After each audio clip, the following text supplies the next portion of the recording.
Alright, alright, alright, alright. Are we ready to continue with the infinite malaise, the regress? Are we ready to continue going down the desperate rabbit hole that is our current existence? I know one thing for certain, and that is I am prepared.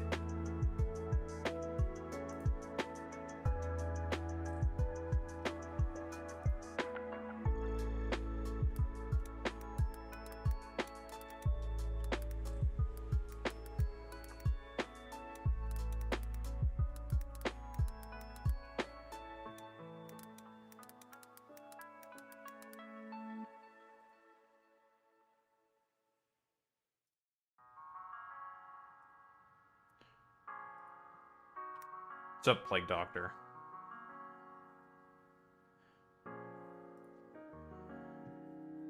We're going to be doing more of the infinite regress. Much of the infinite regress. We've got a lot on the docket. Probably won't get through everything, but that is a-okay. But we have quite a few topics to get through.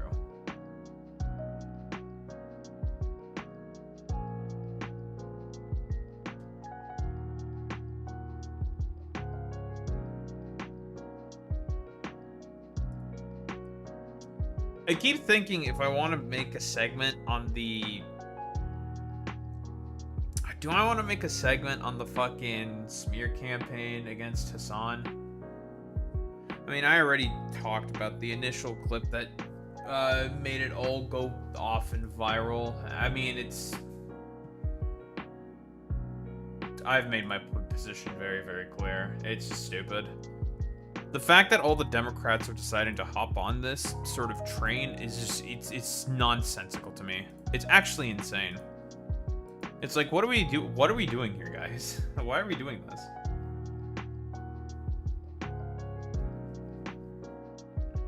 What does this accomplish? Who is this for?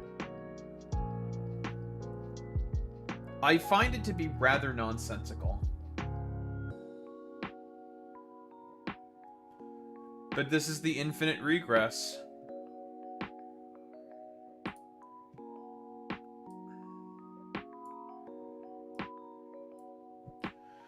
It is what we must contend with.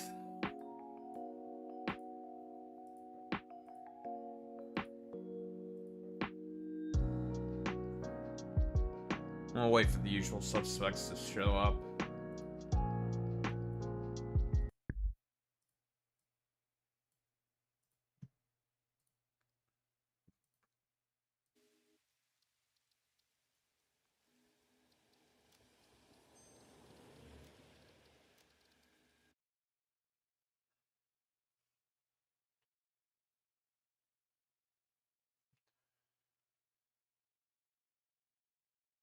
My phone is almost out of battery. What the heck?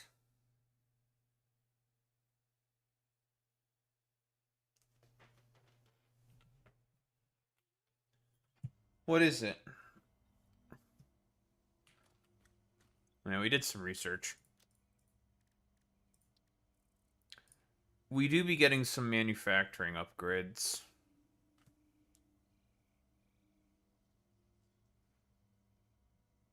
Probably should also get these. Probably.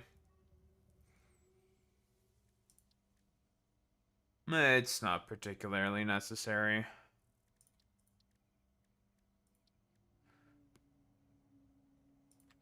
We don't need to concern ourselves with those at the moment.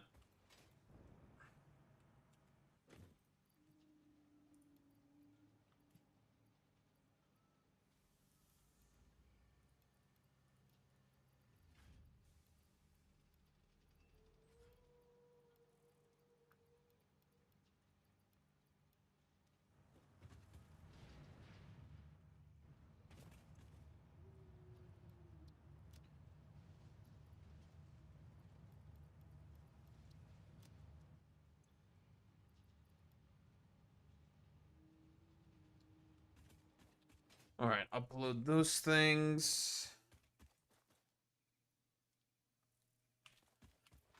The silly baby is grumbling.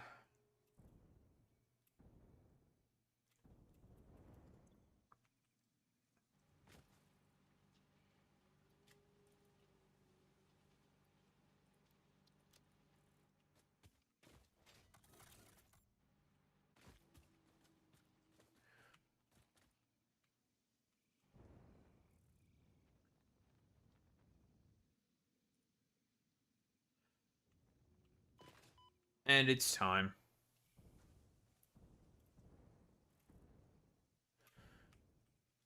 Time to continue.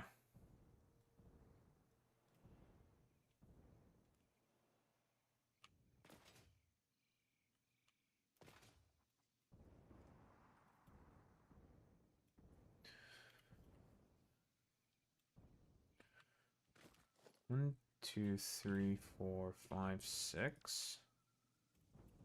Right. Yeah, six. Okay. Want two more of these things.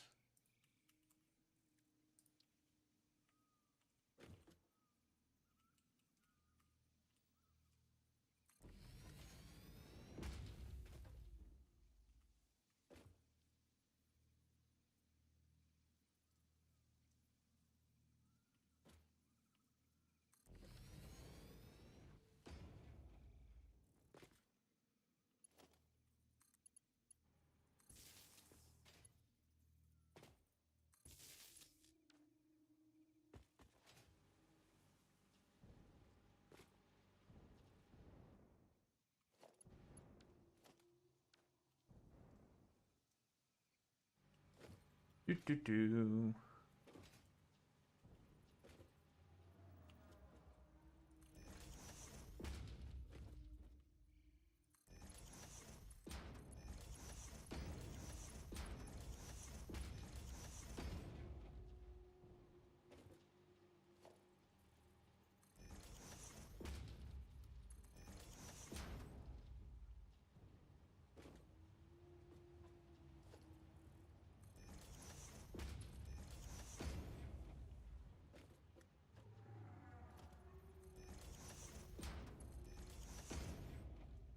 Hmm.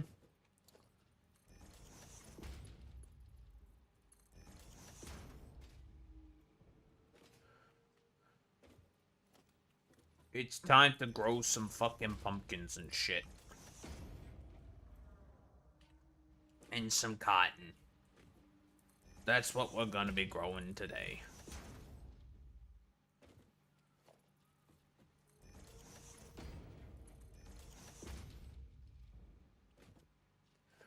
We're gonna be doing a bunch of bullshit.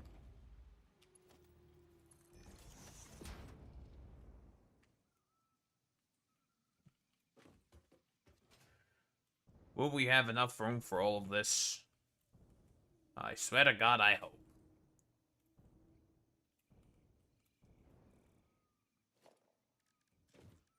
Will I have enough modular frames for all this? Oh, I hope I do.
You have a big stretch, you silly cat.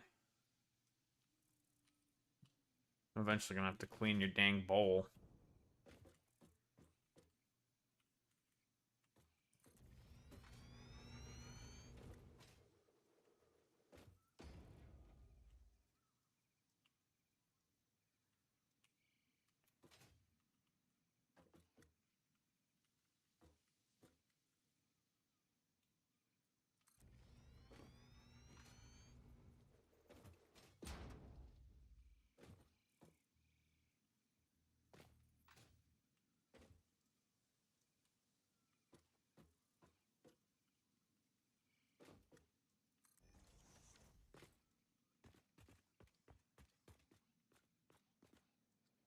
Okay, each one of these, of course, 40 dirt. 640. 40 times 16.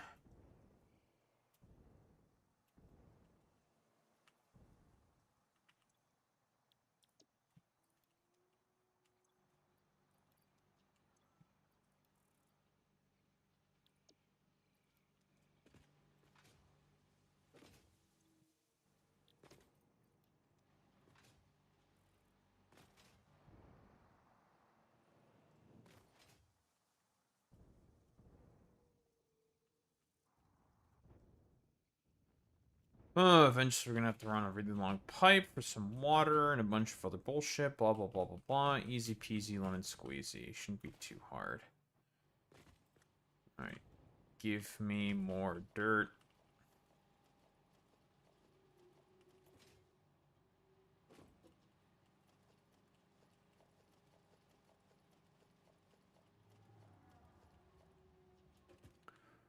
There's my 640.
Uh, 8 times 60. That's 480. Okay. You are more than likely cotton. Yes, cotton.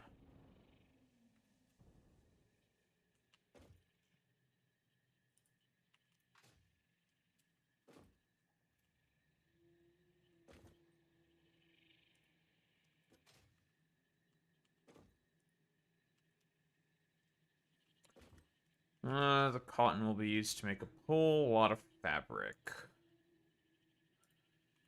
Then the Yosei berries. Then the mycelia plots. Could use these to make biomass factories for more energy. Why?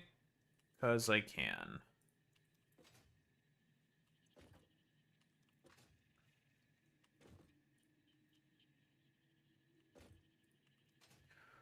Or I can turn this all into coal. One of the two.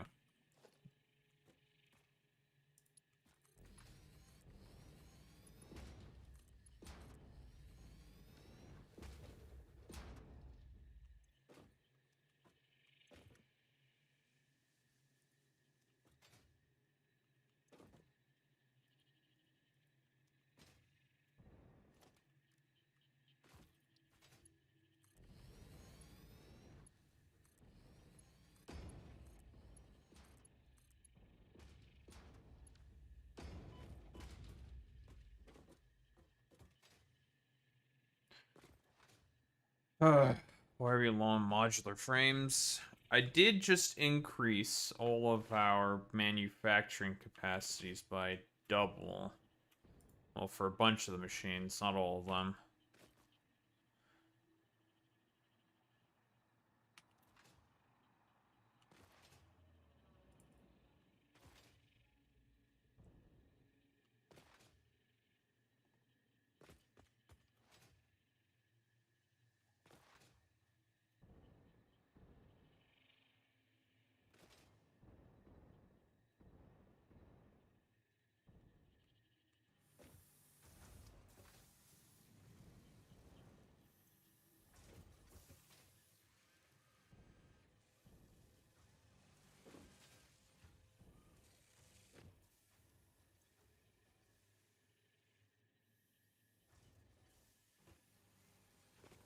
It still should be throughput of the screws that is the main problem, which is expected.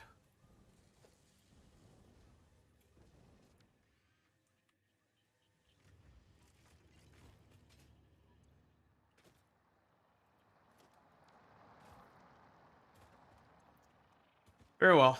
Throughput of the screws is the only problem in terms of everything else being met to the necessary requirements. It's fine.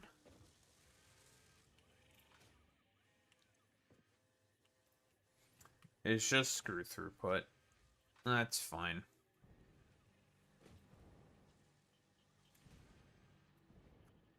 Just need better belts.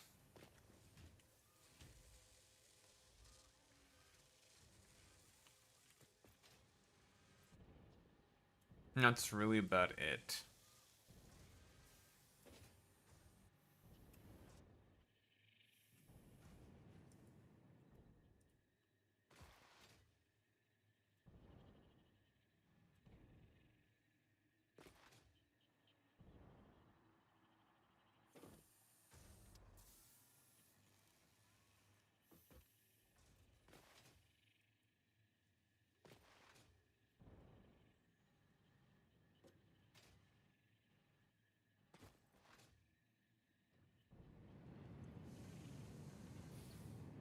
Even eventually, these things won't be able to keep up. So it did not get any foundry upgrades, but that's fine. Those are not too difficult to obtain. So it's not the end of the world.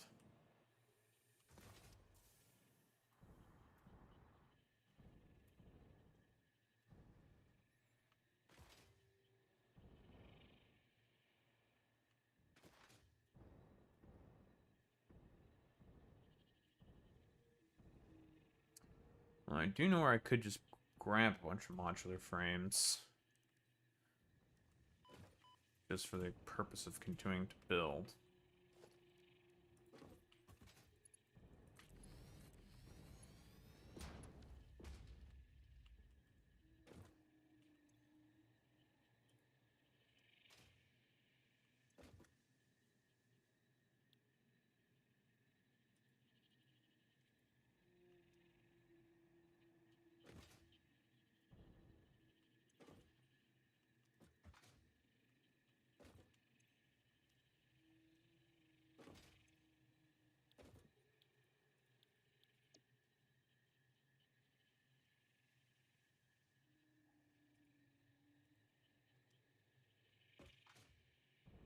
Okay, not all of these need greenhouses and all the other various shenanigans.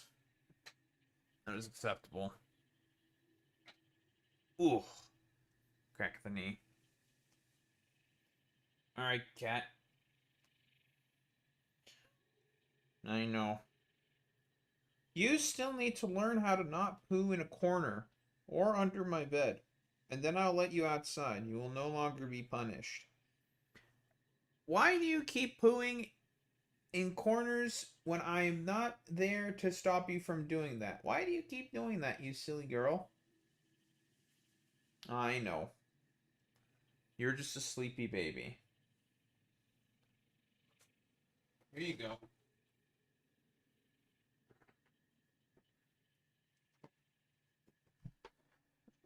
You sleep. No. You're gonna check your food bowl to see if you have food. You don't, because you just ate. I just gave you food. And you ain't getting any more. Obviously. Because you just ate. And I have to eventually, not this week, but probably next week. I'll eventually have to, probably give her dry food.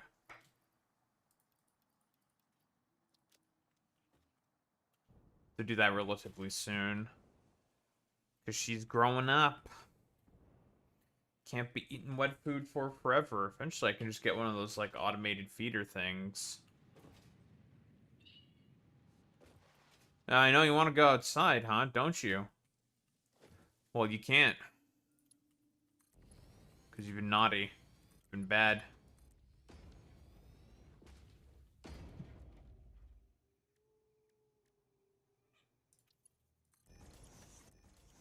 Oh, I know you want to go outside. You don't get to.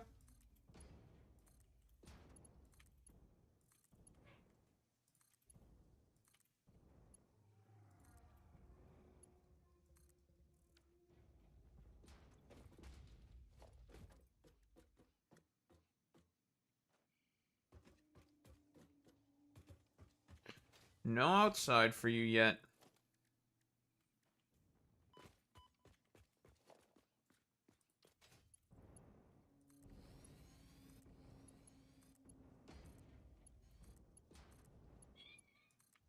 I know.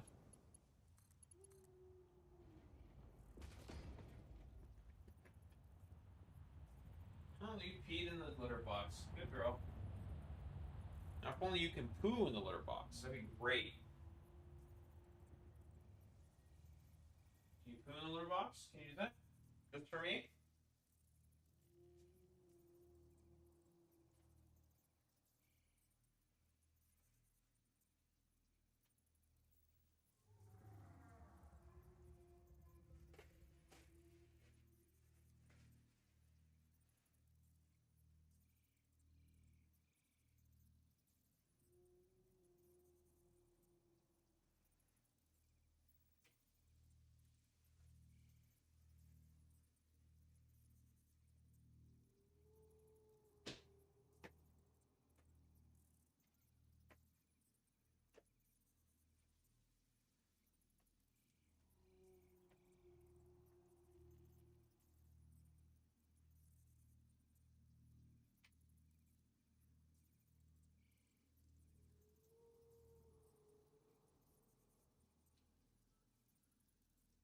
Not interested?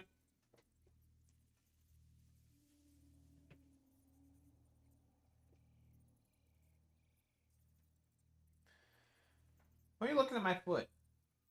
I'm stretching on my foot. Or my knee. Stretching out my leg. What are you looking at?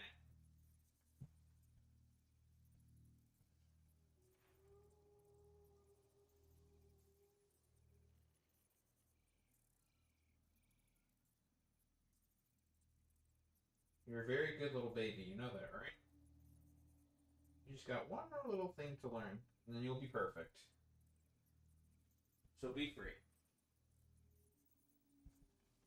Be free.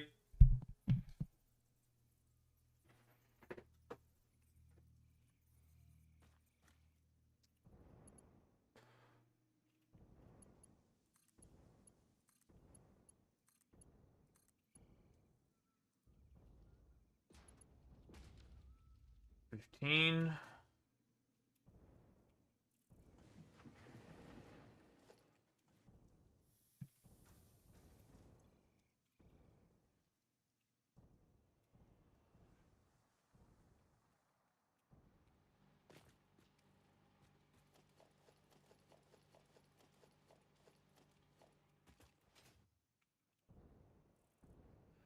What you grumbling about?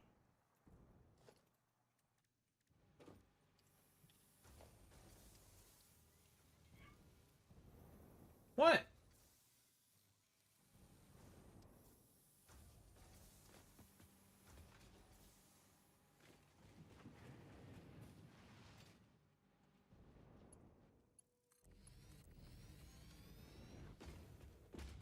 That's these shitters done.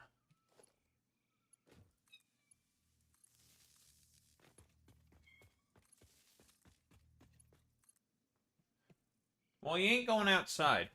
I don't know how many times I have to tell you this, you silly goose. I can't let you out because you keep shitting on the floor. You understand how to pee in the,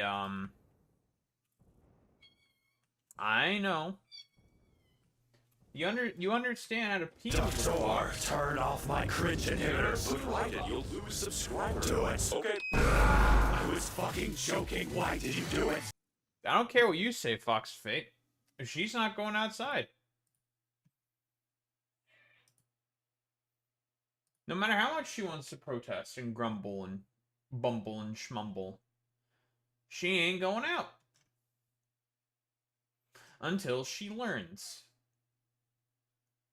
And when she learns, then no problem.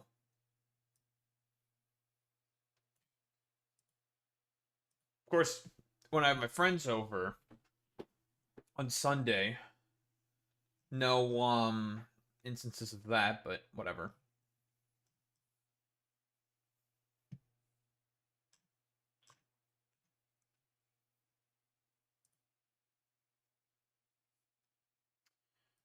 Oh, Milo also got detained by ICE, which is very funny in like the most ridiculous ways possible. I'm gonna be honest here. It's like, well, fuck that bitch Milo, right? Obviously, but like, it's probably still bad.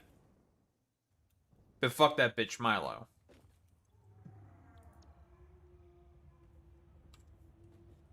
Twink death. That's definitely. I think that I mean that's definitely something that did hit him pretty hard.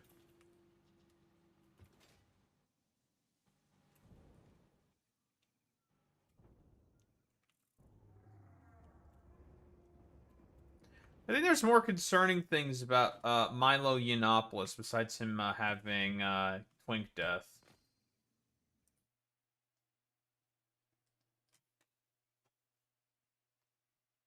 What's up, Mihai?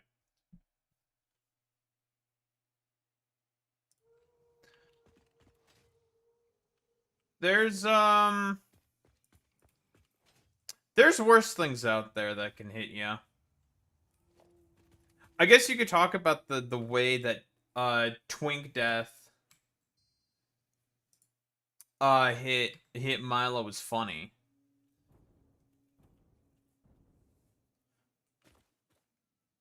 That I can definitely agree with. It is funny how twink death hit him.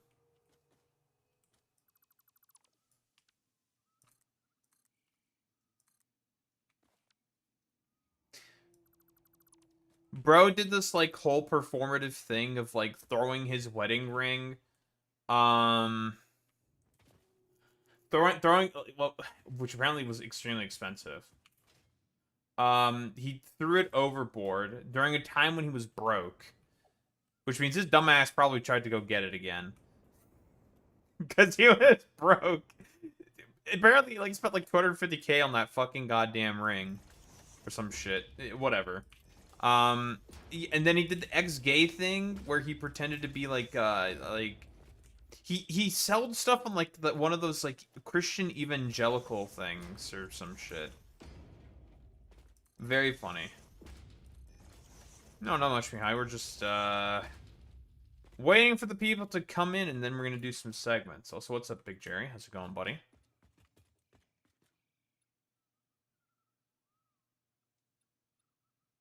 Ugh, game, please.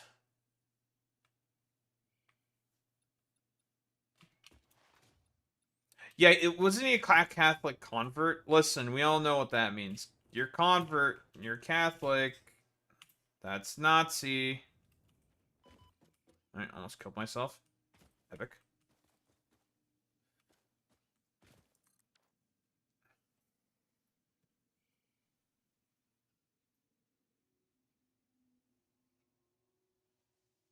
Epic.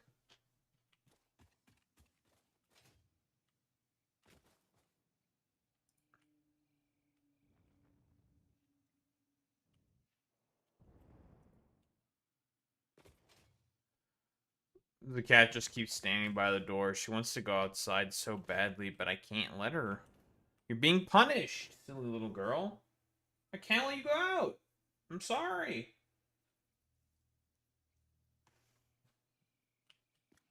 You're being punished. The fact that you keep shitting on the floor.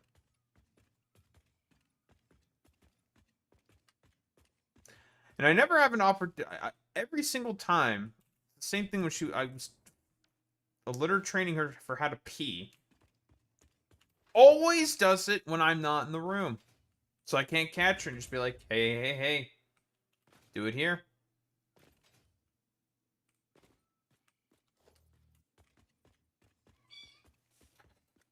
What? What is it? Mm-hmm. Nothing? Just mewing? Okay. I got my eyes on you right now. You know that, right?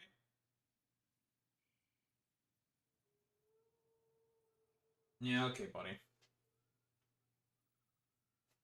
Sure. You're gonna say hi to the people, okay?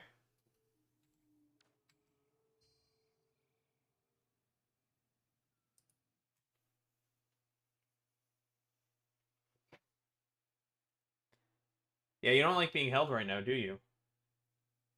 Do you? You're gonna say hi. Wee. A sacrifice being offered to the chat.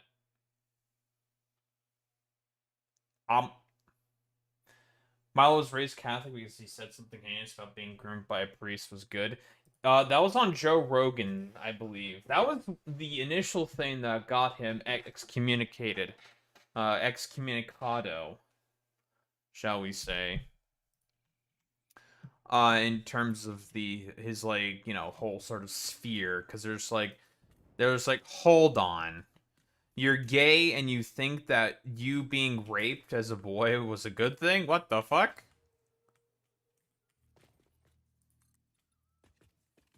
Would you try to like desperately walk back? Obviously to no success.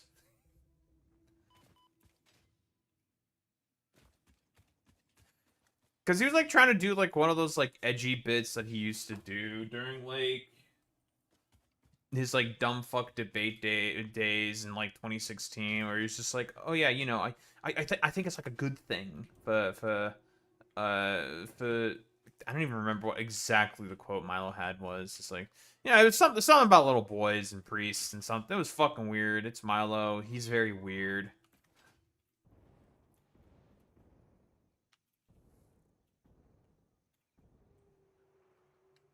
What's up, Simon? Well, we're definitely going over the iDubbbz video. For sure. Going over the iDubbbz video of him still getting sued like I said I would. And the meeting of the minds of both Ethan and H3 getting on... Not H3, Ethan. Hutch and H3 getting on a call with one another. Continuing with the metaphor of the infinite regress. And then, in terms of more infinite regress,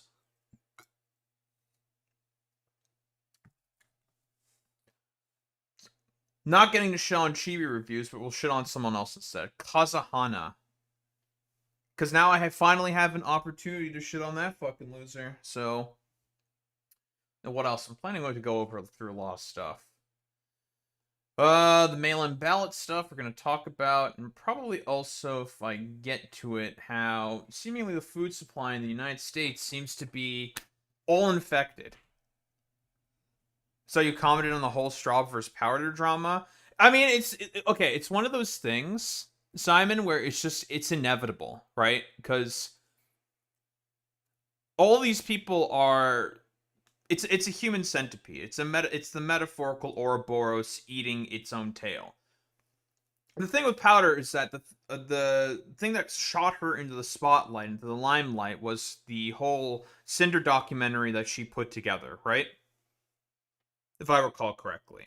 That's what she used. She used that sort of attention that she got from her Cinder document to just try to shit on. I think it was Bao, Numi, and also Shy Lily. She used that in order to propel her right wing grift. And since Powder's a fucking idiot and doesn't really know of much of anything, like I saw the only instance I seen of Powder on like a panel show talking politics at all was on some show with her, Tectone, Jake Monroe, and Nux Taku, and it was just schizophrenia. And it's just like, all right, dude. But Powder was the best out of all of them because she didn't say anything because she doesn't know anything because she's an idiot.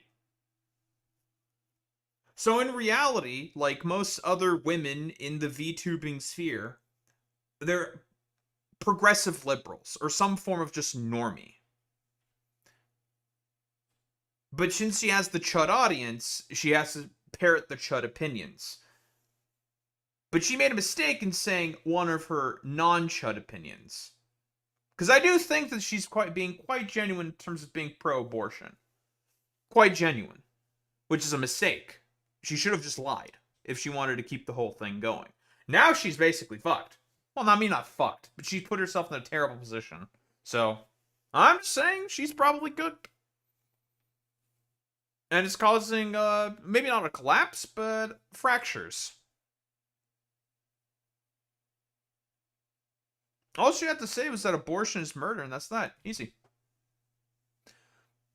It's funny to watch though, since now all the trad VTuber girls are planting their flags, and it looks like she might be getting the Remnant 777 treatment. He, I believe, is pretty much exiled, right? More or less. Like, the thing with Remnant is that he is a fascist.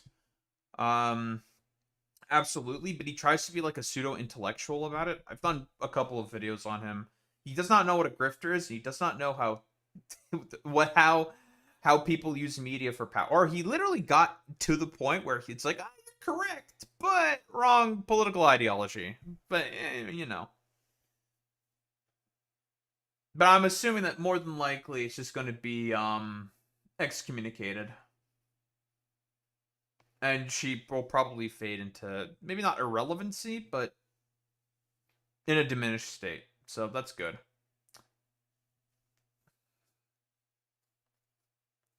That's funny. Anyway. Wait around long enough. Ugh, it's time to get started with the infinite regress.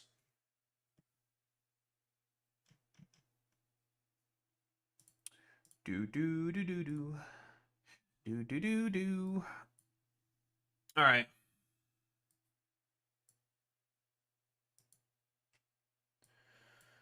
Let's get started, shall we? Yes. And here's the thing with, if I recall, Remnant's position on the Leaflet Discord drama. He was correct, right? Saying that, hey, Leaflet, you're having a little bit of an inconsistency here in terms of your position on having minors in your Discord, but you have an NSFW section in that Discord. But, and if I recall, Leaflet's excuse for this was for trying to take minors away from, I don't know, trans ideology and try to set them on a correct path or something. That's what Mama Octo said, our favorite AGP. And it's just like, okay, that's still bad because instead of, I don't know, getting potentially actually groomed, those kids, they're now going to get politically groomed instead. So it's just like, okay, buddy. Oh, man. And the funniest thing about Leaflet is that it's all because of her getting fucking love bombed by, like, 4chaners. It's so funny. Because I actually did. I put out some short on Leaflet, calling out her blatant hypocrisy, obviously.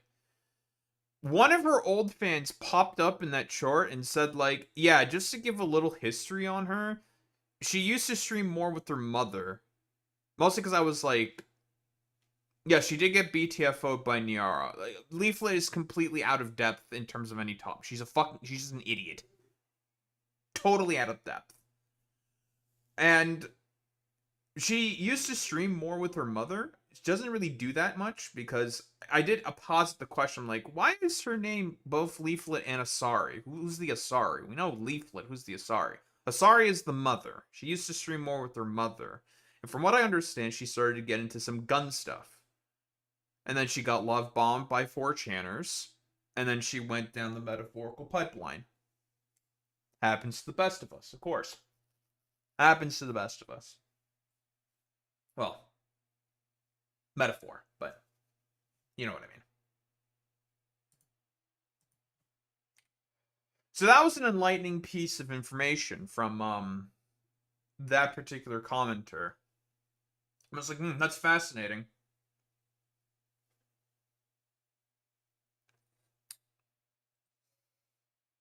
I might, if it develops more, if it catches my attention.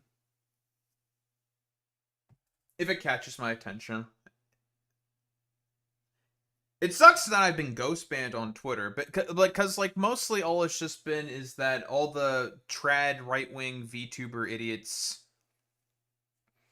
are just like flinging a bunch of shit at one another.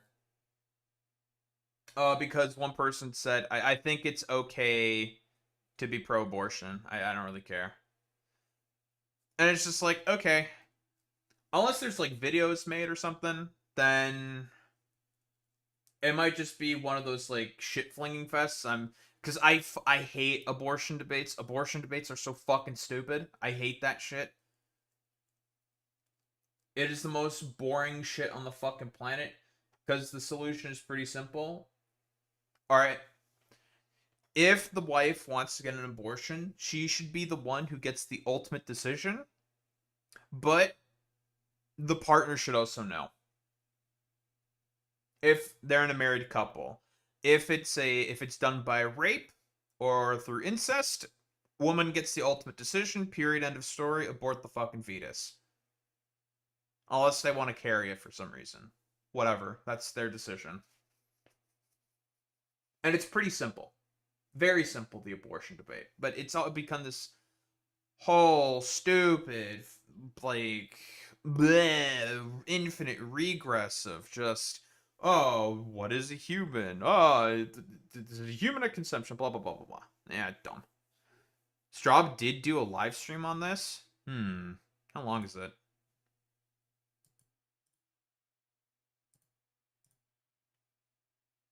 Curiosity? Being piqued?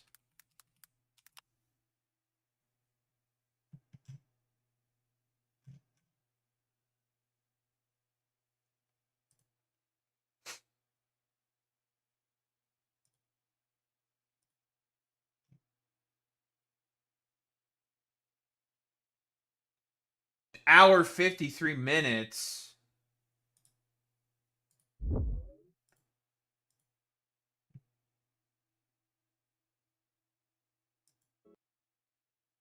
Oh, it's so long.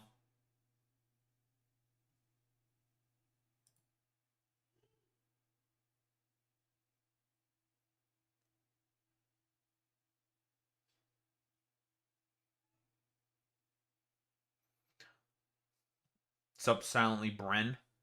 What's your cutoff for abortion for abortion, though? That's where the heat comes from. All well and good to say they got the, but how far into the term is your stance? It purely depends on the health of the woman.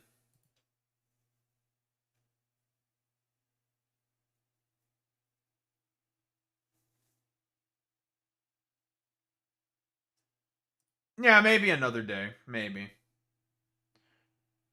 It looks like she's mostly going through a bunch of video clips. Okay, the tweets themselves, she goes over, it's about 20 minutes of the tweets. I don't know what other bullshit. I don't think I'm going to care all that much about, like, whatever fucking bullshit she reacts to. And it looks like she just reacts to a bunch of different clips. I don't think I'm going to care about that all that much. Probably not. I'll examine this on another time, I think. I need to take a look through the VOD. See if it piques my interest or not. What was I saying? Abortion. Let's see. It's all based on trimesters, yada yada yada, and shit like that. Ultimately, it just depends on the state of the health of the woman, mostly.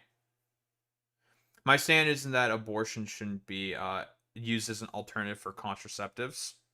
Oh, for sure, yeah. Which the Republicans want to take away anyways, as well, because they want women to essentially be broodmares for the state. Like, this is something that doesn't get talked about often, but there have been a lot of Supreme Court judgments on mifepristone, which is a drug for birth control. Won't go down this route, but I think you know the next question, and you say you hate the topic. But yeah, depending on the health of the woman wouldn't mean you don't mind if the baby matured enough. Yeah, I don't care about that. If the woman is not healthy and is unable to carry out that a pregnancy, and if it kills the woman, then you abort the fetus. Period. End of story. I'll bite the bullet. I don't really care. A fetus is not a human. It has not developed consciousness. It has not developed sentience. The main distinction between a human and a fetus is sentience and consciousness. Fetuses do not have that. Unless you're saying that there is someone out there, a human, who's capable of remembering their time in the womb through their own conscious memory or sentience. And I'm pretty sure there is no human that does that. That is the distinction there, if we want to do that whole line.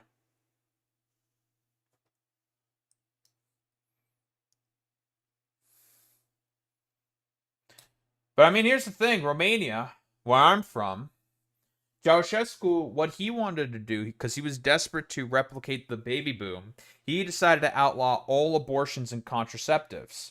And there was a little bit of a spike in terms of births, but then it immediately plummeted back down. And Romania had an orphan crisis for the next 40 years. As a byproduct of that dumbass fucking policy. So, hey, America, if you wanna like ban all abortions and contraceptives, I mean, you can go ahead and do that. It's not going to stop people from getting abortions if they want to, or if they need to, for example. Won't stop them. Won't stop them at all. What was I going to say? Oh, right. If you want to have like an orphan crisis as a byproduct of this, I don't know, metaphorical Handmaid's Tale sort of thing that you're trying to build for no reason.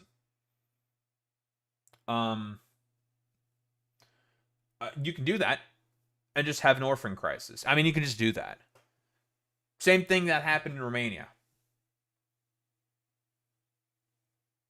It only stops safe abortions. That's also true, Fox of Fate. I agree. I just like testing both sides of the arguments. I tend to lean towards the fact we mass slaughter sentient animals, but suddenly human fetus is different. That's a pretty decent little point. Listen, I've said this before. The vegans are correct in a moral, ethical, and a sort of like anti-consumerist sense. They're correct. The problem is that vegans are really bad at making their arguments.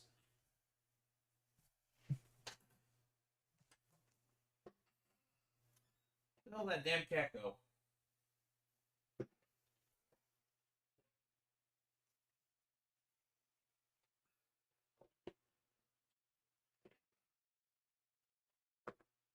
You under my chair?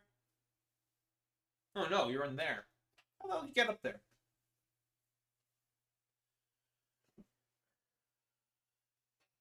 Come here.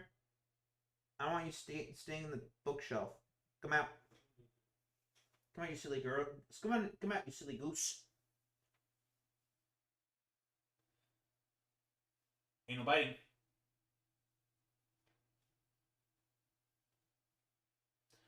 No, I hate vegans. I love meat, but I don't like mass slaughter. Also, don't like the idea of lab-grown meat.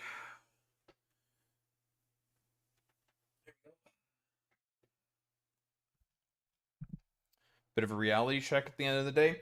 The thing with veganism is that they are correct overall. If you want to have technically speaking, a less cancerous lifestyle, you stop eating red meat. The eating of red meat does lead you to having more cancer, higher chance of having cancer. And there are many effective alternatives in order to be able to have your protein as well, even if you have a vegan diet as well. Also, in terms of like a practicality sort of position, in terms of like land distribution, most agricultural output within the United States of America is used for the raising of cattle specifically, along with water resources. These are things that'll have to be considered. Eventually, you won't be able to have your cheap hamburgers. Now, in terms of like, you know, our the treatler sort of aspect here, positions, right? That's gonna piss off a lot of Americans because they want to have the consumption of day burger meat and whatnot. Unfortunately, there will come a time where the reality will eventually smack you in the face.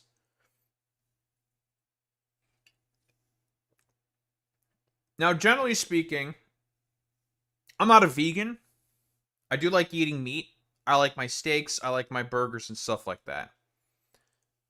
However, given the amount that is generally speaking overproduced, I'm okay with a reduction in terms of production of it. Saves up a bunch of land as well, water resources as well. That could certainly be allocated to something else, for example.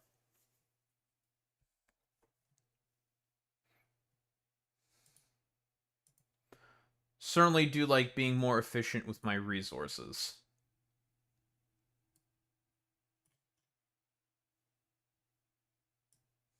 And get this shit out of the way. Okay. I don't want to go to the feedback site. Nope. Shut up. I'm going to turn off the audio.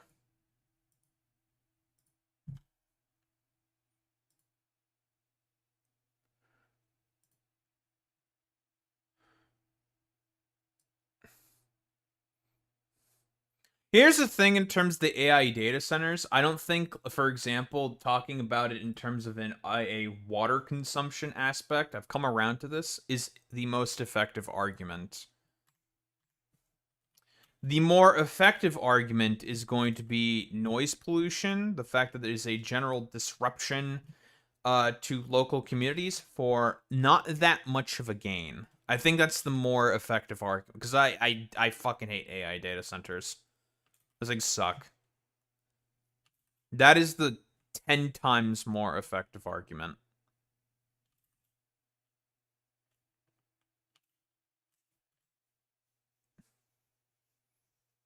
Anywho. I mean, there was always going to be, like, more resources allocated into AI data centers, whether anyone liked it or not, because they're the new shiny little toy for all the, you know, oligarchs to, I don't know, fight over. Anywho. I keep saying anywho. Time to talk about our favored neurotic freak.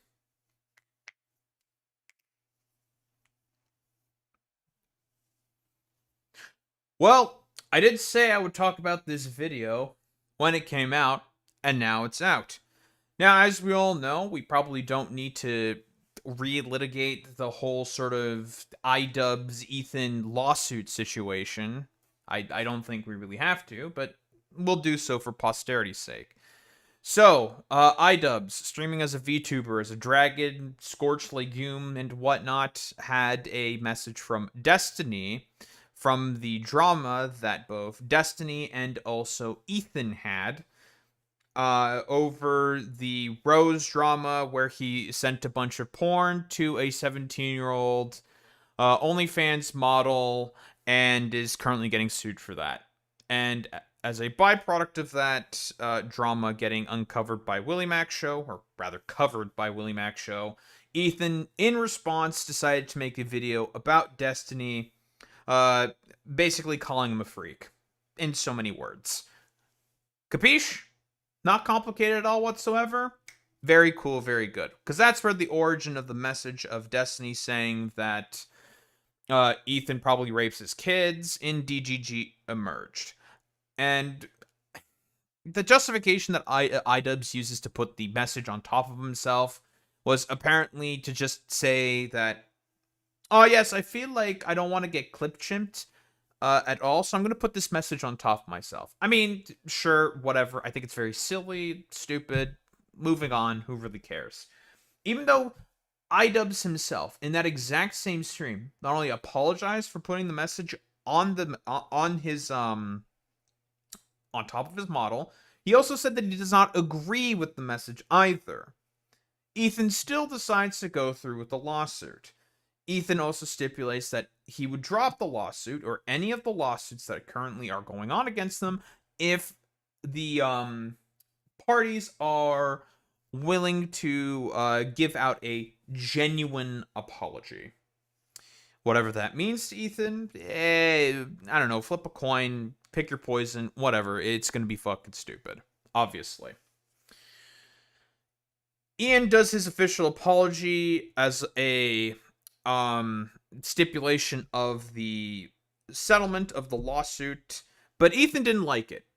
For one reason and one reason only, as the Stephen A. Sark video went through, because iDubbbz did not specifically mention the term snark, because for whatever reason, in Ethan's conspiratorially driven mind, he thinks that iDubbbz took part in the snarking of Ethan. Evidence for this, like most of the claims he makes, nada. There's basically none. Period, end of story. Many such cases with Ethan Klein. And as a result, the lawsuit continued, where, quick reminder, after the initial apology, and even Ethan himself saying that he thought it felt genuine, leaves a comment publicly on his H3 podcast, or his, I think it was H3 Productions YouTube channel, leaves a comment pinned by iDubbbz saying that he accepts the apology and that he will instruct his attorneys to drop the lawsuit entirely. Then all of a sudden he starts talking about wanting a settlement. Well, that's not dropping the lawsuit entirely. Well, that's a little interesting. Then additional details came out, and it's basically Ethan lying yet again. Because he always is lying. When it comes to this whole sort of like fiasco, this maelstrom of conspiracism and schizophrenia, let's be honest here, this motherfucker, Ethan Klein, basically said that he will drop the lawsuit if he gets a form of a sincere apology. iDubbbz does that in sincere apology. iDubbbz, and rather Ethan says he felt that it was sincere. But all of a sudden, now he wants a fucking settlement. After saying that he wanted to drop the lawsuit entirely. Well, that's a little interesting. Well, what's up with that? It's obvious fucking hypocrisy, and it's Ethan Klein lying yet again. Many such cases with this fucking freak. Now that we have a sort of very TLDR version, well, maybe not that TLDR, a very summarized version of how we got to this fucking position here, it appears that iDubbbz is willing to take a more offensive approach, which I'm glad that this is going to be the case, that he is willing to keep fighting this, because it becomes very, very fucking clear that to a certain point, there is no other option in terms of dealing with Ethan Klein or fighting with a, metaphorical terrorist. You can't negotiate with these people. You have to fight with them. Period. End of story. And Ethan has been consistently lying and has been inconsistent in terms of his positions when it came to this whole fucking complete mess. And considering the fact this motherfucker has been dropping a bunch of his other lawsuits and that he lost one of his lawsuits against Denims, I'm just gonna say that he may be feeling a bit of the heat, especially from that Moist Critical video and the fact that he paid about 600K for a new studio. He may be running out of a little bit of money for all the lawsuits that he's going on with. It's a little interesting. It's a little interesting. Anywho, massive fucking preamble aside, iDubbbz, what do you got for me, buddy? I thought it was genuine. I am working with my attorneys now to drop the lawsuit. Ethan Klein did not drop the lawsuit against me, which might surprise you, given that he posted this publicly on my apology video. Note the word entirely. Well, that didn't happen. I'm not going to waste your time. I'm going to break down what is currently happening, why the lawsuit was never dropped, and what I'm going to be doing going forward. Why am I getting sued? As a quick recap, on my VTuber stream to about 500 people, I posted a screenshot of a statement made by Destiny, a prolific streamer in the space who has said some very wild things about Ethan and his family. The point I was making in my stream is that Ethan has all of this legal heat for all these people who've said much less. Here it is. I'm suing these 3 content creators. I'm suing, and I cannot wait for you guys to read it. And we all know why, specifically, this motherfucker, Ethan Klein, is not going through with the lawsuit of Destiny. And it's, well, several reasons, actually. The reason for as to why he's not going through with a lawsuit on Esteban Bonoblo III is for, I would say, about 2 differing reasons. First off, Destiny is an American and he lives in Florida. That's the first reason. Now, you may be wondering, Daho, why is that the first reason? It's because Florida has very, very strong anti-slap protections. Good luck with that one there, Ethan. Getting a lawsuit successful within Florida, because immediately Destiny can just like do an anti-slap motion and just instantaneously fucking own you. More than likely. So, quick, easy shebang, get owned Ethan Klein, yada, yada, yada. But here's the second reason, what I think is the actual reason. Ethan Klein does not have a lot of friends in these spaces anymore, for good reasons. He's a litigious freak. He's been called the Nintendo of YouTuber lawsuits by Moist Critical, which is scathing critique, of course, in the mind of most normies because of how overly freakishly litigious Nintendo tends to be. But he has an association, because no one else is on his side right now, with Dan fucking Saltman. Diddy Dan Saltman, Stockman rather, our favored point man for Destiny to do his doxing campaigns.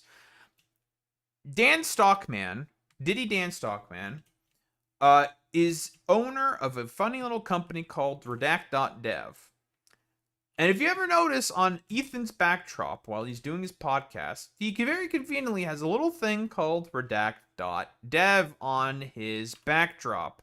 Which means, yeah, that's like a sponsor of his. It's one of the very few sponsors that he has left after the rest of them left him because of his freakish fucking behavior.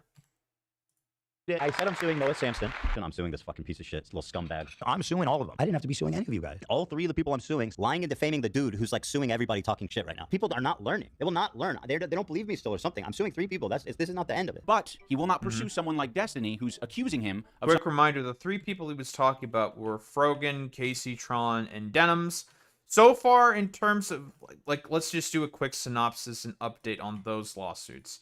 Frogan looks like she may actually have a pretty decent shot at being able to win her lawsuit against Ethan after it defaulted to default judgment. After I don't remember exactly the reasoning for as to why Frogan's legal team didn't provide a response whatsoever. I'm going to assume it's because she probably may have retained terrible lawyers. Then she got Denims' lawyers under her fucking retinue.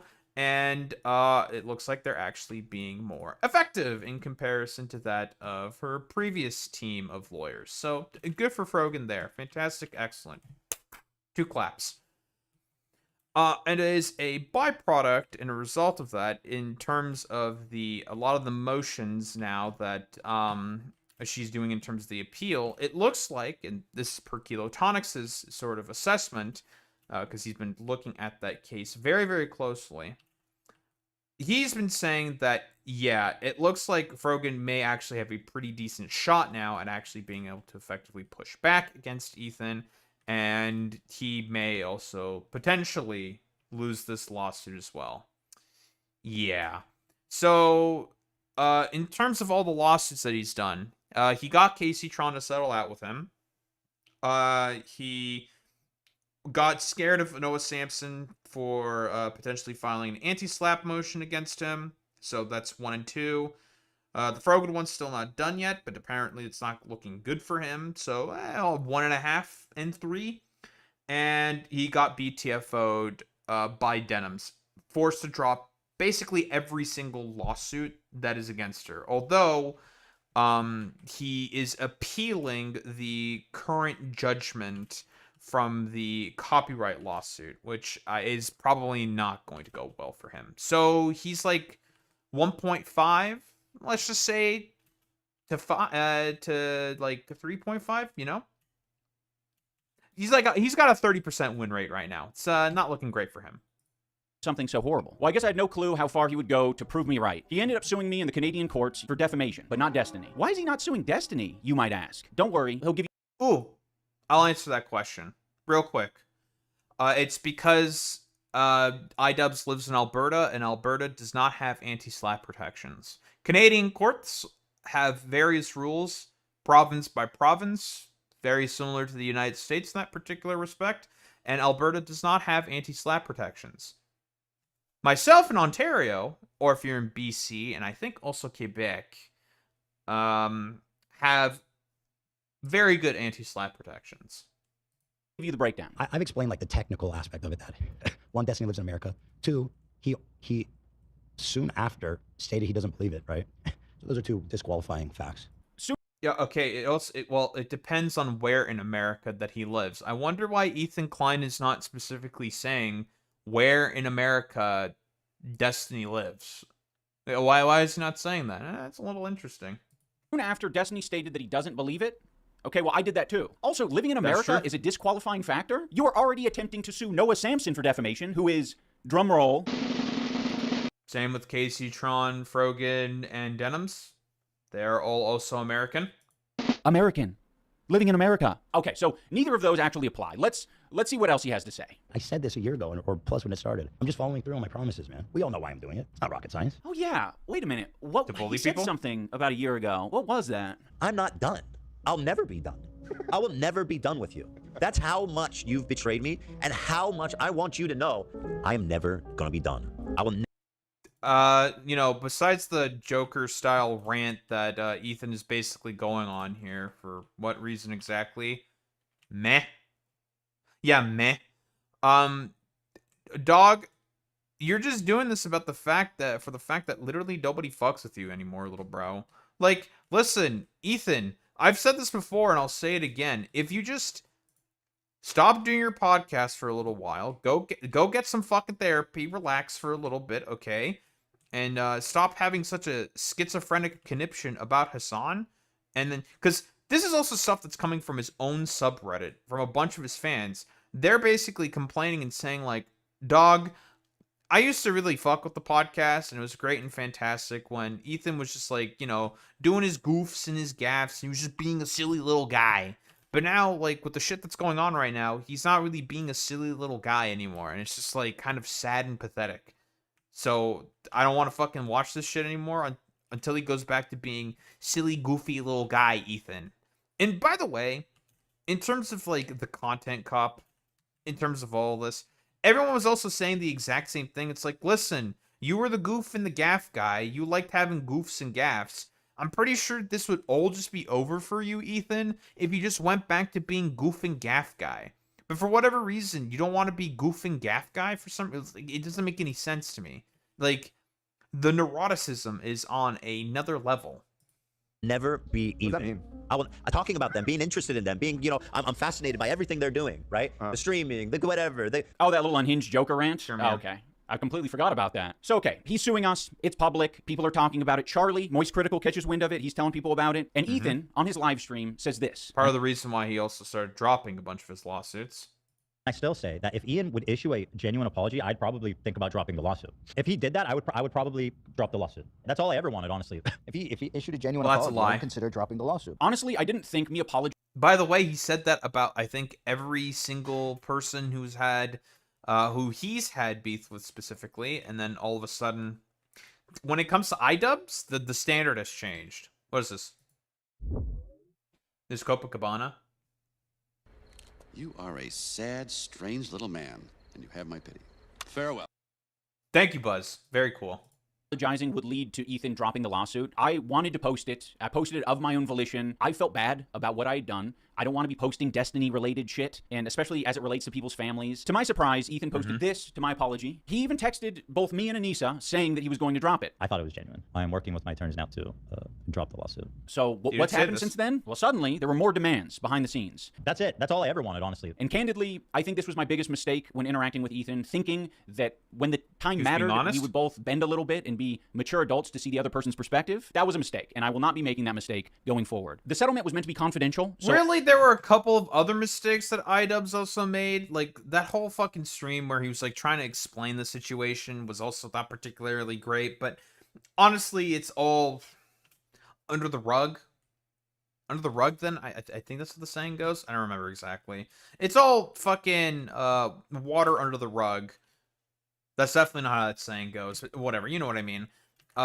In comparison to the shit that he's pulling right now. Like, I mean, he's straight up admitting to just constantly fucking lying, right? Like, and it's only going to make him look worse, by the way. Like, I said this before, and I'll say it again.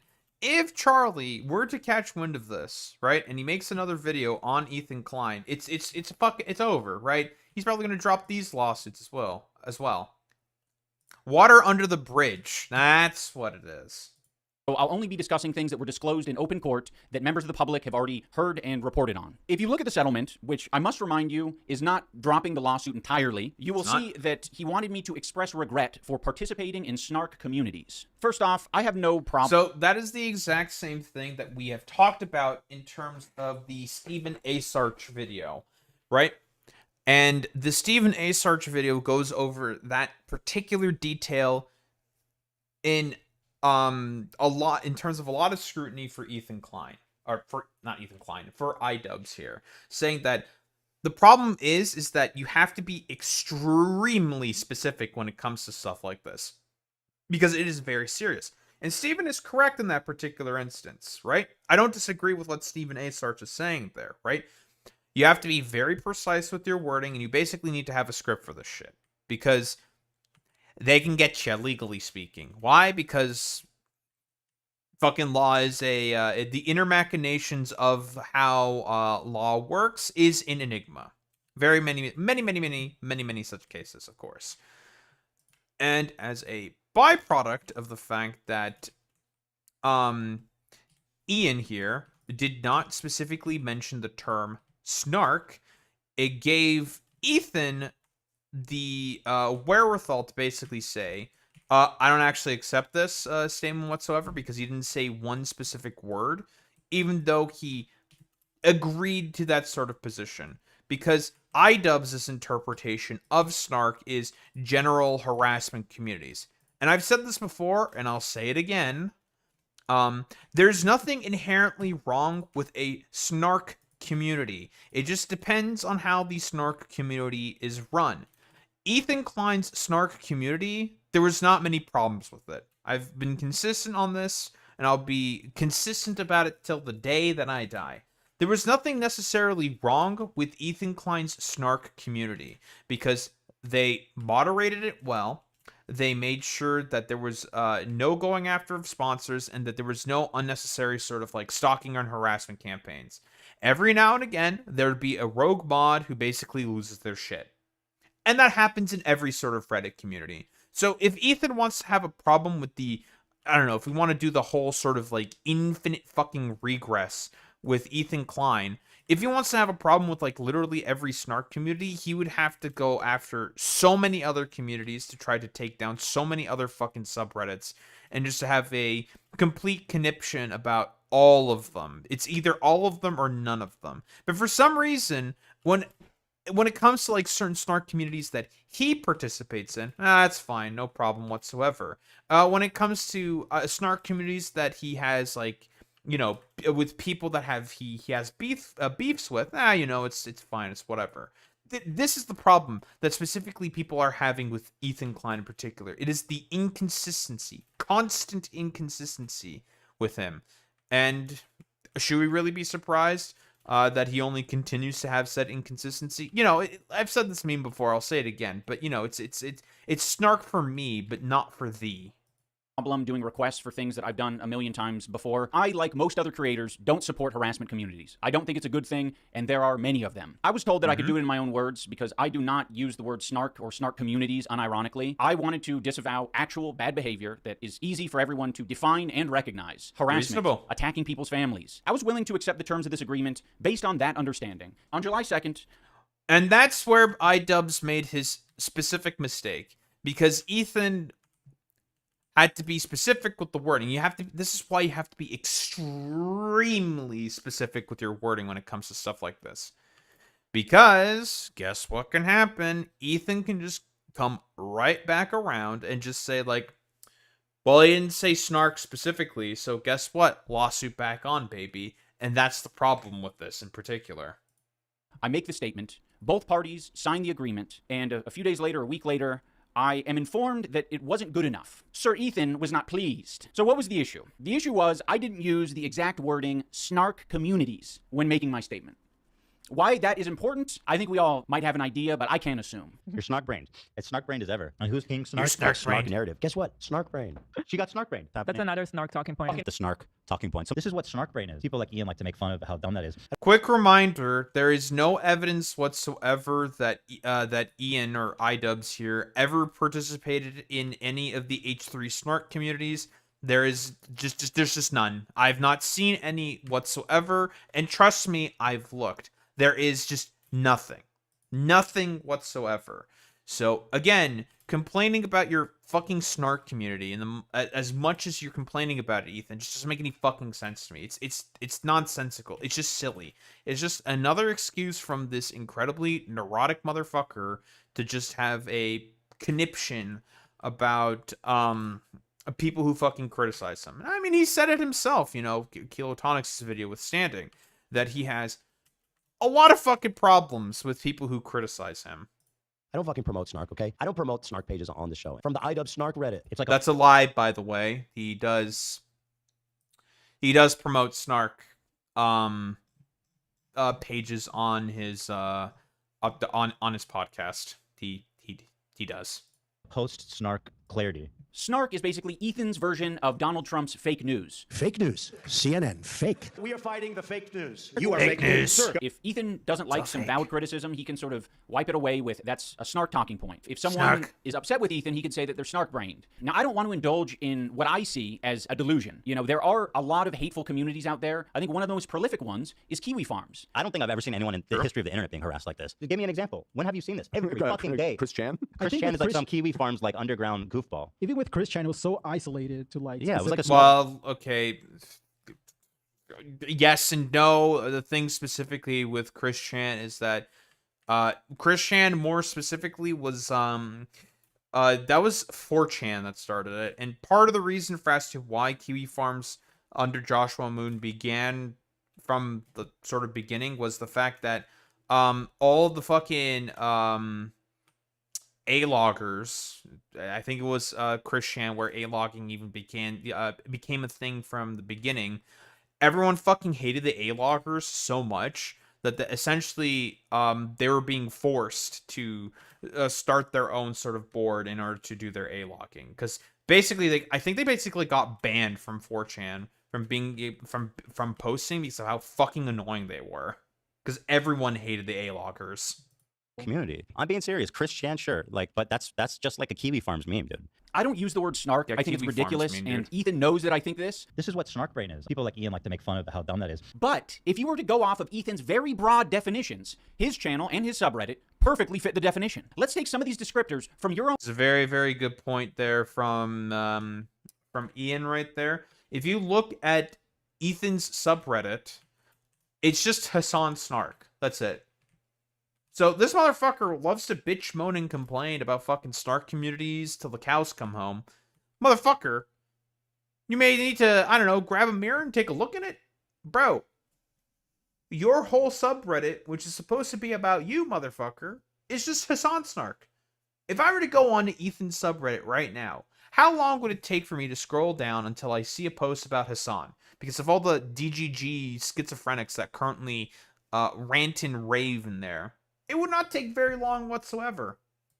Own legal documents to figure out if that could be applied to your show. I will be there to fucking make fun of you, to shit on you, to ground you deeper into the ground. I will never forgive you. I will never forget, and I am going to be vindictive about you both forever.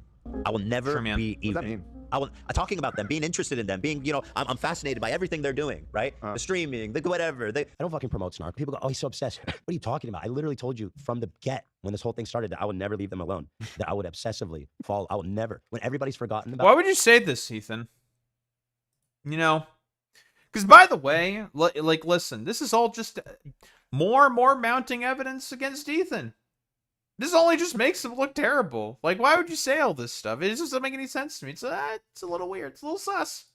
About them and gotten over all their bullshit. I will never stop. I will never stop. I told you I was going to be doing this. Now, if Ethan wanted me to disavow snark or snark communities, and he included his own community in that, I would undoubtedly make a statement about that, because that does not compromise my values and my principles. For me to exclude the harassment that I've received over the past year would be a disservice to myself, my wife, and all the other people being actively harassed by Ethan and his community. I wonder if you could describe the H3 podcast as having orgiastic hatred. Nobody gets to claim Probably. petty bitch in my presence. Okay, Anissa? You know exactly what you're getting yourself into. I'm watching.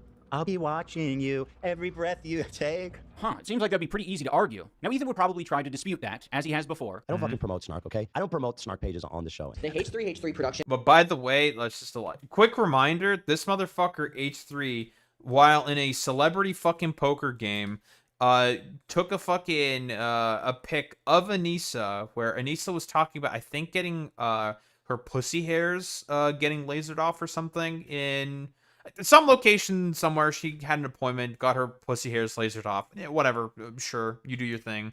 And she was like, she made an Instagram post saying that, oh, you know, this place I went to get this treatment was actually really good. Blah, blah, blah, blah, blah, right?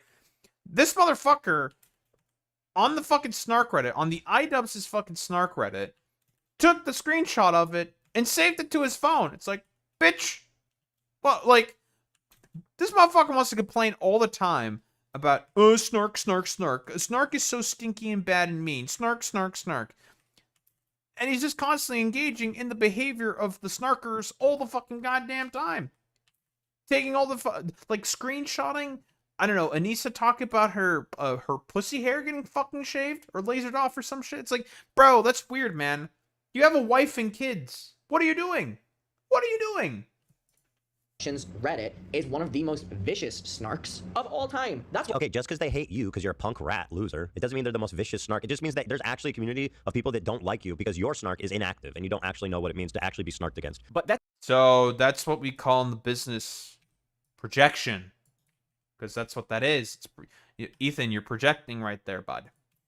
But I mean, you know, expecting any standards from fucking Ethan Klein is like, it's an impossibility. One should never fucking expect any of that behavior whatsoever. Because quick reminder, as per the Kilotonics video, many mentions of the Kilotonics video. It's a very, very good video.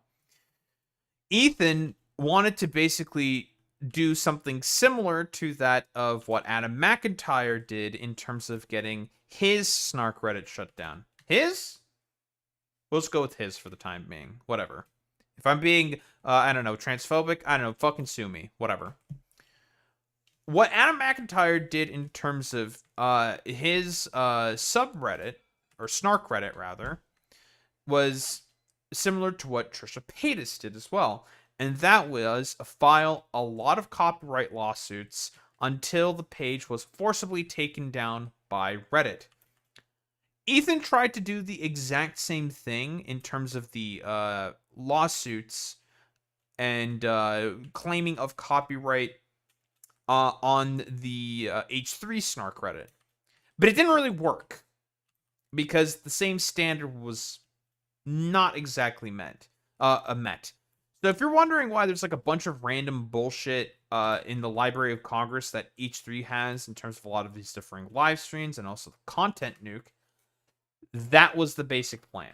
That's what he wanted to try to use all the copyright lawsuits for, was to try to, get his Snark Reddit taken down because he saw that it happened in the past.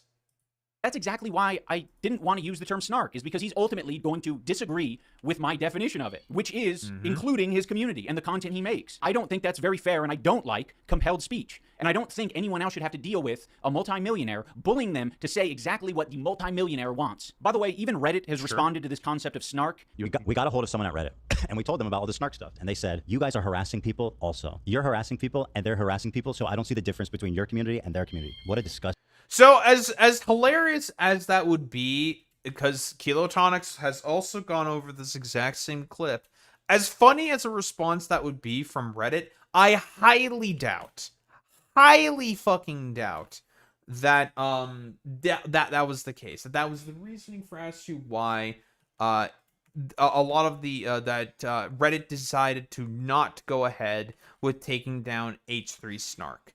Again, quick reminder. Trishyland, the reason why it got taken down was because of the filing of a lot of copyright lawsuits. The Adam McIntyre, one of the Adam McIntyre snark Reddits got taken down because of lack of moderation. Same with the Save a Fox snark Reddit as well, although that one in particular was not all that active. The thing that makes the snark Reddit for Ethan in particular quite different is the fact that A, it was moderated, B, they had distinct rules and had active moderation in it, and also, in terms of the copyright sort of policy, it did not meet that sort of threshold or standard. Again, clipping someone from a video, that's not fucking copyright. You can clip people from a fucking goddamn video. You can clip people from a fucking goddamn live stream if you want to. It also depends on how many copyright suits and brigades of people claiming copyright essentially are done in order to be able to have Reddit respond and actually take down the fucking subreddit. Which is why it worked for, say, Adam McIntyre, but also Trisha Paytas as well, if I were to take a guess. But, you know, at the very least, they were probably able to argue malintent, whereas with probably Trishyland and also Adam McIntyre snarks, well, Adam McIntyre, of course, his is a little different situation because it did not have active moderation on it. But for Trishyland specifically, at the very least, you can make the argument that a lot of those clips were for ill intentions, specifically on Trisha Paytas. Not that I want to like defend Trisha Paytas all that much, because I don't think Trisha Paytas is like particularly good or whatever. This is mostly just to talk about and just say how Ethan basically has like really no justification or any like leg to stand on when it comes to his complaints about his snark Reddits. Distinct group of people that work there. Oh my god. So what happens now? Well, we are going to be filing our defense and our counterclaim, and in this case, I am saying we because Anissa is listed on the lawsuit. On or about March 24th, 2026, Anissa Jama published a statement suggesting Mr. Klein was on drugs in one of his online videos, stating, "Bro is on something here. His pupils look as big as his iris. He's cooked." Now, if the Alberta courts find what Anissa said here to be defamatory, then I really worry about what that means for a lot of us online, and even more so what that means for Ethan Klein himself. I want to emphasize the unbelievable quantity of material. Guys, you know, like, listen, it's time to bring out all your fucking lawsuits and metaphorical, I don't know, copyright claims against Ethan for all the times that he went to like random people's Instagram posts and said that they were, I don't know, on drugs or something. I'm just saying. That Ethan Klein has produced on his live stream, in his videos, on his highlights channel, and on his Instagram stories, dedicated to saying the most vile, disgusting shit about Anissa and I. Self-admittedly, it is obsessive. I would obsessively. Vindictive. And petty. Petty bitch. I'm done making statements. You guys know how I feel about this topic. Ethan knows how I feel about this topic. I'm not going to keep rolling over because Ethan isn't 100% impressed with my performance. It's disgusting, and I don't want to set a precedent that he can go around bullying other people in this way. I would love to not be wasting the court's time, but here we are. And I'm not the only person he's suing. He's already lost to Denims, and he's trying to appeal that. He quietly dropped the Noah Samson defamation lawsuit. Now, if you want to see Ethan lose again... Real quick about the Noah Samson defamation lawsuit, the reason why he ended up dropping that lawsuit, and this is the Speculation, of course, for as to why he ended up dropping that one. It is more than likely because of the fact that Ethan, or rather, Noah Samson was going to file an anti-slap motion against him, and since Noah Samson lives in California with strong anti-slap protections, Ethan would not have a good time with that one. And I mean, for fuck's sake, they live in the same jurisdiction as well. Yeah, I mean, Ethan's just a fucking idiot, man. And you want to support, I am selling this epically awesome t-shirt that reads, I am being financially tortured by a YouTuber. It has nothing to do with the lawsuit or anything like that. It's just a quirky reference to YouTubers always trying to sell us merch. It's kind of a meta joke, to be honest. It's a little bit of meta irony. Again, I think we're pretty much done here. Are we pretty much done here? Off. Guaranteed. Thank you all for watching. Onwards and upwards. Now, again, I don't know if he fucks kids, but something happens to you when you do. Not snark, guys. You start to look like this, whatever this is. No offense, of course. Oh, no, full offense. He used to look like this, and now when he got money, he turned into a pedophile cowboy. Dan Clancy, the CEO, I think he hates Jewish people. I didn't say he's a pedophile. I said... Guys, this is totally not a snark and slanderous behavior. Yeah, it's a quick little compilation of, again, if Ethan wants to set the precedent of, I don't know, saying that it looks like he's on drugs when Anissa decided to post that and include Anissa in his dumbass lawsuit against iDubbbz, buddy, oh man, you are opening yourself up to something really, really bad if that's the case. But yeah, like, what else is there to really say? It's incredibly clear that Ethan is probably going to take the L on this one as well. I'm going to be honest here. I don't think Ethan's going to be in a particularly great position when it comes to his whole sort of like neurotic fucking behavior. Ultimately, we'll have to see how this plays out in the courts. I do personally think that it would be a good thing for Ethan Klein to lose this fucking lawsuit. Period. End of story. Because again, he talks about how this will not have a chilling effect. Now, he does not want to have a chilling effect on the commentary community, but that's obviously a bunch of hooey. It's a bunch of bullshit. Yada, yada, yada. In reality, we all know what exactly is going to happen with this sort of lawsuit, and specifically the one with like Noah Samson, if it was allowed to go through. Same with that of Denims and Frogan. It would do exactly that and have a chilling effect on the commentary community, even though he likes to pretend that it won't. Obviously, it's a bunch of fucking hooey. It's a bunch of nonsense, of course. In any case, I hope Ethan Klein loses all his dumbass lawsuits, because guess what? That motherfucker deserves to fucking lose. Don't think there's really much else to say besides that.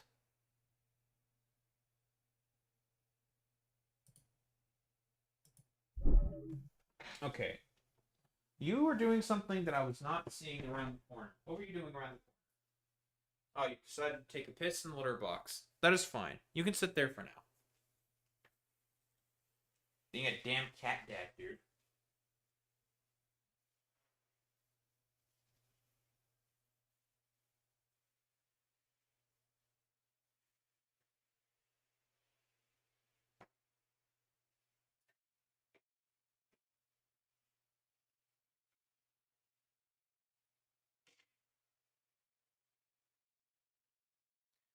I bet you like sitting in my chair all alone, don't you?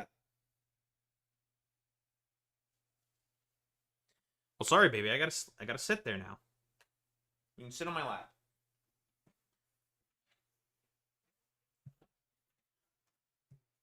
Do you desire freedom? I'm gonna give you freedom, then you decide to bite me. Be free.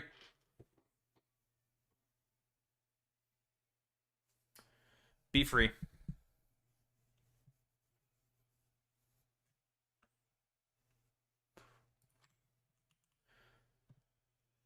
Ugh, I'm dying. Send help.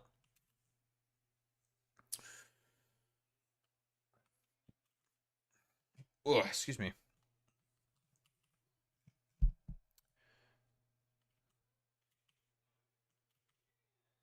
Okay. Other various products we need to take care of now. I want to use the cotton to make fabric, and I want to use the mycelia in order to make biomass. Could we also use that to make medicines, but I don't want to.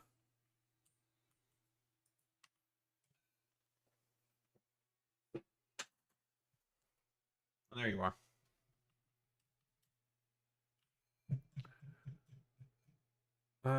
Biomass U, 30 per minute. We have 8 plots of 12 each. 8 plots, 12 each, 30 per minute. 3 machines with one needing a little bit of a boost. But it makes a fuck ton of mycelia. Or biomass, rather, per minute.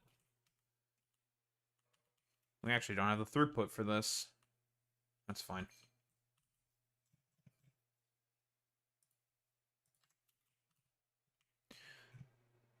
Daho, what are you going to do with all this biomass? That's a good question. I don't know what I'm going to do with it quite yet.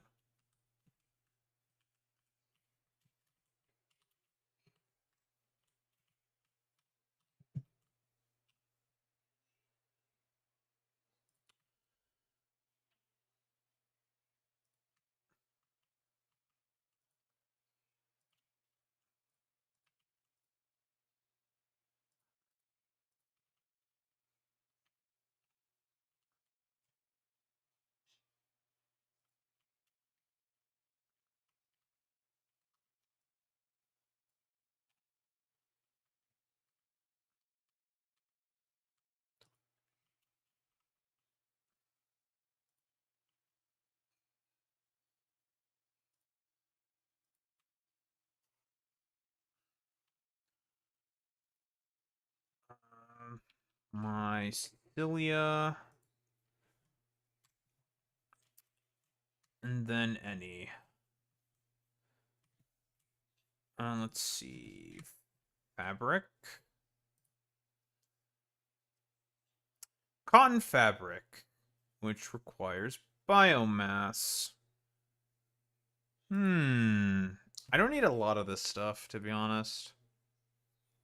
100 per minute, eh? Okay. Just using 2 assemblers of this is fine. The rest we can just trash. Because fabric is nice to have for gas filters. A little bit of coal. Some iron plate. And fabric. And we get gas filters, which are nice to have because of all the stink clouds. Fucking stink clouds. Hate those things.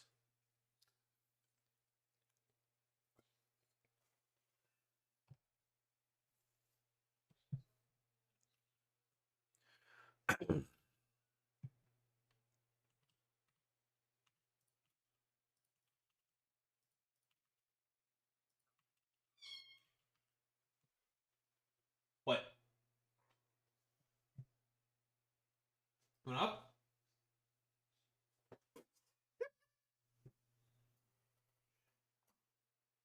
What are you doing? Where'd you go?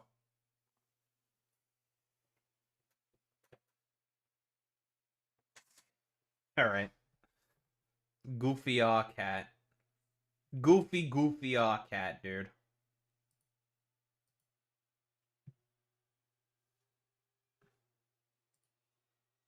Alright.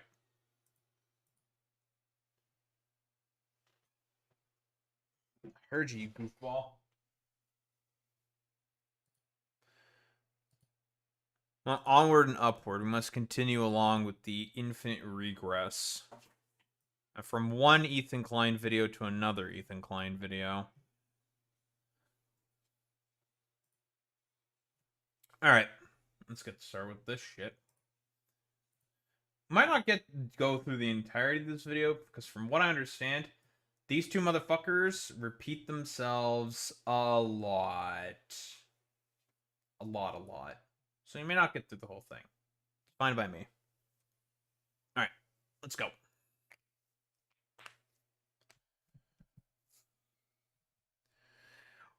Well, we've already gone through the initial clips that came out of this great meeting of the minds of both Hutch and H3, where they obsess over Hassan Piker. Many such cases from these I don't know, two fucking freaks?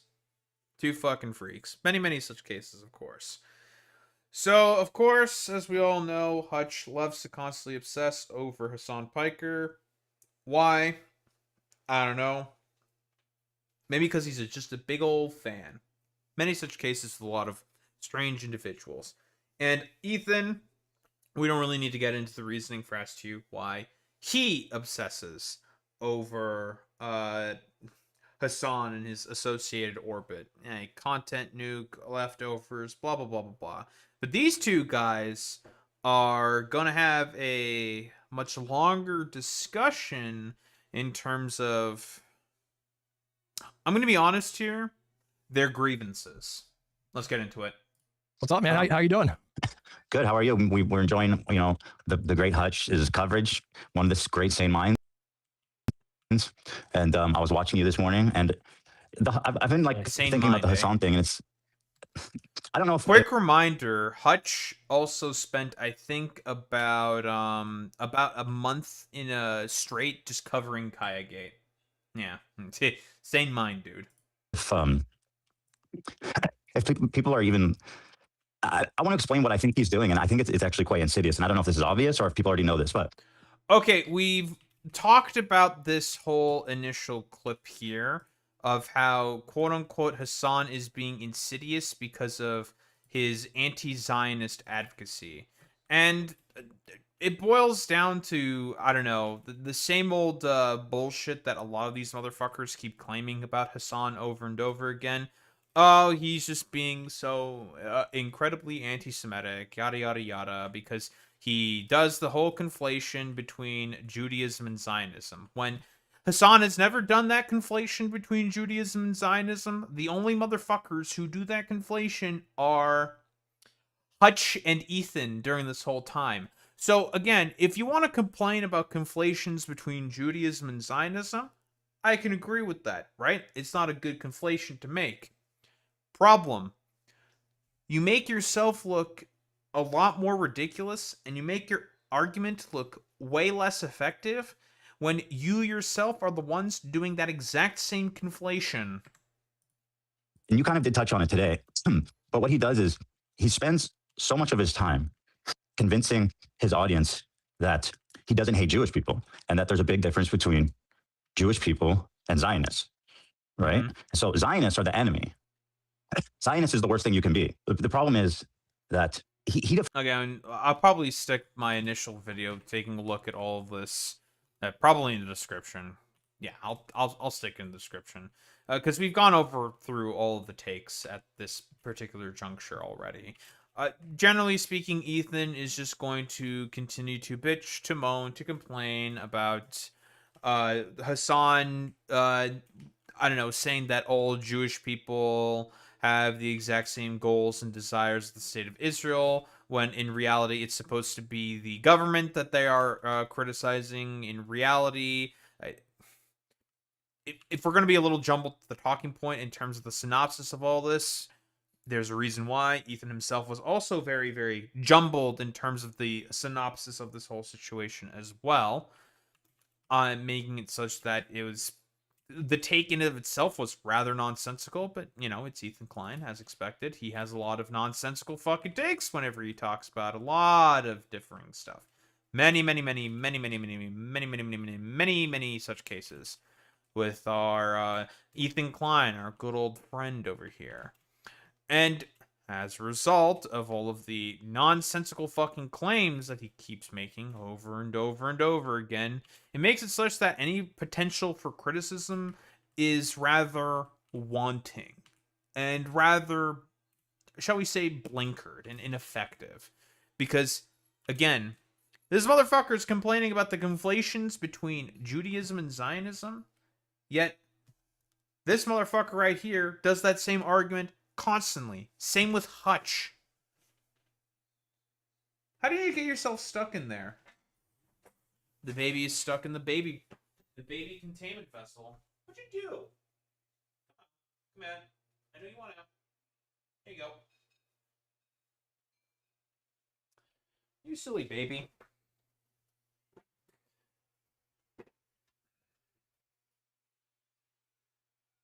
did you get yourself in there? You just climb up there and just fall in the hole? She was stuck in her carrier. Because she just climbs around a bunch of stuff. She likes to play with the carrier sort of strap sometimes. And she climbed up, probably to play with the strap. I did not zip up the carrier. And as a result, she probably fell in. Or she just decided to explore in there. And then she just could not figure out how to get out. Because there would be no clean way out for her. Define Zionism as anybody that, I mean, as he said once, has any kind of fondness for this, has ever at any point had any kind of fondness for the state of Israel, or anybody that doesn't think that Israel should be, you know, we've talked about this definition before. It's nonsensical, wiped off the map. So when you read a stat like 80% or whatever, it's like, I don't know, 80-90% of American Jews have some type of positive association with Israel. It doesn't mean they support the government. So I'm going to say again, what exactly or where exactly Ethan Klein is probably getting this talking point. Hassan has said in several posts that he thinks, or not he thinks, or rather that Israel as a issue amongst the Democratic constituency is a 90-10 issue in terms of the dislike amongst the Democratic constituency of for the state of Israel. Now, can you have some quibbles about that to say that it's a little bit non-specific? Where is Hassan exactly getting this number from? Because from all the polling that I have seen, it's in reality about a 70 to 80% issue, depending on the poll, of course. But generally speaking, about 70% of Democrats do not support sending more aid and weapons to Israel. Something around that. Now, we could get up to a 90% number if we get up to the position of also including the people saying that, yeah, I'm probably fine with that, or people who are not 100% certain. Then it probably would be up to 90% of Democrats, with the 10% being the fucking Zionists, right? That's maybe how that would work. And if I want to be as charitable to Ethan as possible, maybe that's the case. But again, that doesn't change the fact that it is extremely popular amongst the Democratic base to not want to send any more aid or weapons to the state of Israel. That is 1000% clear. Right. But what it does mean is that by Hassan's absolutely insane, rabid definition of Zionism, then what he is doing is fomenting hate for 90% of American Jews. But because he's convinced his audience that not all nonsensical sort of through line there, stupid Jews are Zionists, and that there's so many good Jews out there, guys. You know, look at all my Jewish friends and look at all the Jewish people online. They hate Israel, and so many Jews hate Israel. So we're not anti-Semitic. We just hate 90% of Jewish people in America. But he won't. He has difficulty. Again, this logical through. I've talked about the whole logical through line Ethan is going through here. It's just fucking stupid, bro. Listen, yeah, good Jews. Ethan, why do you want to put it that way? Funnily enough, with Ethan Klein, there's clips out there, old clips of him. Let's be charitable, sure. Old clips of him talk about how much he hates Hasidic Jews. You're reckoning with that fact because his definition of Zionism is so broad, or it involves so many Jewish people because it's so hard to qualify as an anti-Zionist in Hassan's community, right? You have to basically be pro-Hamas at this point to be considered anti-Zionist, right? You have to have. Again, it's just fucking nonsense here. The problem with Ethan's definition is that it's been reduced to such a point where it's just it serves no purpose. You know, the idea of it all being reducto ad absurdum, basically having an argument that's so ridiculous and nonsensical that it serves basically no utility because of just how patently absurd it is. You have to be like Norm Finkelstein, who said on October 8th he was euphoric at the sights of Hamas breaking into Israel. Well, I don't even think Norm Finkelstein, correct me if I'm wrong, but I don't think Norm Finkelstein is Norm Finkelstein even a one-state person? I don't know if he opposes the existence of Israel. But I could be wrong about that. But actually, ironically, I think you might actually be right about that. But I don't think he makes a big fuss about it either way. He just really fucking Yeah, right. Really hates Yeah, Israel. yeah. Norm Finkelstein has a lot of problems with the actions of the state of Israel because, you know, since Norm Finkelstein himself is Jewish, he's very, very in tune and aware of the problems that the actions that the state of Israel is taking, Ethan.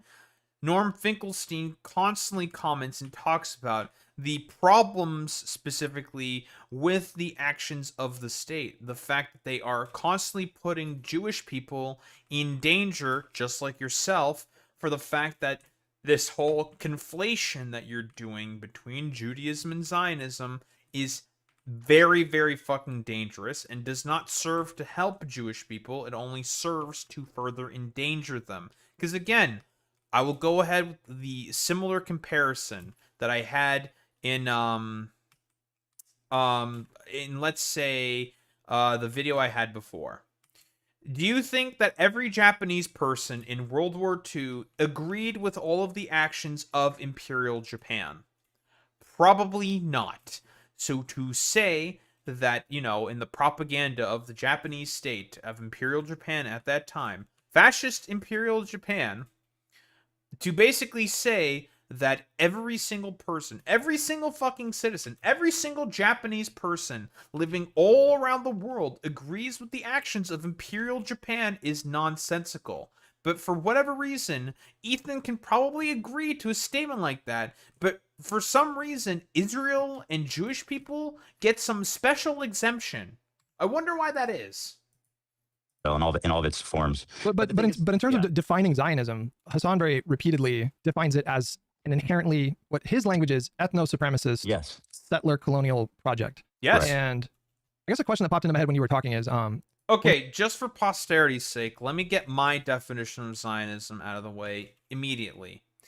Zionism is a political ideology that is fundamentally built upon ethno-supremacism and just religious nationalism, or just nationalism in general, Jewish nationalism to be more specific. That is the fundamental sort of planks of Zionism. It is a fundamentally colonial sort of ideology that serves one purpose and one purpose only, in order to talk about the supremacy of, I'm trying to think like of like Jewish people. I'm trying to think of like the best term, basically the best way to put this is, but to reaffirm the sort of supremacy and sort of nationalism that Jewish people, specifically European Jewish people, have in terms of being able to have their state reclaim their fucking homeland for themselves. It was promised them 3,500 years ago, as per the Torah. You know, generally speaking, it's like a very, very rough definition.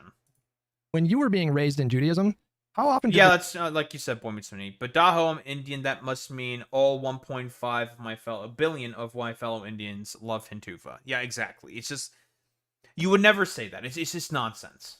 Words Zionism come up like in your studies and in where you worshipped and your family. Was that a term that was used a lot?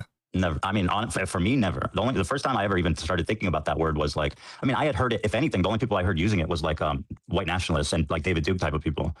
Those were the only people using that word, at least in my view. And academics, it was definitely a word that came up in I went to college. Sure. Yeah. I'm not like. So what Hutch is essentially doing here is Hutch is trying to cover specifically for a lot of Ethan Klein's sort of idiotic fucking statements very often, right? Now, it was used specifically in academia, and Zionists themselves also declare themselves as Zionists. They do that. That is a thing that happens. So, like, I don't know what exactly you're doing here, Hutch, in order to try to like whitewash fucking Ethan's positions. But then again, you're going on the broadcast in about a week or something. About a week, so you know, gotta make sure you stay in his good graces. I'm not in the academia area of Israeli studies and stuff, but I've always just heard David Duke and people like that, Zionism, Zios, the Zionist, stuff like that. Yeah, I never ever when I was at temple or Torah study or in the synagogue, whatever, it was never about Zionism or anything like that. If anything, it's just, well, it kind of depends on where you're doing those studies, because depending on the synagogue that you're at, especially since he's living in California, if I were to take a guess. I guess it also just depends on the teacher of the Jewish faith, right? If it's like a more orthodox, like ultra orthodox Jew, for example, they're going to more than likely reject Zionism. It really just kind of depends on who's doing the teaching, on who basically drank the sort of Kool-Aid. Yeah, it's like how not all churches are the schizo nationalist ones. That's 1000% true. I would assume that most Jewish, would they be called Sunday schools? Jewish sort of religious schools are probably not going to be all insano Zionist ones, like similar to that of all the Christian evangelical churches. They're like no two church or synagogue is 1000% the same. Yeah, there's a lot of conversation too about how Jews are raised to on propaganda and this type of stuff. Honestly, I think in Israel, I think a lot of American Jews have family or in Israel. In Israel, associations or entanglements and crossovers with people or things in Israel. So it's like anybody else that has an association with like somebody who's German and is born in America, but they have German family and they have places they like in Germany, or maybe they visited Germany. You know what I mean? Yeah, my mom. This is a very nonsensical sort of like comparison here by Ethan, because Ethan, do you not know anything about Japanese internment? That's literally how they justified Japanese internment back in the 30s, buddy. So, like, Ethan, this is not exactly the argument that you think it is, my man. Mom is Italian, and so they didn't start traveling until the last like 20 years, and they've taken like 6 trips to this little city in Italy where my mom's family come from, and it's like this city of like 300 people or whatever. And now she has a deep fondness for that city and her family that live in that city, and so now there's this like direct familial connection there, and she was trying to like get me. Yeah, but Hutch, most American Jews don't have that deep familial connection to the land of Palestine, and that certainly was not the case back during the 1910s when the Balfour Declaration happened. Like, what the fuck are you talking about here? Okay, dude. Dual citizenship in Italy, and so yeah, I mean, I take your point in terms of not that exclusive or unique to Jewish people to have like a similar situation, right? Yeah, and it's nothing more than that. But then to turn to your audience and say, well, if you're one of these people, yep, that's right, like that just has like a completely normal association with a country that you might know, people that live there or what have you, then you're a baby killer. You're a Nazi. He really doesn't even mince words these days, right? You're a fucking. Yeah, nobody says that besides like probably Bad Empanada. I don't. What's the evidence to indicate that Hassan says that? Has Hassan ever like gone ahead with just like a thought terminating cliche to just say like, oh yeah, obviously if you're a Zionist, that means you're automatically a baby killer. Now, if he was talking about Bad Empanada, then okay, I would agree there with what Ethan is saying. It's like, okay, yeah, for sure. Bad Empanada says that kind of stuff, but that's because Bad Empanada... My source is that I made it the fuck up. Thank you, Senator. If you're talking about a Bad Empanada saying that, then I would agree with what you're saying. But Hassan? As far as I could tell, Hassan has been quite consistent in terms of being very distinct in terms of who says that, right? Because again, within Israel, there's literally videos out there. Professor Dave's video, for example, does a very, very good job talking about the types of propaganda that a lot of the school kids within Israel are generally raised with, and it is pretty fucking psychotic shit, if I do say so myself. So we know specifically about the fact that a lot of school kids within Israel are brought up with that propaganda in mind. And not to mention Israeli fucking state news, all of the news channels, all of the government sort of positions are all for pushing the narrative as hard as they can to talk about the inherent dehumanization of Palestinians. This is just a fact, period, end of story. Like, even the quote-unquote, like, I don't know, just, like, bringing some polling into all of this. Like, centrist / more liberal Israelis are 1000% for the genocide of Palestinians. They are just specifically having problems with the fact that they have been made unsafe in terms of how the war is being conducted. They are just upset, for example, about the fact that a lot of their lives are, generally speaking, being inconvenienced as a byproduct of the war. And that's what they're mostly upset with. They don't have like any principled sort of stance in sort of like wanting to have the war stop because they think what's going on with the Palestinians is terrible. No, they're okay with what's going on with the Palestinians. They don't give a shit. They're just mad about the fact that it's a bit of an inconvenience for them, or also the fact that everybody also hates Israel for their actions. Evil Nazi, and one of his favorite quotes that I like is that the dog walking one with exactly. That if you've ever at any point had a fondness for Israel, you should not even qualify to be the local dog walker, right? And that's the quote that Sam Cedar famously defended. Yeah, don't get me started on his sane washing. That was a crazy thing to say. But tell me what you think. 'Cause, like, I think that for Hassan, I think like number one, I think his ego is very, very big, obviously, and I think he's not thinking about. Oh, okay, Hutch. This is coming from the dude who literally covered Kaya Gate for like a month, bro. All right, bro.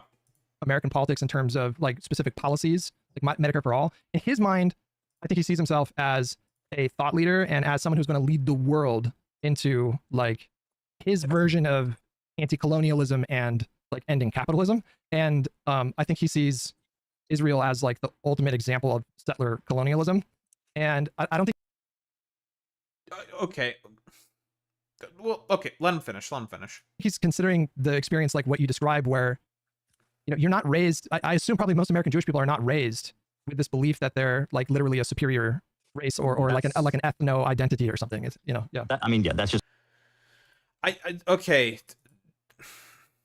That was extremely jumbled. I'm gonna be honest. I don't even really know what the point is. Has Hassan ever thought of himself as a thought leader? Has that ever happened before? Has he? I think he very often, I mean, he'll do like the ooh small bean shit, and I do fucking hate the ooh small bean shit, but I don't think he's ever called himself a thought leader before, not that I can think of. So no, I don't fucking think so. So I guess I already inherently disagree with that from what these like, I don't know, fucking morons are basically saying. Like, I don't know. Like, I don't know what they're really saying here. What, are you talking about Israelis talking about how they're raised to believe the moral cast of society? Probably something like that, Boy Meets Mini. But, so, okay, and then he started talking about how Israel is like a modern instance of like how Hassan is pushing for stopping settler colonialism. I mean, yes.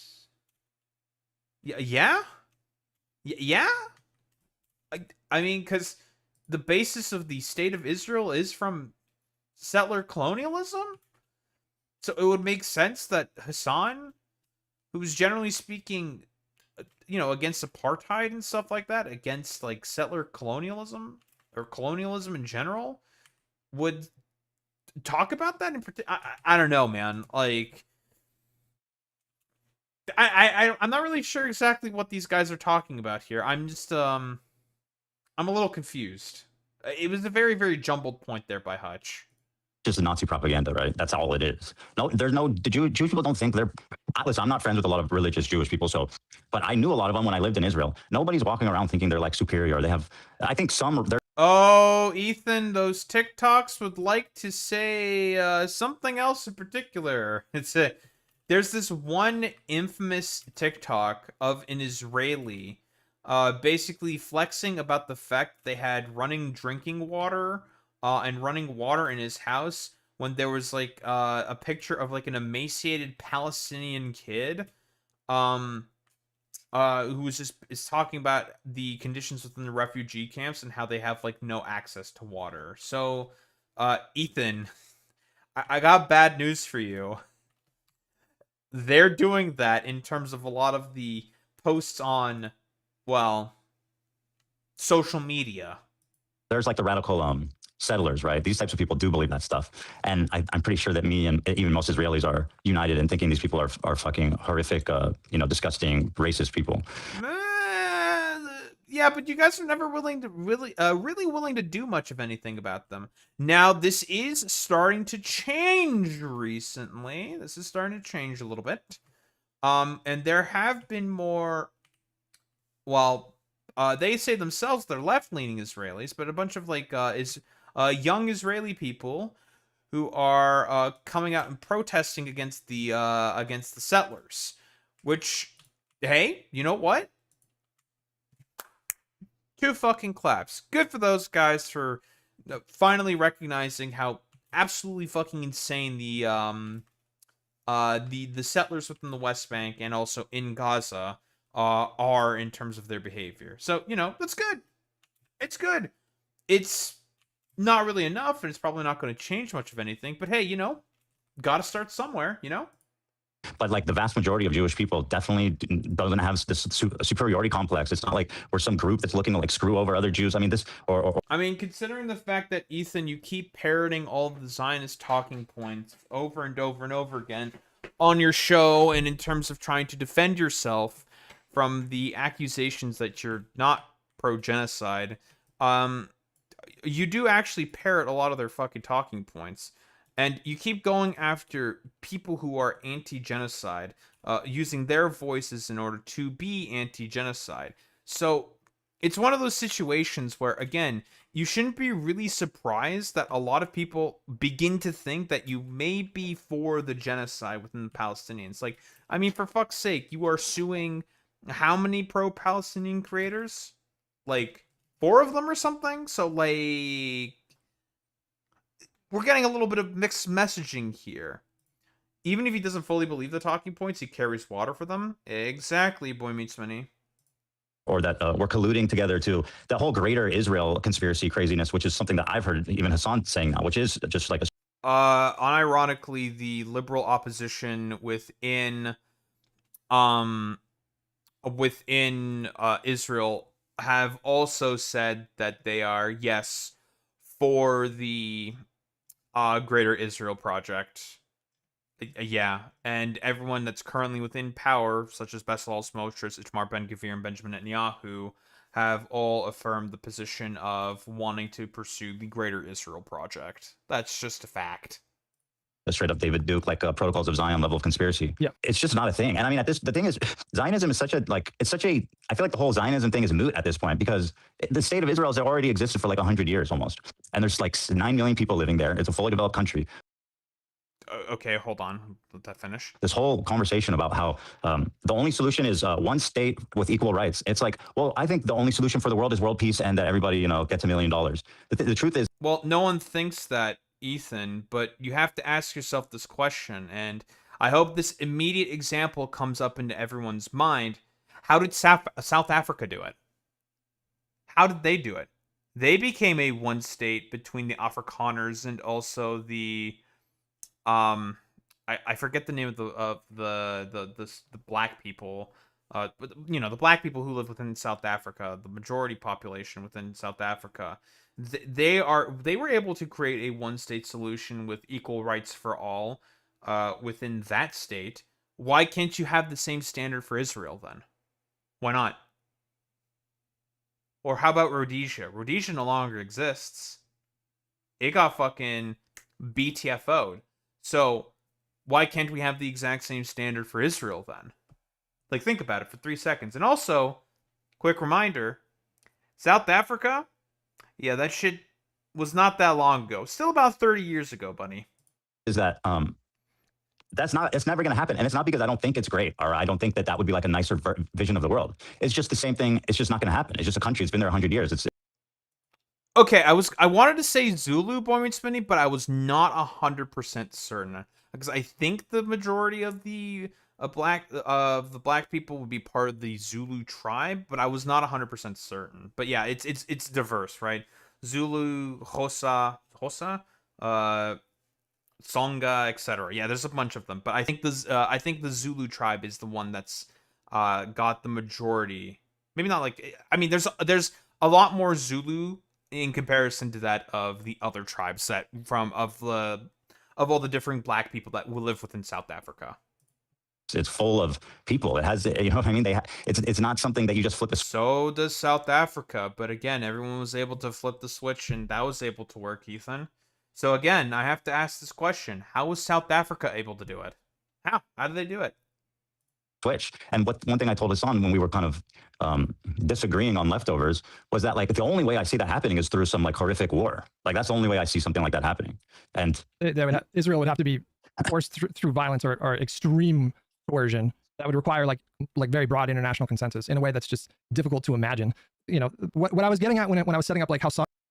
I mean, again, fucking South Africa, man. South Africa, the ANC also conducted violence sparingly whenever it was necessary, but it was mostly done specifically through sabotage and also the associated boycott movement throughout the entirety of the world of South African products also helped to bring down South African apartheid. But here's the thing. Those exact same conditions also exist right now within Palestine. Not so much with the sabotage, although honestly the groups that would be capable of conducting sabotage have effectively all been completely neutered, but the BDS movement and not consuming any products in order to be able to, well, hamper Israel have also been significantly fucking neutered. But whatever. Yeah, you know, extreme coercion, yeah, Hutch, but you know, you're not talking about the extreme coercion that Israel is trying to do against the Palestinians right now in order to forcibly make them leave from their homes within Gaza through all the fucking bombing that they're doing right now. And I'm just a little curious. Hassan sees himself, and like one of the reasons why I think his movement that he's trying to build is just so useless is I think they see themselves as like fighting a war against capitalism that ended in the 90s and a war against the establishment of the state of Israel that ended decades ago. And like to your point, like the matter is, what the fuck are you talking about here, you fucking schizo? Buddy, the only people who are on the side of Israel is the United States of America. Everybody else, every other nation, and every other UN resolution and vote against the actions of Israel votes on the side of the anti-Israel position. Okay, we don't really fucking count the UK. The UK is just like the whatever, pimbly-wimbly fucking dipshits. Yeah, well, the UK, sure, sort of, kind of, maybe, right? They're a little shaky on it, but literally every other country in the world, including Western countries, have said, yeah, we need to basically condemn and try to stop the actions of Israel here. We are okay with UN resolutions of significantly more aid and investigations being done into the crimes and the actions of Israel. Who keeps protecting them, Hutch? It's the United States through their veto powers. Yeah. Settled. Israel does exist, even if you have problems with like the way that it was initially formed to begin with. Yeah. You know, like, course, yeah. But that's literally every country is a product of some kind of colonialism, like literally every country. And if your problem is ethno-states, it's like, well, I got some bad news about the vast majority of countries in the Middle East, because I looked into it like a month ago and I was surprised to find that basically like the vast majority of Middle Eastern countries have it in their constitution that they're either an Arab state or a Muslim state or both. Like it's literally, it's like the first. So this is an incredibly Islamophobic thing here from Hutch to be saying. Again, nobody applies the exact same liberalized Western standards on the Arab states or the Gulf states or whatever in comparison to that of like liberalized Western countries. Like, what the fuck are you talking about here, you fucking dumbass? Probably talking about Pakistan's constitution. Oh yeah, Pakistan, the bastion of the quote unquote more westernized Arab states or whatever. It's stupid. Oh, of course, yeah. I mean, we all know Pakistan's strong U.S. ally, yada, yada, yada. But here's the thing, because what Hutch is essentially trying to do here is he's trying to justify ethno-states. Hutch, if you have a fucking problem with the demographics of Arab states in particular, then if we're being consistent here, you should have a problem with the demographics of Japan. You should have a problem with the demographic makeup of also Norway, and the other various Nordic countries. Very ethnically homogenous, those countries in particular, Hutch. Yet for some reason, you're not having any problems with those, but you're having problems with the Arab states that do not operate with the exact same Western liberalized standards that we have or are expecting for a lot of these other more westernized states, like that of Japan, whose constitution was literally written by the United States, or that of the Nordic countries. That's a little curious. It's a little interesting there. That's a massive inconsistency. And it's because, again, I think Hutch might be a little okay with ethno-states if it's being done by Israel specifically. First article of their constitution of like Egypt and Jordan and all these countries is like they establish an ethno identity for the country. And so I just don't buy like to the opposition to Israel or the insistence on a one-state solution that's never going to happen unless you can tell me how you're going to force a nuclear power. Also, again, a big problem again with that, Hutch. You want to know who's the second most known U.S. ally within the Middle East? It's the Egyptians. To do this, like, how do I? It just doesn't seem like genuine opposition to the concept of like an ethno state. If it's not, it's just like weird virtue signaling, like feel good bullshit. And this is the whole. Oh, that's fucking hilarious coming from Ethan Klein, who will say all the exact same virtue signaling, feel good bullshit all the fucking time, dude. When he's trying to wax poetically about the actions of the state of Israel. Okay, bro, nice meme. Reason that me and Hassan started beefing is because I was like, dude, this whole idea that there's going to be a one state is like so silly. Like, why are we even having this conversation? Like, it's just not gonna happen. Like, it's not because I don't think it's a good idea. Like, I think it would be. And literally everyone said the exact same about South Africa, yet why don't we take a look at South Africa now? One state solution, equal rights for all. If South Africa can do it, so can Israel. It's just that there seems to be some rather interesting sets of interests that are trying to prevent that from being the case, Ethan. It would be great if we could go back in time and make like a pluralistic one state for all types of situation, but it's just not happening. I don't. It's gone. That ship has sailed. I mean, and by the way, there are again, people forget there are like 2 million plus Palestinians that do already live in Israel and are integrated, but I had someone in my chat just now said, Hutch, can you name one single of those? But the problem is, they're not actually integrated at all whatsoever. What the fuck are you talking about here? The problem is that even if they do have some form of Israeli citizenship and have exemptions, they still get treated like shit. For example, there was a Palestinian woman, a Palestinian Israeli, who had Israeli citizenship and everything, living within Israel, who basically said this one thing on WhatsApp, saying that, oh, I hope the conflict stops and that, like, the killing stops and that everyone's okay, kind of a deal. That's literally all that she said. And then she had a bunch of federal cops show up at her fucking front door to arrest her.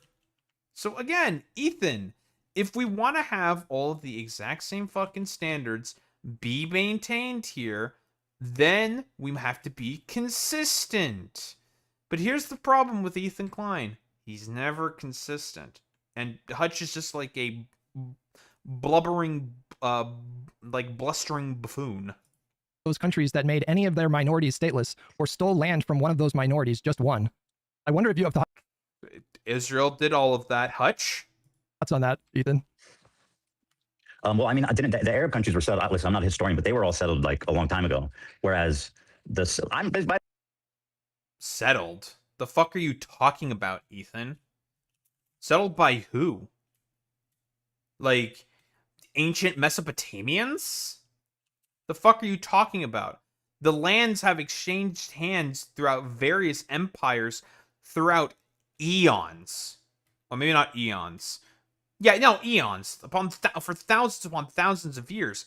There are probably people with Greek blood that may live still within, that's probably still live within, the Middle East. Within, like, Bactria or some shit. If you want to go, like, I don't know, do the whole infinite regress if we want to. Or in, like, Transoxiana, right? Because that's as far as Alexander went with his conquest. Although like technically Macedonian, not actually Greek. Yada yada yada. Whatever. We can Greco, Macedonian. We're not here to make these like particular like distinctions. It doesn't really matter. Yada yada yada.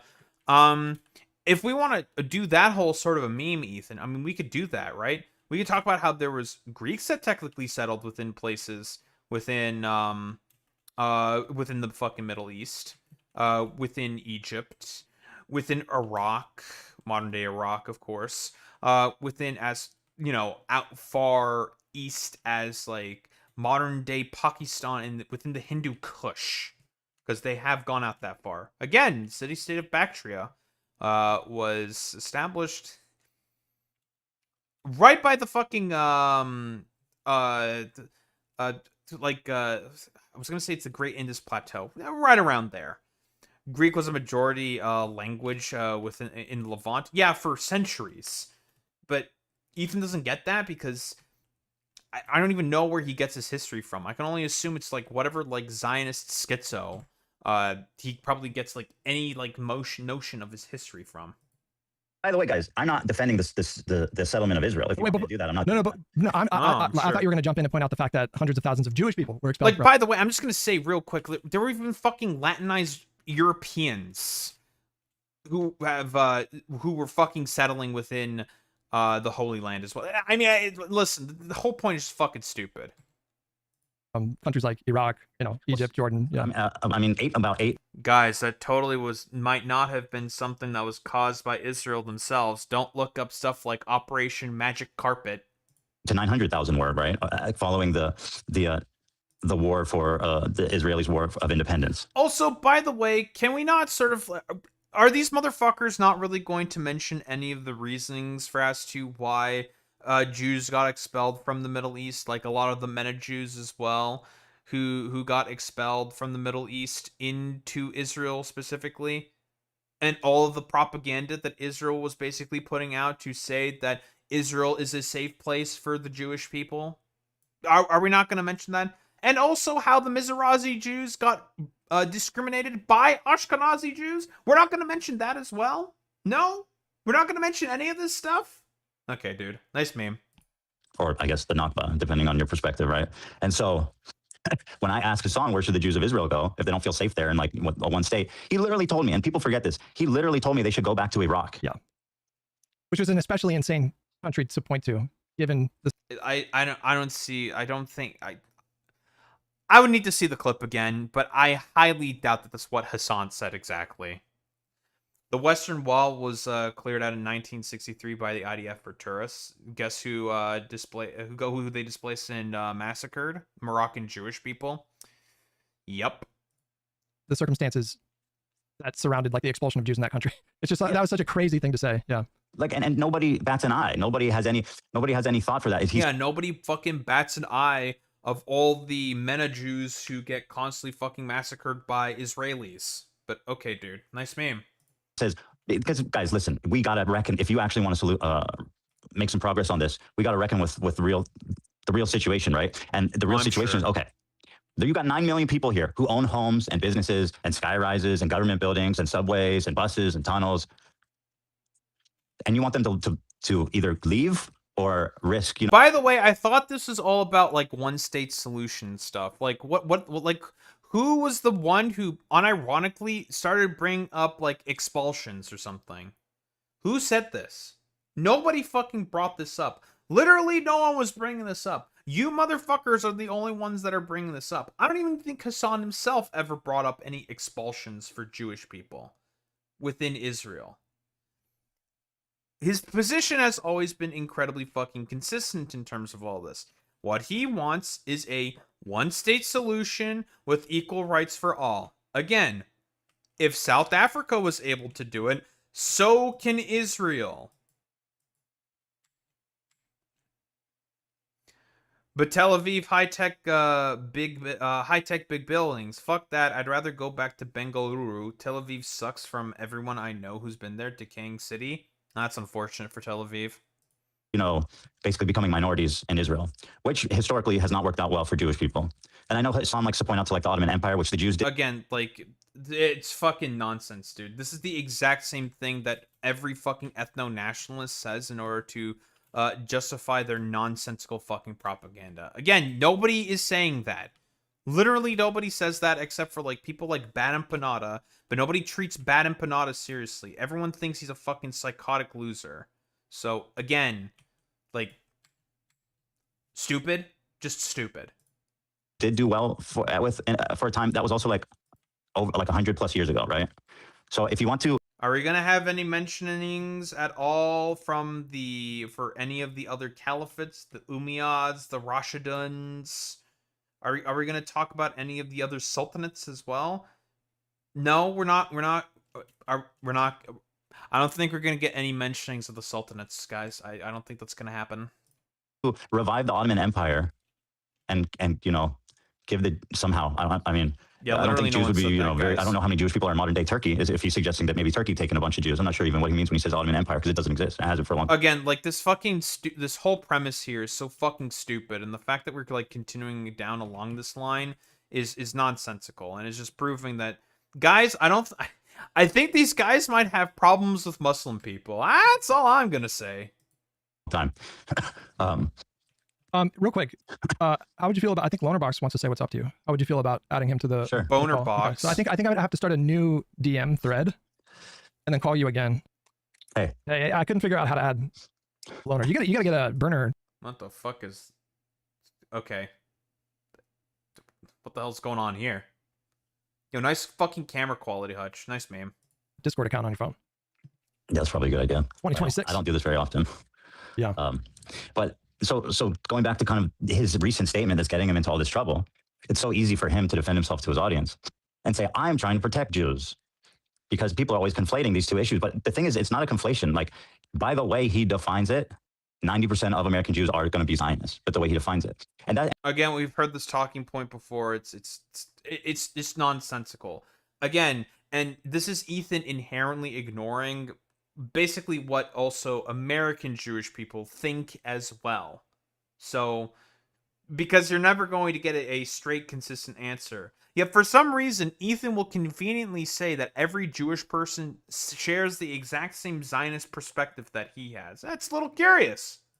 And again, that's not to say like that the Jewish people that I know, all of them, including myself, despise the current government and what the settlers are doing and how the government protects the settlers and, you know, all that. Again, everyone, like, the problem is inherently with the state itself. It's a criticism of the state itself. And the state itself consistently talks about how they are the stewards for all Jewish people, which is incredibly dangerous. That's what every fucking anti-Zionist, including pretty much every anti-Zionist Jew, also says themselves. But Ethan Klein would say they're all a bunch of fucking capos. The wanton death that's happening in Gaza and around Israel. But that doesn't. But that's just you're protesting a government. That's not undoing a state, which is just.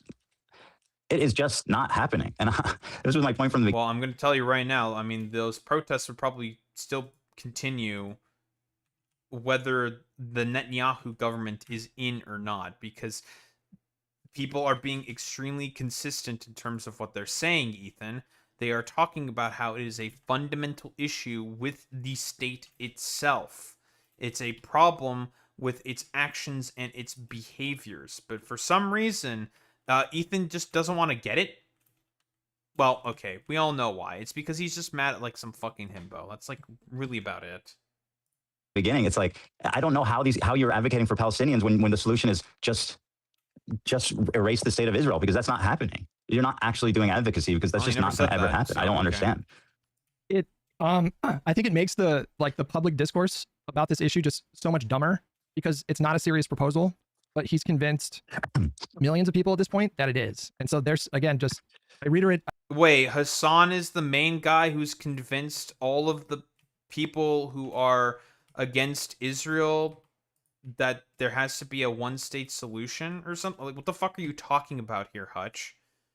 No, everyone just saw the fucking social media videos, looked at them and said, wow, that's really bad, guys. I don't think this is a good thing. I'm kind of against all this, like, murder and destruction of random children within Gaza because of the fact that killing children is bad.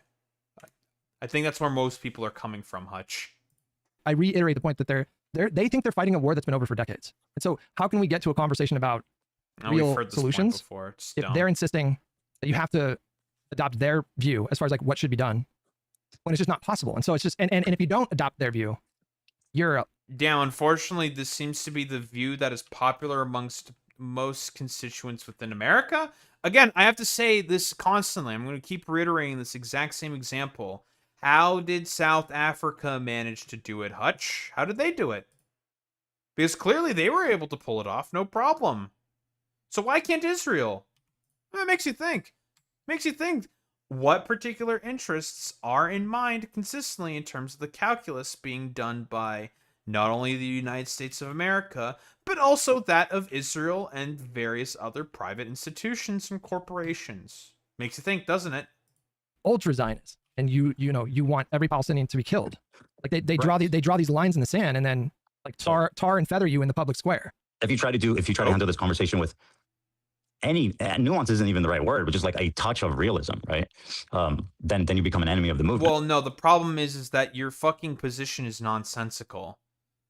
The position that both you and Hutch have, Ethan, is that of ethnic cleansing and genocide.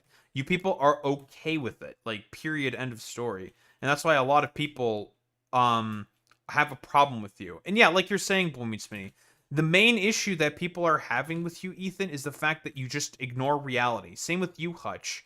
Because we all know Hutch, why he wants to ignore reality. He's got to make sure he always gets his fucking Destiny sloppy toppy. Ethan just has a constant schizophrenic conniption anytime he presses the go live button. And just has to have, like, I don't know, a ranting and raving sort of like problem with Hassan at all times. So, again, even though apparently he doesn't talk about Hassan much anymore on his platform, those Reddit comments must be getting to him. But here's the thing. Specifically, what the current reality of, or basically what you guys are talking about right now, does not reflect reality. Everyone has now, at this point in time, have seen what the reality of the situation is, and they're not particularly happy with the reality that they have been presented.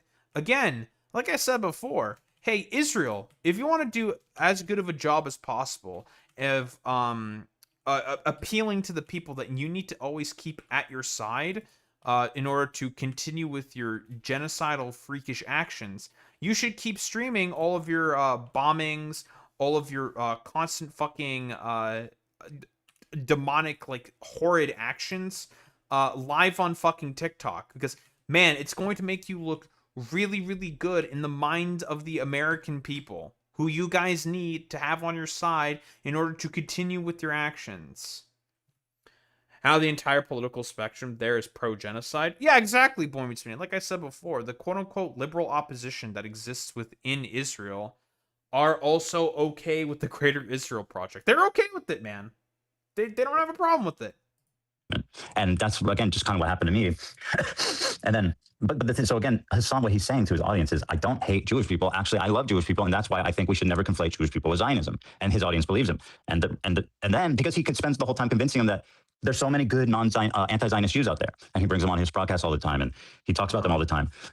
Jews that reach his super high baseline of being anti-Zionist, which is just like, you have to be like the most kind of, I don't think it's really that high of a baseline. It's just, hey man, just don't be for the killing of kids. Very, very high baseline. Are we just going to get constantly repeat the exact same thing over and over again? I saw Sleepy's video also on this as well, and he also mentioned that they just keep repeating. Are we just getting into the infinite just repeat? Are they just going to keep saying the same shit over and over again? You basically have to be pro-Hamas. I mean, it's really like that, right? You have to be willing to, like, again, no one said that you have to be pro-Hamas, but whatever. Carry water for Hamas. And so he convinced his audience that this is like 50% or more of Jews. But the truth is 90% of Jews have some kind of fondness for Israel. And so what he's doing is wait, that 50% or more of Jews are anti-Zionists or something? I don't know. This is a little jumbled. Deeply is fomenting, I believe, violence and hate towards Jewish people, because he's basically giving people again, what has been consistent with what both Hutch and Ethan have been talking about throughout the entirety of this, like, nonsensical fucking screed, have been a conflation between Judaism and Zionism. I've said this before and I'll say it again because I have been consistent about this.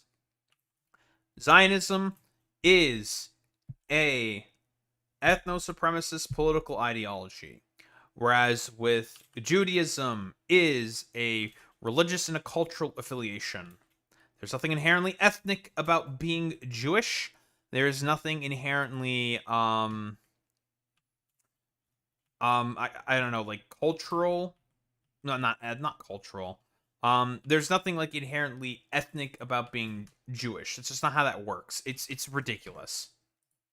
The green light. He's creating a system of consent for anti-Semitism, like systemic anti-Semitism, where it's just if you like Israel, you are a fucking baby killer. You're enemy of your enemy. And I mean, he said of my own wife that she was a valid military target because what did he? I forget the exact words. He said even if your favorite podcaster's wife, who's just a secretary, or I don't remember, but he really is creating a whole consent structure to do violence on Zionist people. And okay, Ethan, the problem is that literally you had your own wife on your fucking podcast where she talked about doing an illegal raid in Ramallah. So I don't know, Ethan. I don't know, buddy. By any other sort of standard, technically speaking, you could basically say that, yeah, Ethan's wife can, technically speaking, in line with what international scholars are saying, she could be considered a legitimate military target. She could, technically speaking, be considered that. And the Palestinians who may potentially carry out something like that, they would be safe in terms of international law. Because of, again, the fact that they are allowed in order to have, they are allowed to be able to resist the occupation and the settler colonial project that's happening within the West Bank, which the UN has deemed illegal. And then a tricky way of convincing his audience that not all Jewish people are Zionists, even though by his definition, 90% are. So I don't know that his audience will ever understand really what's going on. And I mean, I've tried to have these conversations with him, and I mean, the result of it is apparent. And I know exactly how this is going to play out. People are going to clip it on Twitter. I don't care at this point because it's already happened to me 1,000 times, but they're going to clip me on Twitter saying like Ethan even now supports the state of Israel or whatever, and then, the whole cycle of. No, I think people are just going to clip the fact that you're just having a constant crash out and are going to keep talking, are consistently going to be talking about like, what the fuck is Ethan talking about here, dude?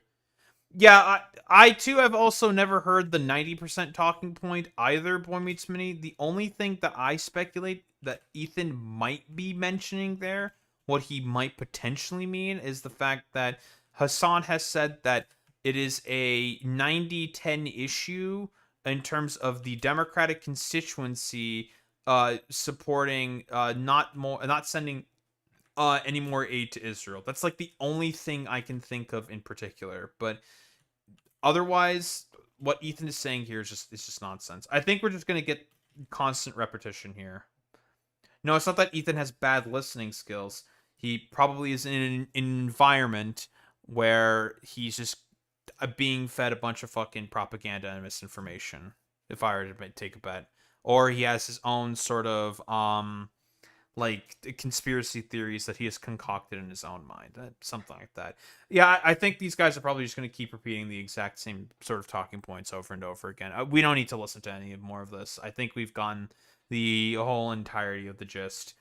But Daho, it's only about halfway through the video. They're just going to keep saying the same shit over and over again. It's the same grievance bullshit. It's the same nonsense, blah, blah, blah. I don't care about listening to Ethan Klein continuing to impart like whatever nonsensical conspiracy theories he's concocted about this. I don't give a shit. But yeah, as expected, H3 decided to come onto Hutch's stream in order to keep crying, bitching, moaning, and complaining about Hassan. And these two are going to have a podcast together where Ethan doesn't like talking about Hassan anymore on his fucking podcast, allegedly. So I don't know what the fuck these two jabronis are going to talk about. I can only assume what these two jabronis might potentially talk about. And that it's probably going to be extremely fucking boring because these guys are just going to have like bad political takes if I were to take a guess. So I don't know, like meh. Yeah, meh. Let them have their fun, I guess. Yeah, let them have their fucking fun or some shit. Not schizo posting about Hassan Piker or some shit. Anywho, I don't think there's like really much else to say besides keep coping and seething, Ethan Klein. Your positions are not liked, and it turns out most American people just do not agree with the nonsensical bullshit that you have to say. And Hutch, you're just a stupid opportunist.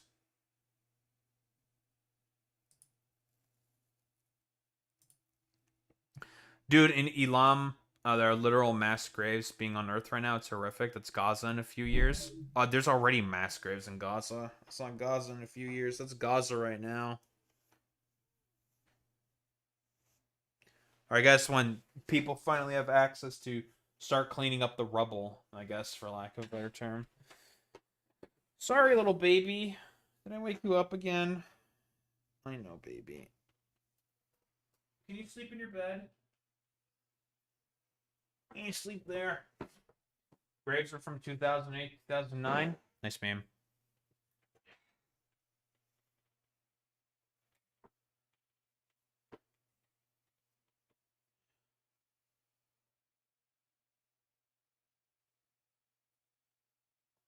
That's true, Big Jerry.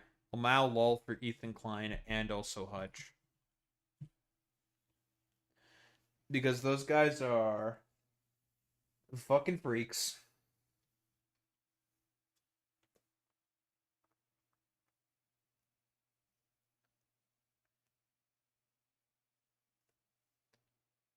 Hey.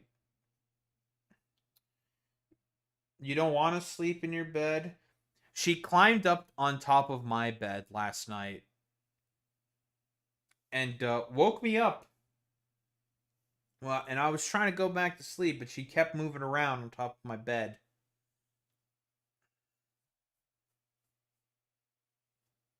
While I was sleeping. I couldn't play with you because I was asleep. I have a feeling that when she's grown up, she's going to be doing that a lot. Ain't nothing I can do about it.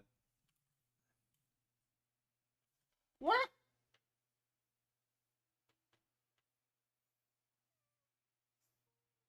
What is it, baby? What's up, honey?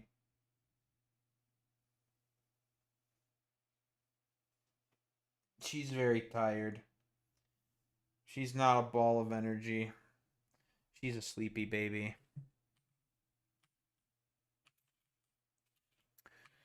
Okay, so 60, 60, 30, 30. This is 118. Each one is 360. For every two. Okay. Ugh. So what I'm basically trying to figure out at the moment is how am I going to do this with a bunch of belts? If I had Mark V belts, I'd be able to put these in columns of 2. But I don't. I have Mark IV belts. And then I could just do one line to here, one line to here, one line to here, one line to here. Because we have to filter everything based on which seed it is. But we don't have Mark V belts. We have Mark IV belts. Which means you have to pair these off. Which is not ideal.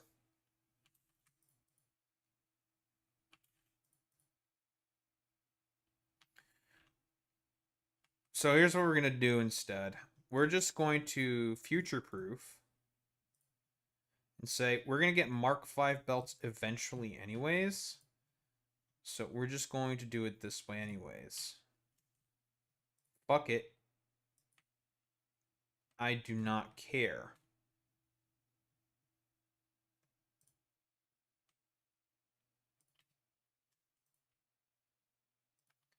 But Daho, the throughput's going to be bad. I know the throughput's going to be bad. Just trying to get you more comfortable, baby. That did not look very comfortable. Is that better?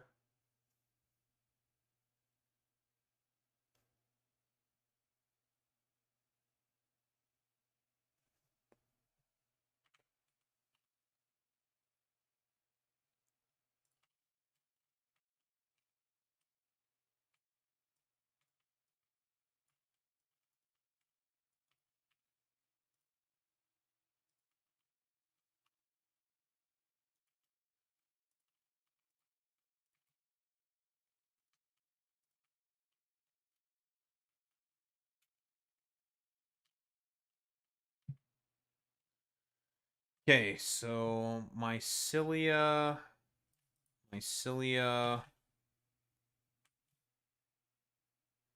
This one should be cotton. Or no, yosei. So the only reason why we're doing all this fucking bullshit is because we need the yosei berries. Yes. So mycelia, yosei, cotton, pumpkin. Lovely, fantastic. Then we just have to make lines for a bunch of other shit, and then done.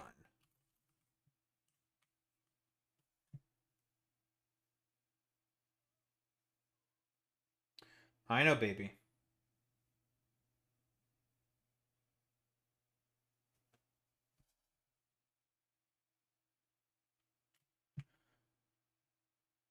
We're just going to accept the fact that we don't have throughput for this. Just be like, man, fuck it, whatever. No, don't have enough throughput. And just take it on the metaphorical chin for now. Because the other shit I was suggesting was going to be such a pain in the ass that I don't want to do it. What? Someone's awake. Someone has energy, eh? No?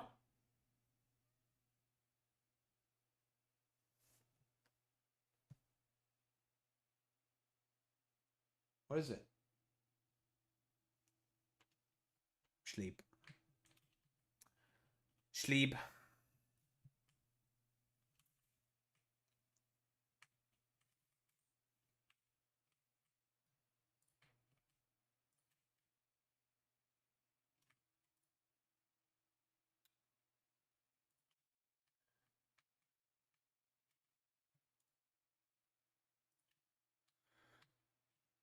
This should work.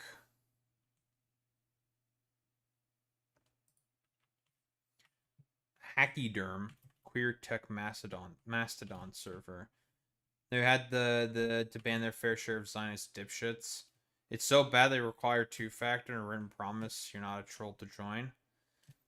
Dude, like I've said this before and I'll say it again. Like I mean, like any other far righter, these people just ruin communities. Like, because I mean, they're not there for like interesting or honest engagement. They're there to just be like nuisances and trolls and just be fucking annoying. It's like, bro, shut your dumb ass up.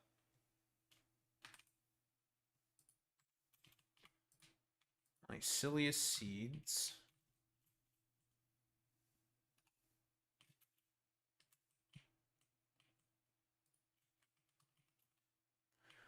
So it's mycelia seeds. This one is yosei.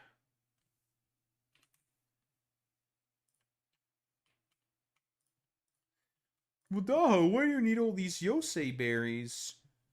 To make dog food. Well, duh, what are you using dog food for? For something very important.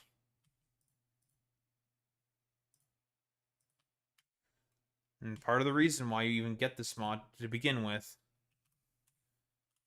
Your cotton seeds. Well, that and also, like, you do get a couple of other interesting benefits, but it's mostly for the dog shenanigans. And your pumpkin seeds. You're going to be overflow. And you're going to go into a sink.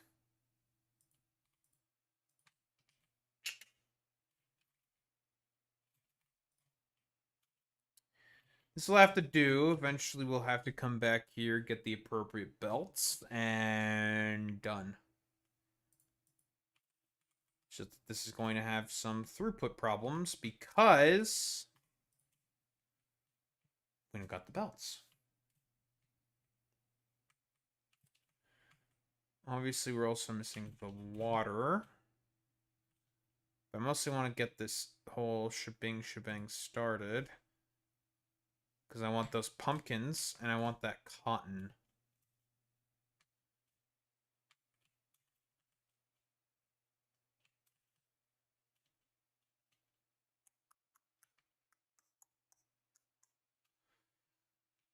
Cut this off for the time being.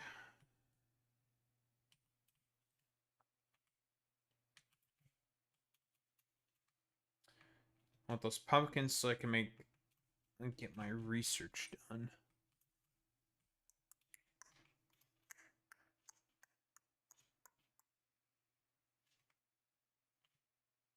You don't like my noises? Meanwhile, you make all the noises you want.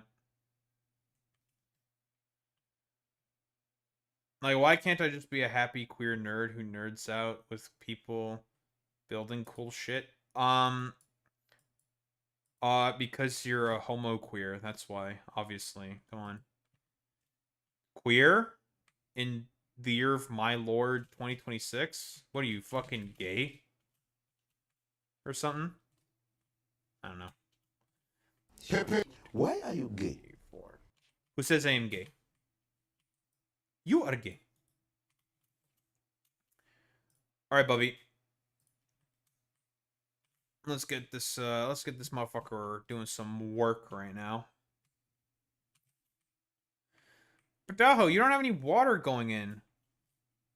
Shut your dumb ass up.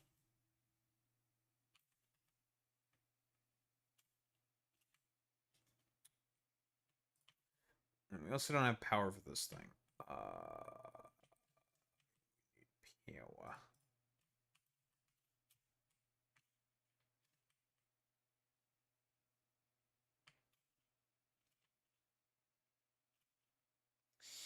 We need some power.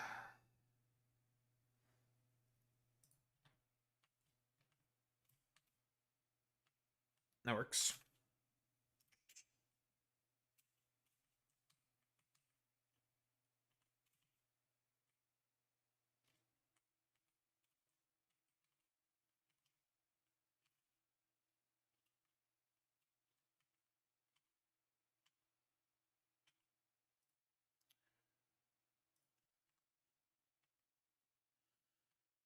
Okay, these should all always be set to overflow. So then none of the seeds that we actually want slip through. Lovely.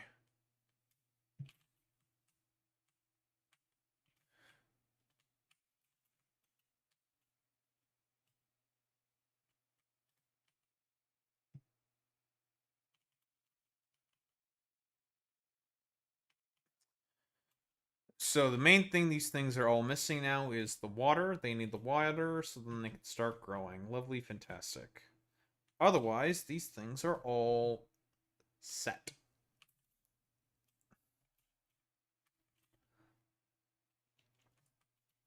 Lovely, excellent, very good.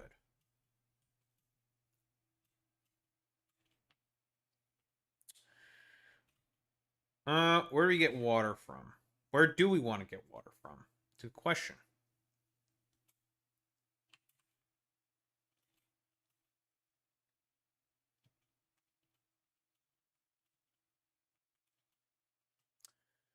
Just the same shenanigans as last time. With this jabroni?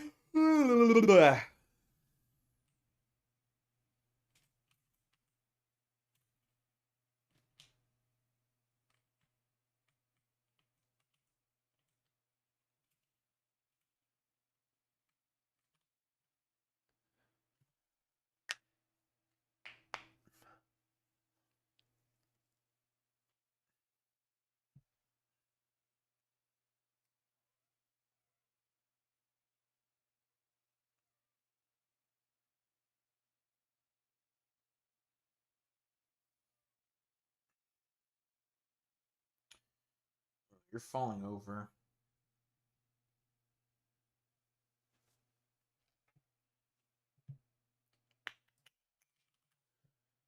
Water pump.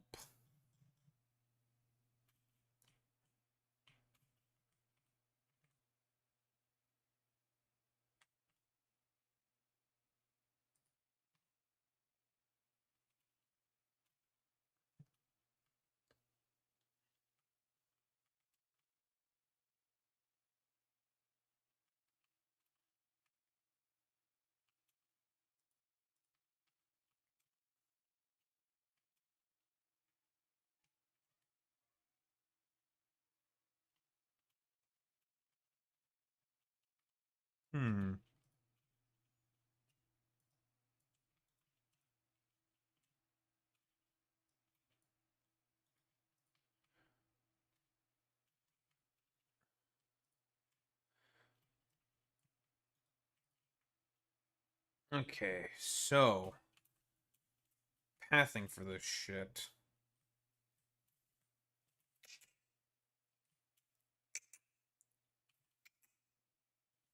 Okay. I have it in my brain.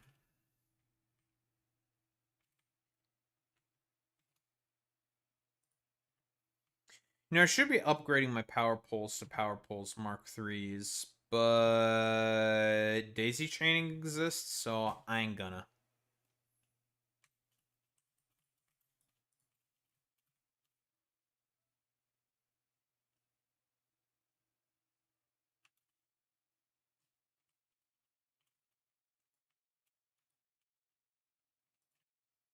Yeah, I ain't gonna.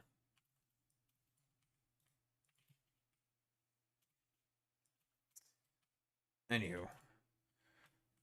Fapping about is over. It's time to continue along the infinite regress.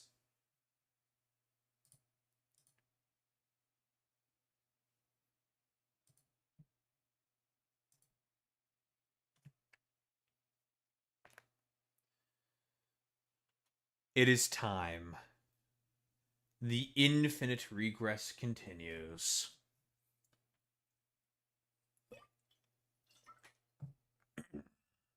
Alright. Let's get started.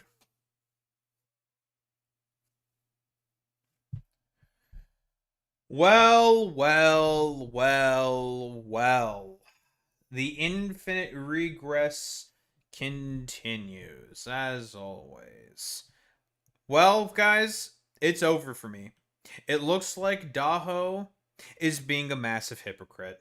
I can't believe that Daho spent all that time defending Demi from the dumbass fucking attacks by Chibi Reviews and Rev Says Desu. For what purpose exactly? Oh, because he got a little bit bored. But intrepid viewer or detractor, I'm going to have to stop you right there. Because bit of a problem with your inherent thoughts, because I'm going to cut you off immediately.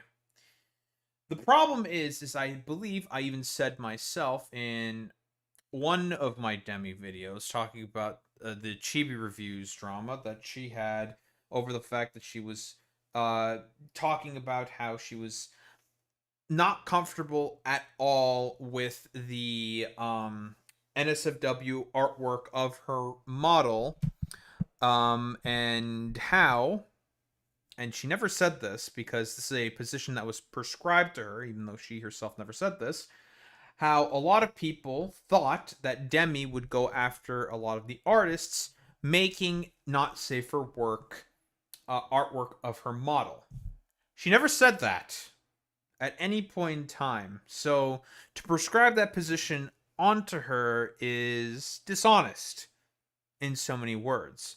So again, and if she were to try to do that, go after a bunch of artists who were making not safe for work versions of her model, which she has already established a boundary about, clarified with an artist before, and they were kind enough, of course, to delete said artwork because that's the deal that they worked out. And when they talked with each other, yada, yada, yada, that should have been that. But Chibi Reviews decided to have to come in there and just completely misinterpret the situation and make it all about a free speech issue for a thing that Demi already arranged with that associated artist. I forget the name of the artist.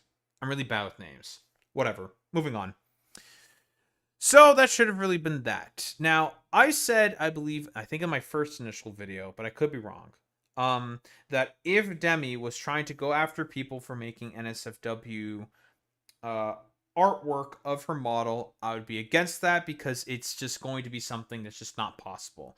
There is no possible way for an individual to go after every single artist possible that are making NSFW artwork of your model, of your character, of your whatever. It's impossible. It is a standard that's never going to be achieved. However, this is a position that I do absolutely agree with what Demi is doing here, and she's deciding to do what exactly? Oh, compromise. Demi herself, probably being certainly more intelligent than detractors, recognizes that, okay, can I stop all of the instances of NSFW artwork of my model that's being created? No, it's not possible. It's a standard that no one can achieve. It's the internet. It'll never happen. Blah, blah, blah, blah, blah. I'd be doing that for the rest of my life. So how about instead I just say, listen, there's an art tag for NSFW artwork. So if you want to do it, go for it. Yeah, with the internet and AI, it is impossible to stop. So there's no point in fighting it. So yes. As she says herself here, I absolutely love people drawing me, but if it's not so much to ask, can people please put explicit/nude art on hashtag Demi34 instead of my main tag?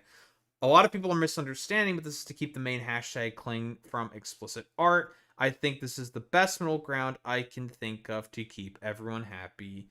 Yay. Very, very reasonable, I would say, right? So, obviously, is this going to be misinterpreted? Oh, yeah, absolutely. Say hello to Chibi Reviews. As expected, Chibi Reviews is immediately misunderstanding the take here and saying that, oh, let's, misunderstanding the sort of take here and saying that, well, of course, my position of Demi wanting to go after artists for having NSFW artwork of her model was always correct from the beginning. Problem, dumbfuck. Demi never said that from the beginning. She never said that she was going to go after artists for making NSFW sort of interpretations of her character. She set a boundary and said, hey, I'm just not comfortable with this, yada, yada, yada.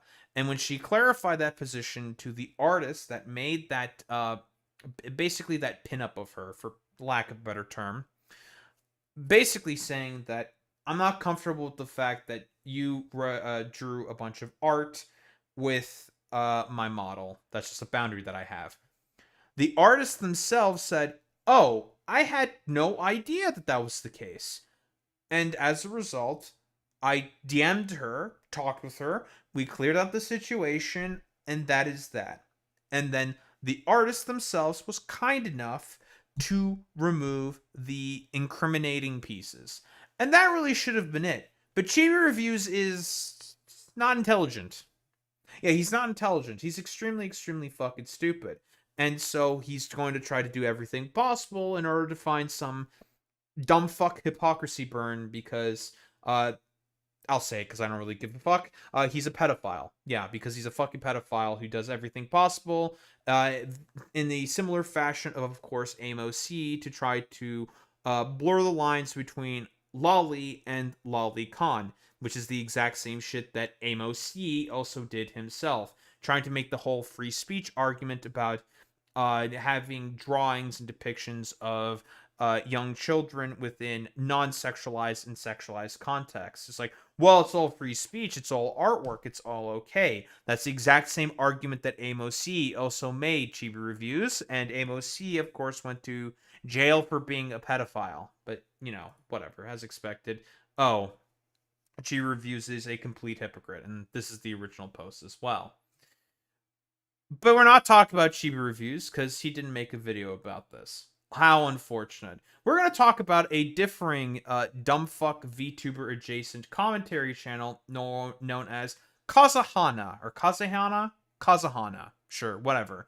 Every single time I see any sort of posts from this jabroni over here, I automatically thought it was fucking stupid. You know, like, somewhat Asmongold adjacent, but not fully Asmongold adjacent. We'll do the whole sort of, I don't know, like flirting with dumb fuck right-wingers. But guys, I'm totally like a not biased, neutral sort of arbiter when I cover a lot of these fucking issues. Yeah, you know, Temu Pigless eats Oreos. Yeah, sure, Boy Meets Spinny, fuck it, whatever. Yeah, this motherfucker right here has, I mean, if you take a look through his feed, nothing but bad takes. And generally speaking, when he talks about a topic, has literally no idea what he's saying. So the Demi backlash just keeps getting worse. Really? And it's based off of some random bullshit that Chibi Reviews is saying? Is that the backlash that we're talking about? Because here's the thing. When the initial post was had by Demi, the only people who were having a problem with it were mostly dumbfuck right-wingers who do not know how to read. Yeah, mostly dumb fucks who do not know how to read, and also chibi simps. So, as far as I'm concerned, you're on the side of being the with the dumb fucks and also the chibi simps. Not exactly the side that you want to take, Kazahana. What do we have here? Seems like recently there's been even more to do with the whole Demi situation that we've. Wait, this guy's British? British. Everyone, everyone. We're getting our fucking Anglophobe. We're getting Anglophobic right now. Let's fucking go, dude. Oh boy. Yeah, British. Fucking British. Been covering now. Obviously, this has been a pretty big topic as essentially, yeah, Demi recently has been under fire for this one post right here, essentially making a new tag for her art, but a place to put her, other art, let's just say. And obviously, this comes off. I mean, really, the only person who's just being annoying about this is Chibi Reviews, and I would assume probably a lot of the exact same suspects. Feedback of a couple of months ago of the crazy drama that went down, where essentially she said that she wanted no kind of art like that made of her at all, and now people are very confused because. No, that's not what she said. She said that she does not mind having, like, sexualized interpretations of her model or artwork of her. She's just not okay with explicit stuff. And then Chibi Reviews was the one who basically said that she wants to go after all artists making explicit interpretations of her model. She never said that. That's just some random schizophrenic concoction made by Chibi Reviews himself because, I don't know, he was bored one day and he wanted to stir up some random drama. Because they're like, well, if you said you didn't want any at all, why are we making a tag to put it in there? Now, obviously, she goes on to explain that essentially. Because it's a compromise, because she understands that, well, I'm not going to be able to stop all of it. I don't think I can stop all of it. She never even said that she wanted to stop any of it or all of it because she recognizes it's the internet and also AI exists. So she can't stop all of it, even if she wanted to. So again, it's called the compromise. This was to just kind of be a middle ground. Like she still doesn't really want that out of her, but if people are going to make it, at least they can put it in a different tag to her regular one. Now, obviously, I did say in the last video though that I feel like it is one of those things where a lot of people now do it on purpose to annoy her. Obviously, because she's made it very clear that she doesn't like this art being made of her. People make it anyways, and then they put it in her art tag. So I feel like those kind of people aren't, they're not going to listen to like oh, we'll put it in the other hashtag. I'm sure that they're just going to put it in the art tag anyways to annoy her because. I don't think this is unfair. Whoa, I'm agreeing with something a probable dumbfuck is saying. Oh, crazy. Of course, she can't do anything about it. It's a Twitter hashtag. You can't moderate it, as far as I'm aware. So, sure. It's just one of those things where I think people just continue to, kind of do this, especially with this new post coming out here. But, of course, yeah, a lot of people were confused, though, because they're like, hang on a minute. Well, you said, all this stuff. Now, of course, some people have been commenting on this. I already see Emerald Apple on there. I see Chibi Reviews on there. My sussy meter's already going off of the chain. Even further now, because when we looked at this had like 500,000 views. It's now on almost 900, so there's a lot more perspectives and people talking about this. Saying people like Chibi Reviews really prove that you can't stand for absolute lies and get away with it. You bitched and moaned about Demi being anti-blank, so now that she makes an alt tag to encourage artistic freedom without making her uncomfortable, you're still unhappy. And obviously... Well, that's true, by the way. Yeah, people are still basically pissed with this. Trying to get like dumbfuck hypocrisy burns, the most low IQ of conservative rhetorical tactics.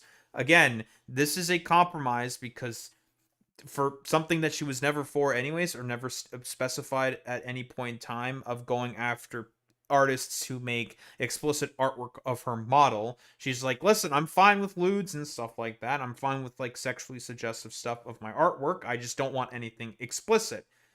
Right? And she never made any indication at all in any of her fucking posts saying that she wants to go after those people specifically. There has not been any tweet, there's not been any message, anything whatsoever saying that that was the case. All she did was message one artist saying like, hey, these are my boundaries, I'm a little uncomfortable with the explicit artwork you made of me. And the artist was nice enough to basically be like, oh, I had no idea that was the case. Let me go ahead, remove that artwork, blah, blah, blah, blah, blah. And that's really should have been... That's it. Like, that should have been just the I don't know, like wrap it up, Domi, it's over, that's it. But again, Rev Says Desu and She Reviews decided to make like some dumb fuck drama about this. It's stupid. This is the post that Chibi made about this, saying picture on the left is from 2 months ago, and then obviously this one on the right, right? Which of course, yeah, they're saying that essentially people are like never happy with anything, right? Which I can kind of understand because of course, you know, she did kind of create this area for people to go ahead and, you know, post, you know, stuff to in other places, right? But I can also understand the other factor of like, why even... I don't even, okay, what was... Did anyone even understand what that point was? I'm a little confused. That, okay, I need to listen to that again. Which I can kind of understand because, of course, you know, she did kind of create this area for people to go ahead and, you know, post, you know, stuff to in other places, right? Oh, he's talking about the hashtag there. Okay. But I can also understand the other factor of like, why even make this tag at all if you are uncomfortable with it? I know it's to like kind of put things, you know, I guess in a separate area and a separate place. You don't have to look at it in the art tag. But as I said, most of the people making art about this now aren't, you know, her fans, right? Her fans have probably listened to the first message she put out about the fact that her saying that she's uncomfortable with that kind of art, right? Her actual fans have probably, you know, listened to that and not done that, right? Whereas, you know, the people that are still... I mean, that's maybe the case.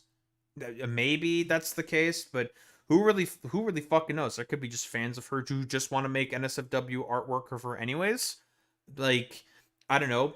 People will just make artwork of her in whatever way, whatever style or fashion they want to or something. Like, I mean, who the fuck knows? Let's be honest here. Continuing to do it are people that are not fans and people that even potentially dislike her, right? Which of course is one of the biggest factors I would say as to why this is so confusing to me. Because yeah, as I said, it just seems like they'll just continue. How is this confusing to you?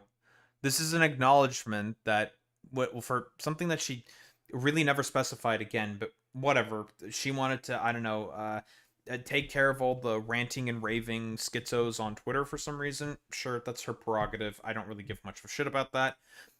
She basically is making a compromise saying that, hey, I can't stop all NSFW interpretations of my model, whether I wanted to or not. It's impossible. It's the internet. AI exists. Yada, yada, yada. It's just not possible. So why not just put it into a differing tag instead, so then it doesn't get into the main art tag?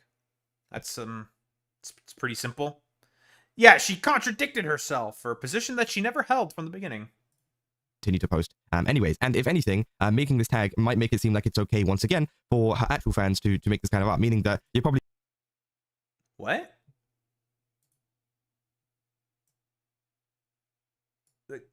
Huh? In what way? What? That's a bit of an inference that you're making there, Kazuhana. Like, what are you talking about, bro?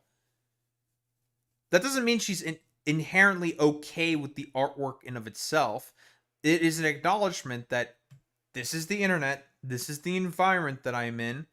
I can't stop this all even if I wanted to. So I'm just going to compromise and say, listen, if you want to do it, stick it in this tag instead. So then it's not in the main art tag. Like, that's... Why is this so complicated? I feel like this is actually really easy. Or this should be really simple. But for some reason, for a lot of these fucking... I don't know. The bro is not doing any favors with the fucking look on his face right now. He seems to be a little tired. A little tired, okay? Don't worry about it. Her basically just coming up with a fucking compromise. This should really not be that difficult. She's just acknowledging... I feel like I'm going to keep repeating this point over and over and over again. She's just saying that I can't stop all this artwork even if I wanted to. It's not possible. It's the internet. I don't have control over the whims and desires of everyone on the internet. I can't fucking do anything about it, whether I like it or not, blah, blah, blah, blah, blah. So just put it in this tag instead. It's a compromise. I don't actually really like it all that much, but hey, I can't stop it even if I wanted to. I'm looking to compromise, blah, blah, blah, blah, blah. And I think that's like just fine. And it should really just, that should be that. And we shouldn't be covering this topic yet again. But for some reason, you know, we got to take a look at this all over again. GB Reviews has to get his dumb fuck hypocrisy burn argument in because he's very low IQ. Probably going to encourage more people to make this art in the long term, which just doesn't seem like a very good strategy, right? You know, because you can argue about, oh, you know, she went back on whatever she said, sure, whatever. But I think it's also a good conversation to have about, is this actually effective and will this fix the issue that she wants to be fixed? And, you know, I don't really see it fixing it, right? And maybe there'll be results soon. I don't think she was ever looking to fix that situation. Okay, because the problem is that Kazuhana is operating off of a really shitty foundation from the beginning. He is operating under the assumption that Demi wanted to stop all NSFW, all explicit artwork of herself. As far as I can tell, Demi never had that position. She never said that because, again, that is a standard that is impossible to have. And if that was the standard that she had, then I would probably be against what she's saying, because it's just like, well, you're looking to have some form of compelling of artwork of potential for speech here or whatever, simply due to the fact that you are looking to have a control over what an artist sort of has in terms of the artwork and interpretations that they want to make of your model. Then I would be against what she's doing. But she never said that. No indications have been ever given at all for Demi being for that position. So again, like I said before, this is just like a concoction of these people's minds. Like, well, specifically Cheapy's mind.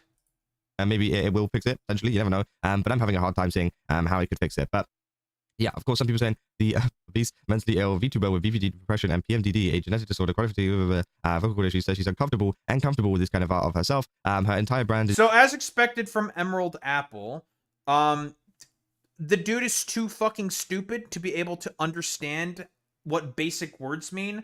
Hey, Emerald Apple, I know that you're extremely low IQ and that words are very difficult for you. You are operating off of an assumption that Demi was initially just not comfortable with all sort of like lewd interpretations of her fucking model. She never said that. She also never said anything about going after people who make NSFW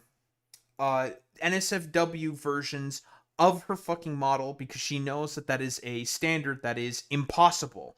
But then again, we're dealing with someone who is a Stellar Blade AI wannabe, expecting like any sort of like, I don't know, like basic logic from someone like this is impossible. It is an impossibility. What I am saying here is just will never happen. Emerald Apple will always exist in this state of being as incredibly stupid as possible. But whatever, have a fucking schizo crash out instead, Emerald Apple, because goddamn, you are incredibly low IQ.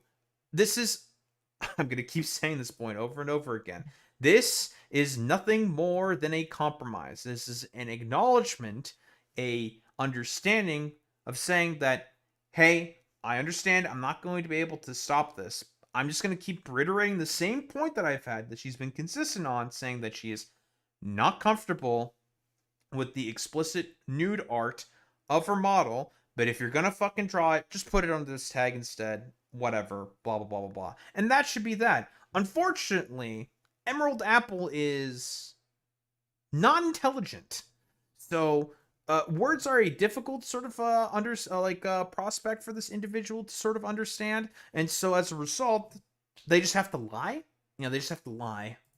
Is being an unhinged loud streamer with a VTuber built for blank, and yet she is uncomfortable with it. Wants blank on a separate tag, and she loves it. Meanwhile, she was allegedly getting blanked on stream as Wait, did she say? Wait, hold on. Did she say that she loves that artwork? What the fuck are you talking about here? Nothing in that post would indicate that she loves that artwork. What the fuck are you talking about here? Are you just stupid? That's a rhetorical question. Yeah, you're just a fucking idiot if that is the interpretation that you're making there. She never said that. What the fuck are you talking about? But whatever, this guy's also going ahead with the schizophrenic conspiracy theory of saying that Demi got railed on stream. Why? I don't know. Maybe because this guy has like strange fantasies in his mind or something? Who the fuck knows? She tries to play the moral high ground and a pure innocent girl energy as she attacks people like a rabid animal over misunderstandings. Typical borderline personality behavior. Now, again, the whole doing stuff on stream thing, I don't think that was really, I don't think that was real right. Of course, it's still debated to this day, I guess. But of course, people will... So we're not going to have any sort of like aspersions for the constant lies that Emerald Apple had there? No? No? I've been very clear about what Emerald Apple's lies are there, but then again, that jabroni follows you on Twitter. Don't think you're slick. I saw that right there. Don't want to fucking alienate some large dumb fuck Twitter account? I'm just saying. it's still debated to this day, I guess. But of course, people will still bring it up, I guess, with Dude, we're doing the faux centrism bit. I love this. Dude, some people are...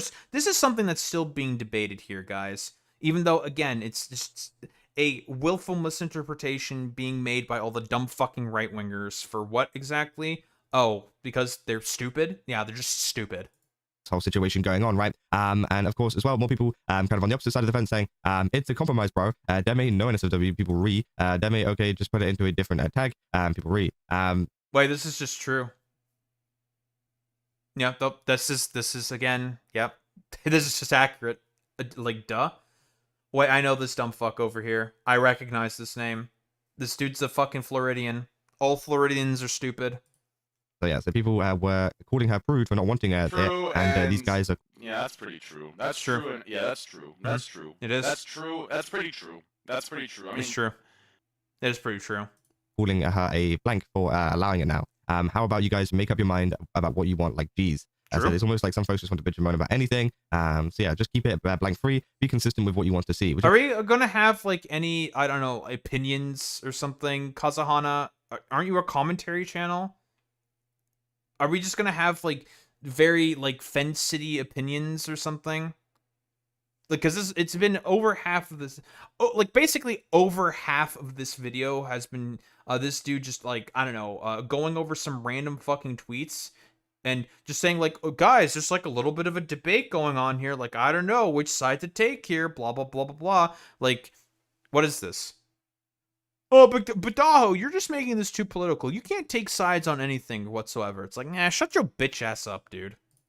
I think it's true, right? I think that is true. Like, you know, don't be a fucking fence sitter. Take a fucking side, ho. Almost like some folks just want to bitch and moan about anything. So yeah, just keep it blank free. Be consistent with what you want to see, which I think is true, right? I think that is true. So it's not that hard to do and maintain. I don't see why we're swapping ships when the first one sailed. Also, if you've ever participated in drama, then you will forever hate the most persistent haters who will hate for anything. And then obviously, everyone says it almost... Wait. If you participated in drama, you will forever have the most persistent hater. I mean, that's true. They'll hate for anything. I mean, that's true. Res, keep it NSFW free. Be... God, this is fucking hard to read.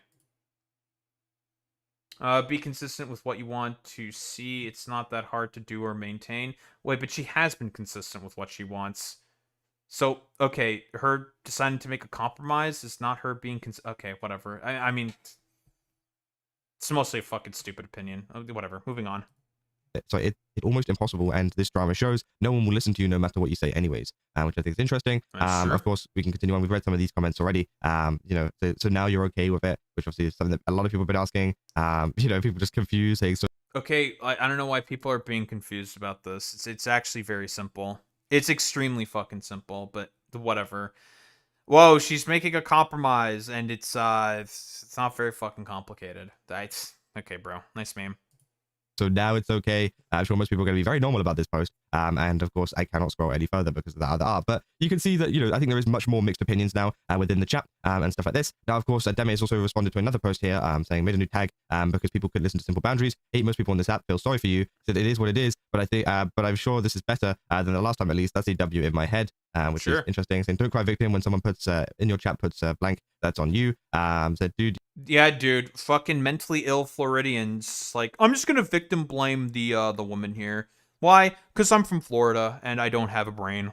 You had blank during a stream, which again, obviously, a lot of people have been discussing that, saying having to say this again for the last time is crazy. Saying, watch out, Deme, all of the fake blank sympathy beta cuckbags are going to attack you again. So see, Deme arts puts a smile on my face for real. I do see lewd art slip into my main tag.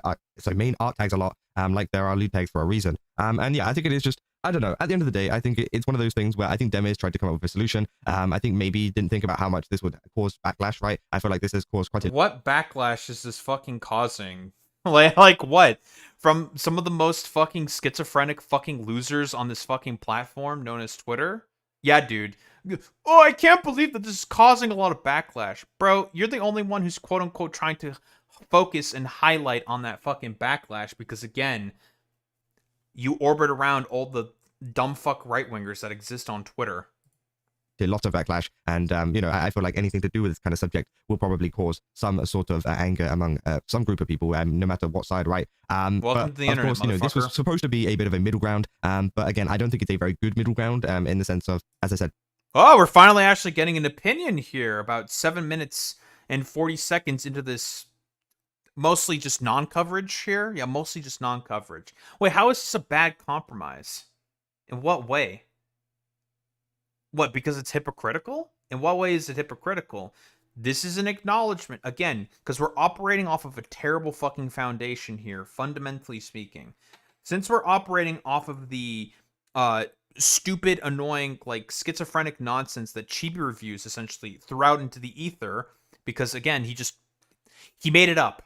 The whole thing that started this whole drama was just made up bullshit from Chibi Reviews, saying that, well, Demi was going around censoring a bunch of explicit artists. She never did that. She never said that. She set a boundary. She said what her boundary was. She talked with the artist that she that was made that explicit artwork of her model. They talked with one another. They came to a consensus. The artist agreed to take down that explicit artwork that they made of her model because they did not know that that boundary existed.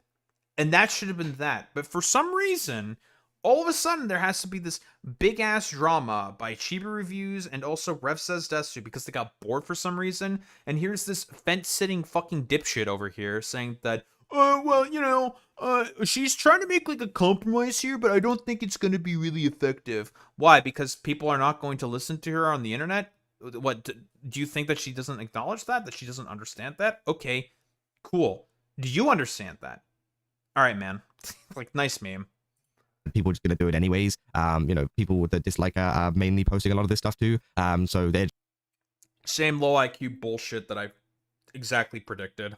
Just going to put it in the main art tag. And as I said, it only opens up like more people to making this art if you're saying like you can post it, but on this hashtag, right? Because now fans might think that, oh, okay, this is okay, and start uploading to that tag, right? When, you know, obviously I feel like they've... That's the point of the tag, you fucking dumbass. You said this point already. That's literally what it's there for. Like, no one's... Like, who gives a shit? Okay, whatever. Besides, didn't you also say in the exact same fucking position that her fans already understand that fucking boundary and are probably not going to make explicit artwork, but now you're saying that the fans are going to be confused? How do you know they're going to be confused? What? Do they operate off of the same reading comprehension that you and all the right-wingers have or something? Are you just stupid? Yeah, you're probably just stupid. Slowed down in terms of uploading art and stuff like that in that kind of, you know, that kind of art in a sense, because of course she said that she's uncomfortable with it, because of course if you're a fan of her you'll listen, right? But if you're not, you won't. And I think that is how it kind of goes. Okay, so because this guy's constantly speaking out of both sides of his mouth, you literally just said that the fans are going to make that type of artwork anyway. They're going to just be like confused and start making that artwork saying like, yeah, okay. But you also just literally said that they are already listening to her. So which is it? This is an inconsistency. Demi has already indicated that she does not give a fuck about the people who are not going to listen to her. She understands the environment that she's in. She's not 12 like you are. So she's a mature adult. She knows that people on the internet are not going to listen to her, whether she likes it or not. So then why are we, I don't know, why are we just saying this? What's the point? Stupid. Like, I don't know, we're just trying to, I don't know, maybe this guy was also bored and had nothing better to cover, so he's just covering this bullshit. Which obviously is why I don't really see this working at all. And if anything, just make it makes more people make more art in that kind of way of your VTuber model, which I think is the opposite thing of what you would want. But yeah, I don't know. It's odd. But we'll have to see what happens in the future if there's been any problems with it, or if it goes well. You never know. It might go well. As I said, I'm only speculative as to you know, how this will go. But it could do well. You never know. I don't know. Maybe I'll need to take a check through some of the hash. So we're not going to name any better compromises? What's your solution to this problem, Kazahana? Or are we just going to be a fence-sitting little loser who's inconsistent in terms of his talking points? I'm just saying. Like art chats and things like that to see how it really is going, but I'm not very hopeful, right? But yeah, that's what I got for this video. If you guys did enjoy it, don't forget to leave a like and subscribe. Shit video. Literally nothing of interest was to be imparted at all. Like, I'm going to be honest here. shit video, bro was just like, I'm just gonna be a fucking fence sitter. Guys, I'm totally a hecking fence sitter that doesn't agree with all the dumb fuck right-wing positions that I espouse constantly. But guys, I'm totally a fence sitter, guys. Nah, yeah, totally, whatsoever.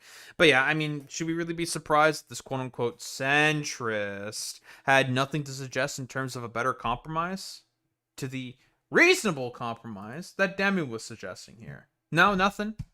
We're not gonna say anything. We're just going to, like, I don't know, have some form of allusion to, guys, I don't think it's going to work because people are not going to listen onto the internet anyways. Brilliant commentary, Kazahana. Brilliant, as always.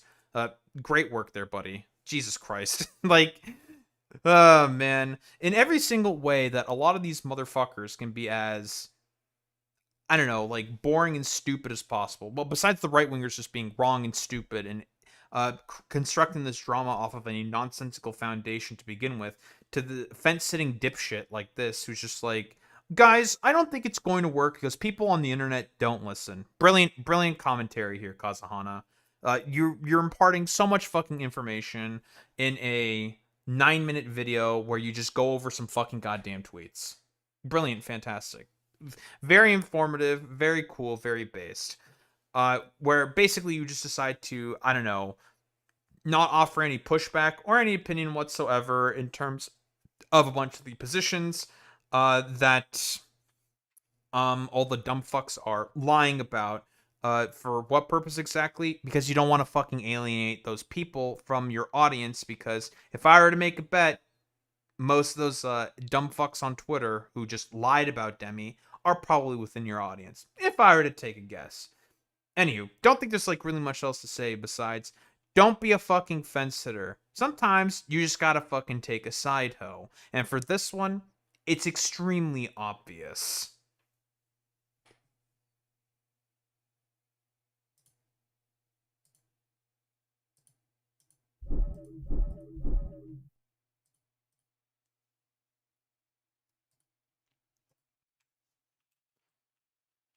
Guys, don't we love enlightened centrists?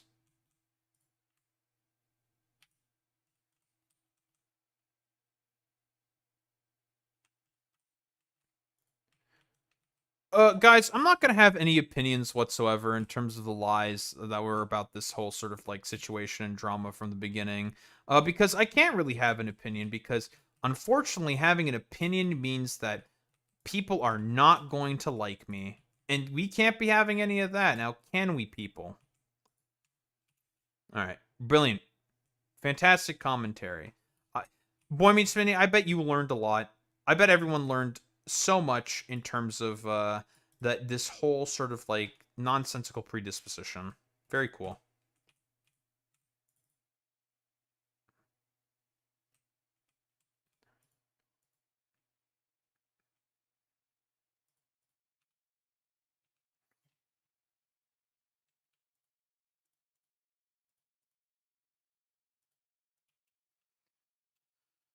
I was hoping for Chibi Reviews to make a video about this, then I could just dunk on it. I would have had a lot of fun dunking on a Chibi Reviews video. But Chibi did not take the bait.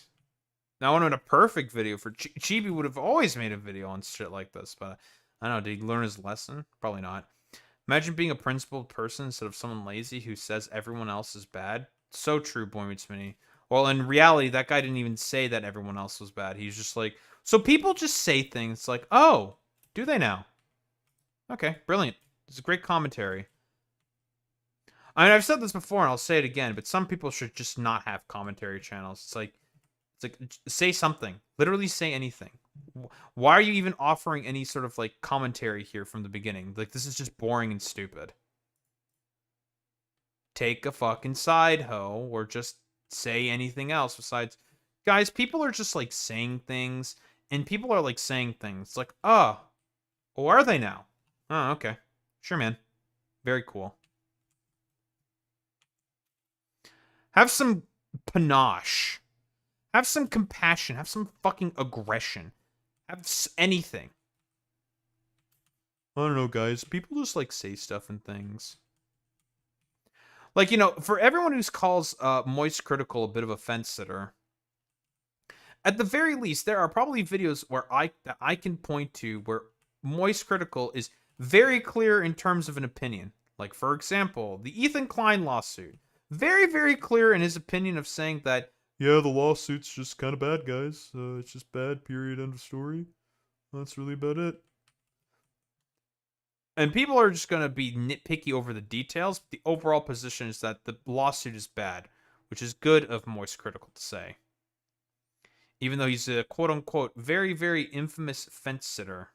Sure, man. Totally. Daho expecting some hecking consistency from YouTube viewers? No. I can't believe that Daho would expect such a thing. How cringe. How gay. Kinda gay. Why are you being so gay, Daho? Why are you expecting consistency from people? Oh, well, you know.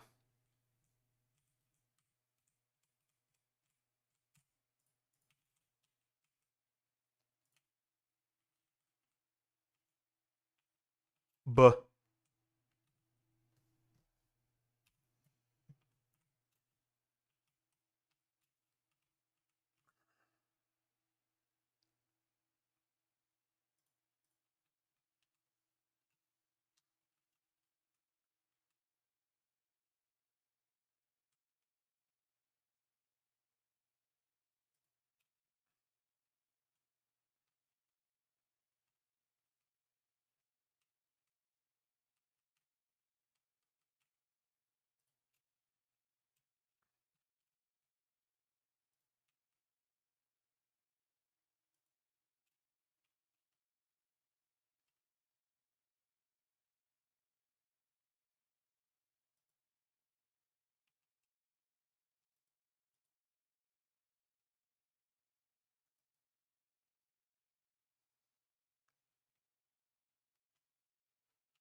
Ay, ay, ay, ay, ay, ay, ay.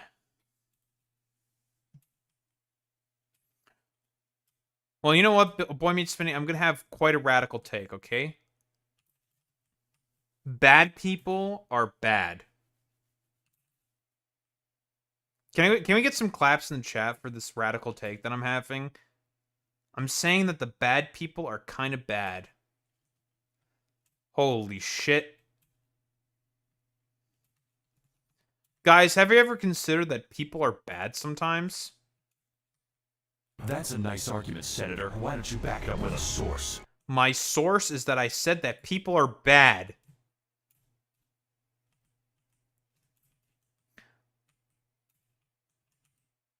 My source is that I made it the fuck up. Oh, I can't believe that you said that people are bad sometimes. You risk looking biased against the bad people. How dare you? Oh no.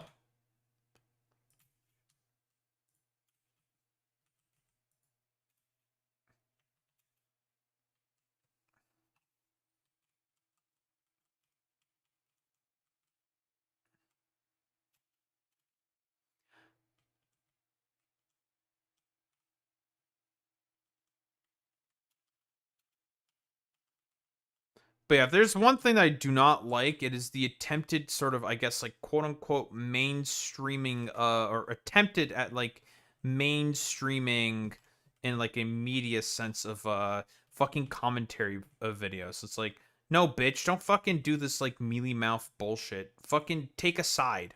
Don't be a fucking bitch. Have an opinion. You are a commentary channel. Having opinions is literally your fucking shtick. I never really understand the people who quote unquote have the criticism of like, well, I like it when people just don't have opinions on anything. It's like, well, then what the fuck is the point of having like an opinion channel that's meant to just have opinions? Like, fucking read some op-eds instead if you don't want, I don't know, like, quote unquote biased reporting or some shit. Like, okay, then be an op-ed reader.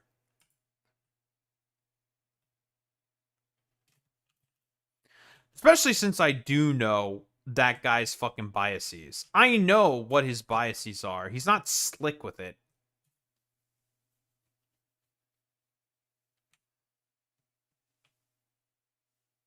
As much as that fucking jabroni likes to think he's slick with it. It's like, bro, I already know what you are. I know everything about everyone.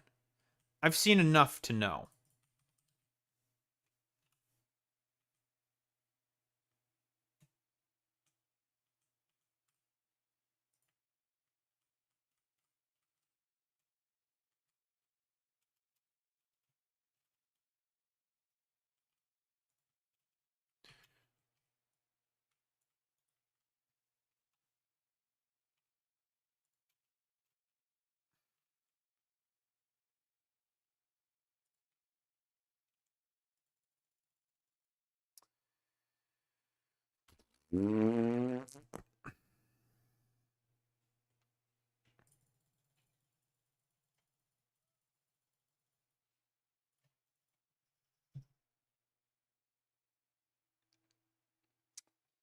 I'm currently not happy.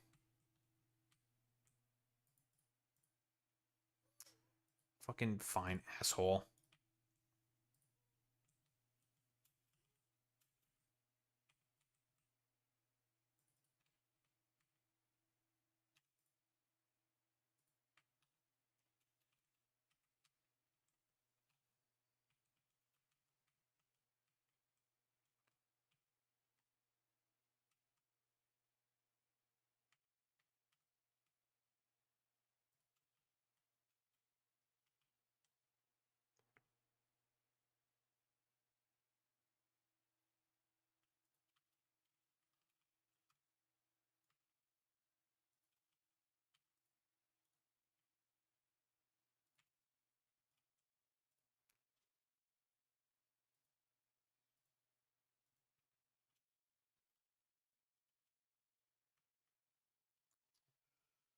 At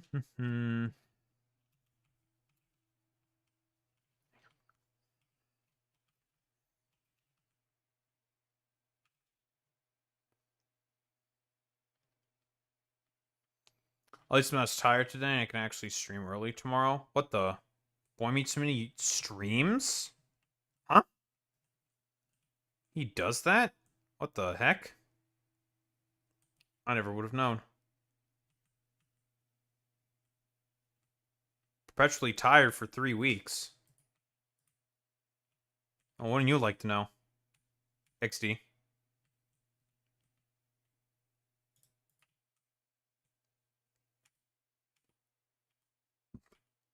Buh.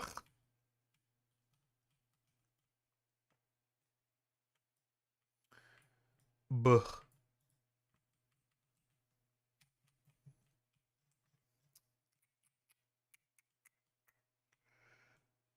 Do it like this instead. I think I have to.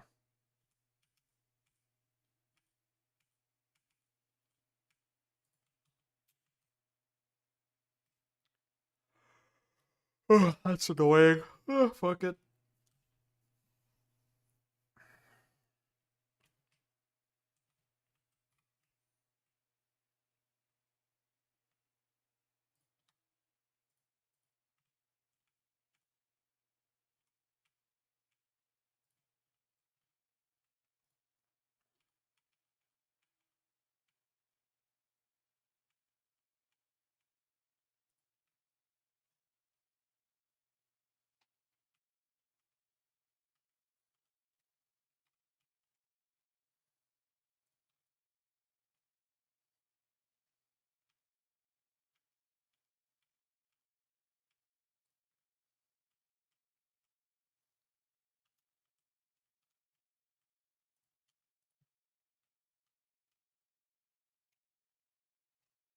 Okay, that will do.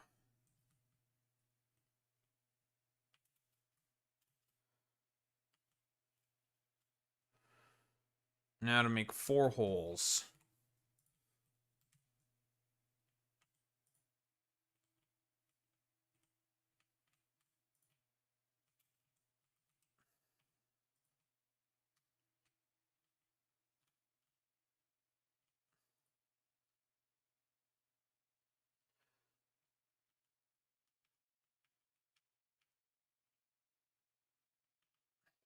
Well, Daho, how are you going to make this work? Trust me, I am a genius.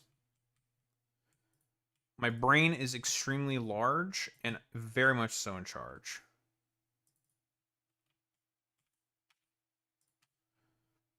Boom. That one could just go straight on the ground. Go that way. And that'll take care of all those problems.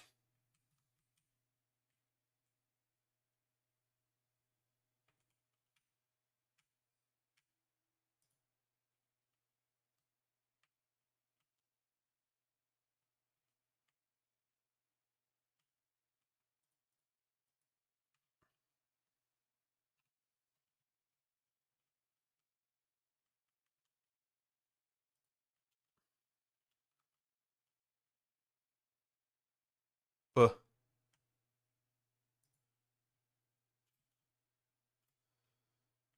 that's not exactly what I wanted.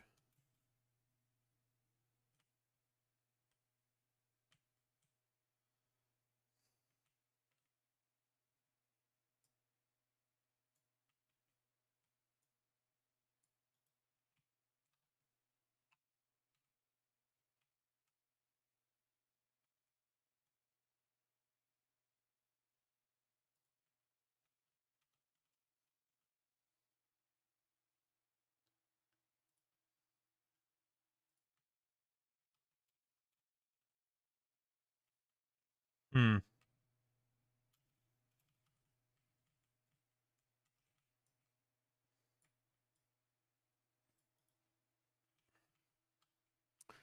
Okay.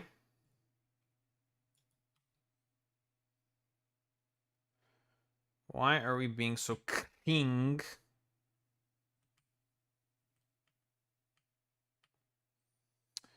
Yeah, I saw that. I mean, listen, dude. All right.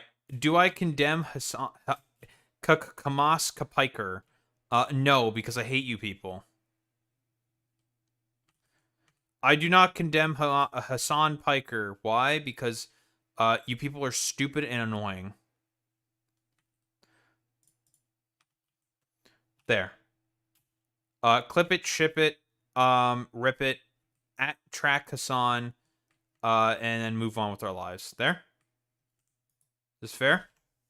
Can we do that?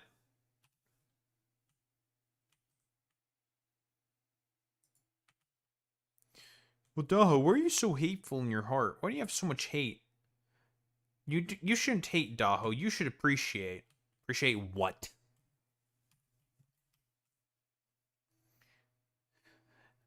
You know, every single time I ask my mom that question, right? I say, appreciate what? She always says, appreciate that you're alive. I'm just like, brilliant. Thank you. And that just pisses me off. I fucking hate that shit. Appreciate that you have life, that you're breathing. It's like, oh, okay. Sure, man.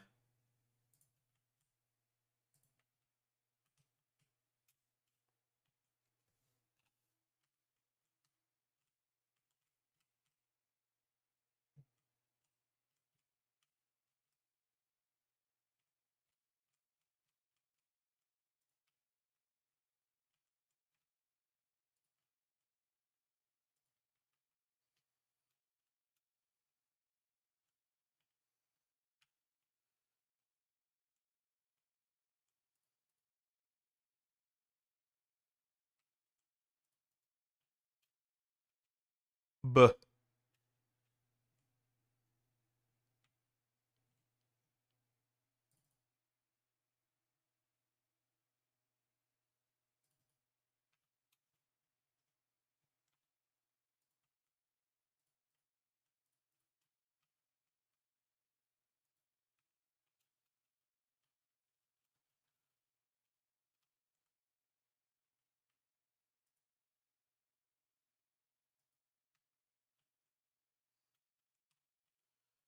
Alright, we're almost done with this fucking bullshit.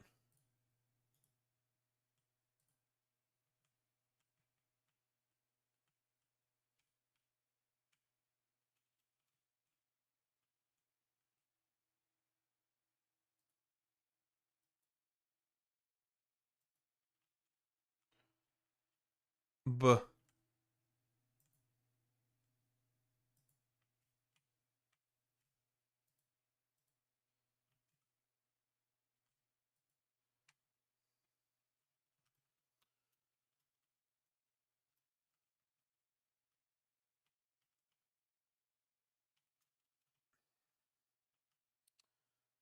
Alright, now that done. Lovely, fantastic. And the water is all flowing very, very simple and cleanly. Simple and clean.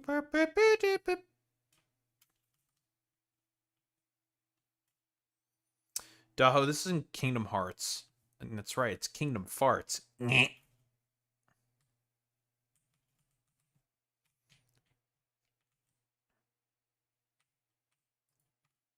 Yeah, okay, Trump. Yeah, prove me wrong.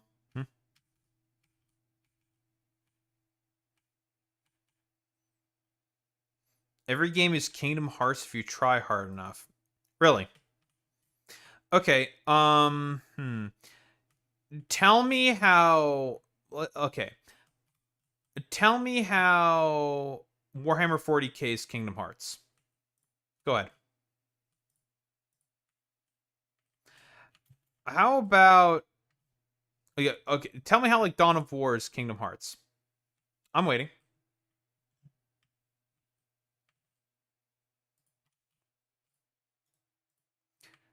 Why don't you try justifying that one to me, huh, wise guy?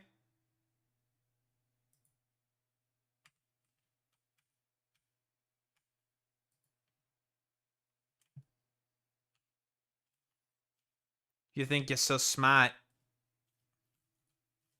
How about them apples?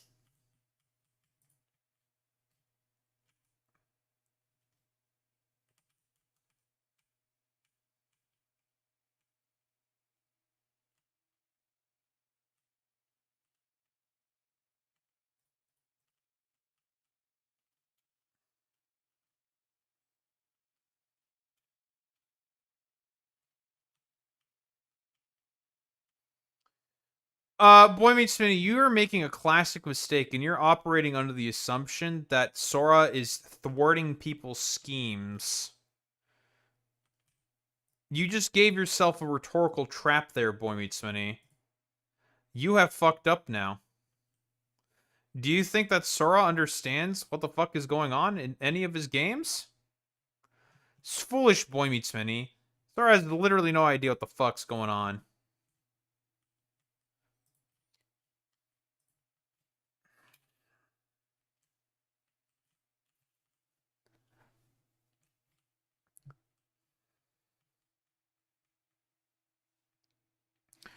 Alright, well now we're growing pumpkins. Very important.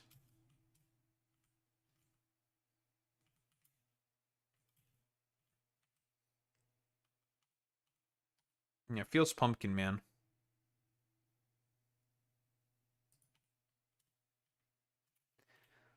We're all feeling a little pumpkin, man.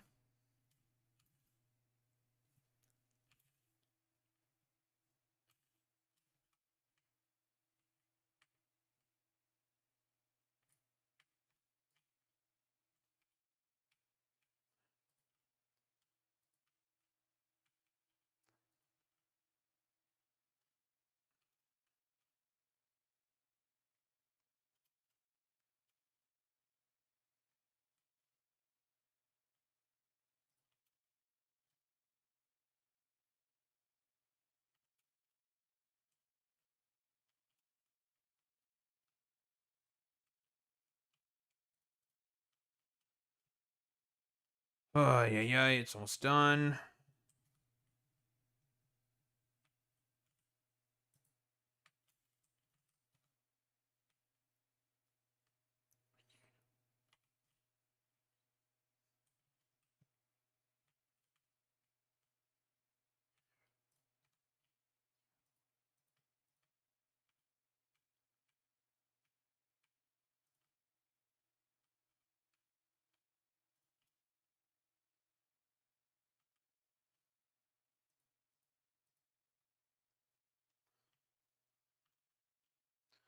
Feels Pumpkin Man, feels Pumpkin Man. I don't know why I'm singing this fucking song.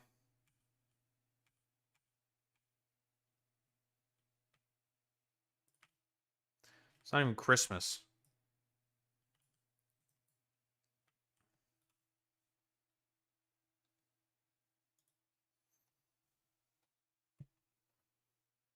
Sorry, baby. Can you fall asleep in your bed, please? I know you don't like. I know you don't like that. But I want to sleep. I want to sit in my chair, bro.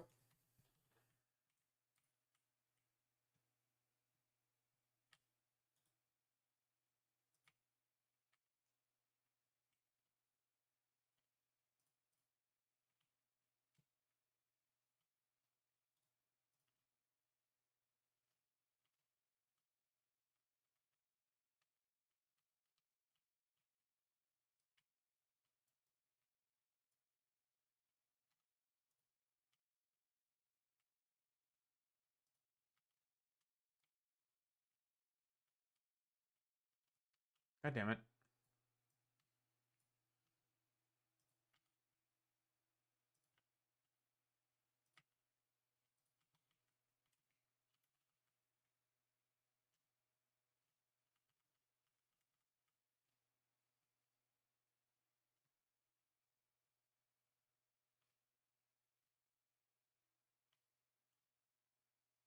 Oh, the other one's gonna fucking clip through. Never mind.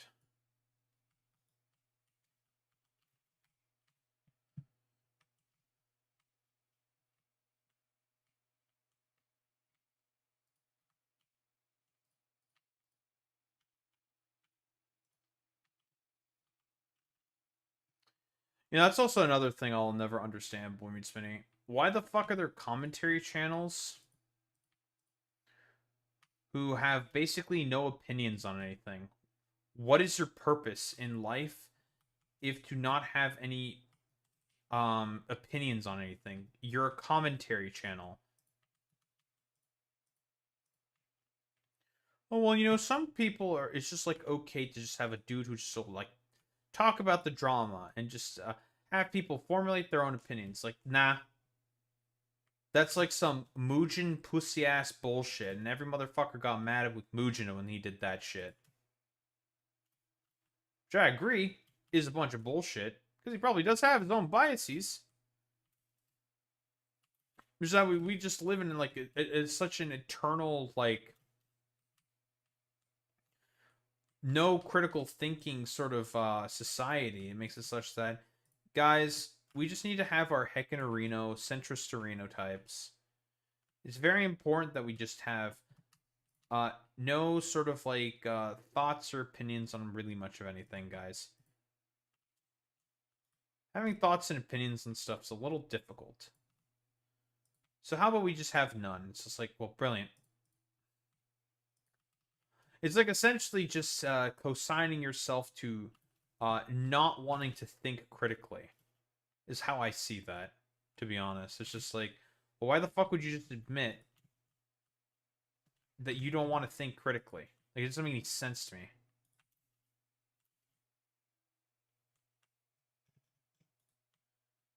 Why can't I use this hole?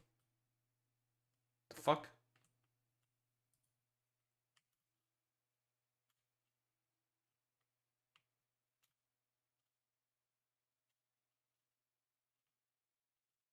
The fuck? Ag.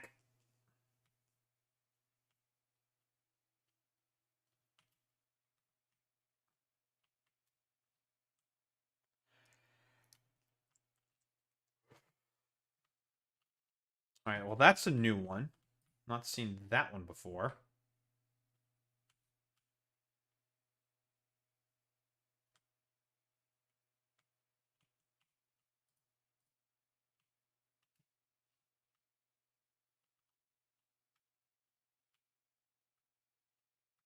Wait. The fuck?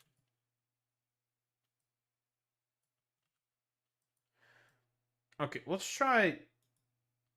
Okay, let's try putting in the hole again.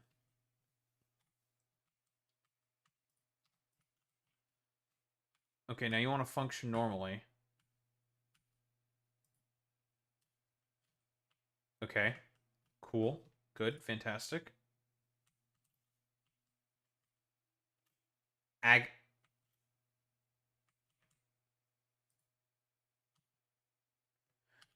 Okay, now you want to do the thing that you were normally supposed to do. Fantastic, excellent, very cool.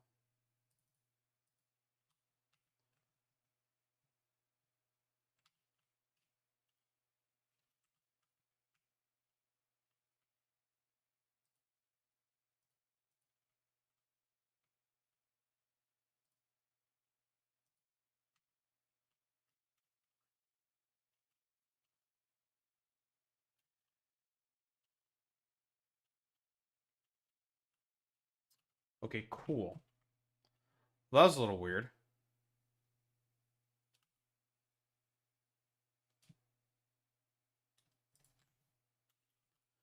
Well, time to get a bunch of Feels Pumpkin Mans.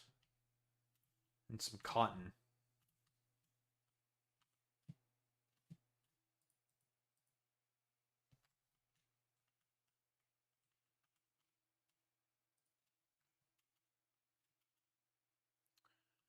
Fertilizer buildings, eh?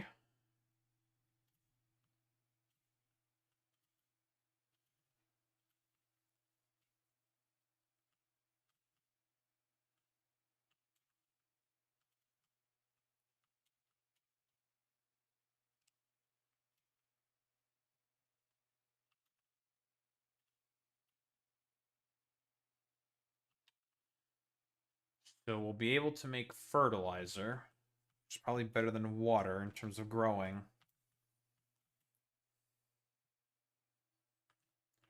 If I were a betting man.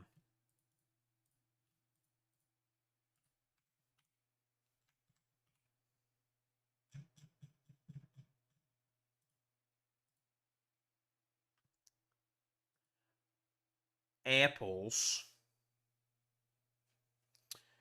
Growing trees. Alright, this is what we want. Right here.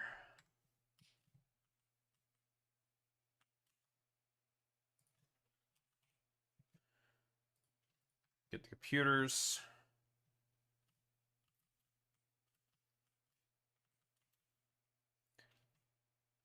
I wonder if they've made any changes to the doggo chow recipe because you know,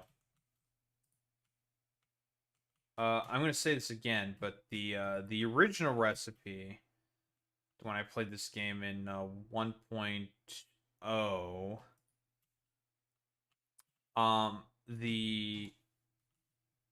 the doggo chow recipe was like hot garbage.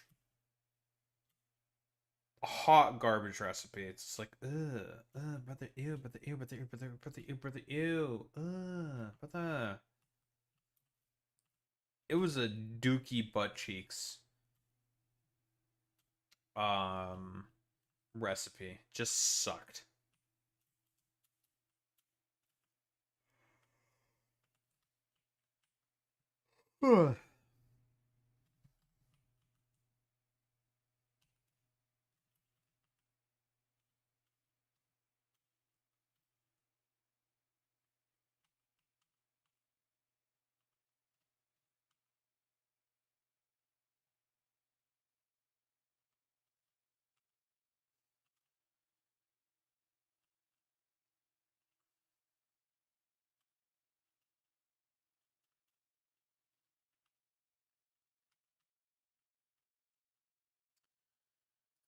Pumpkin, pumpkin.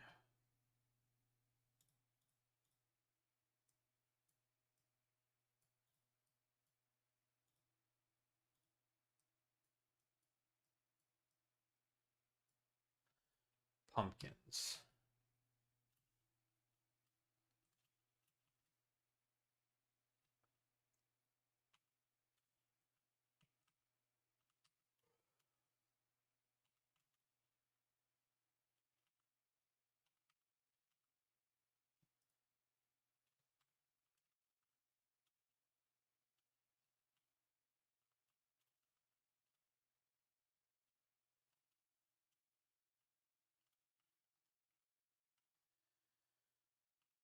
I'm not going to turn on the rest of the system up until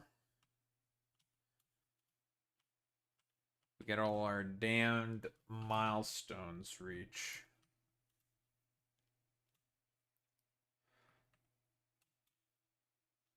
So how about we make everything twice as quick?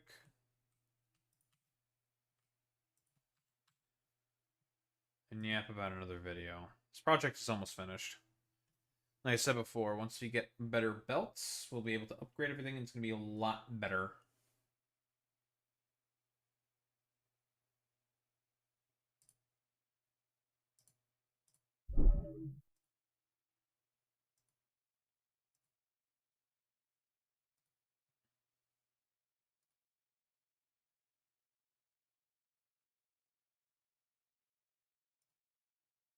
Anyhow.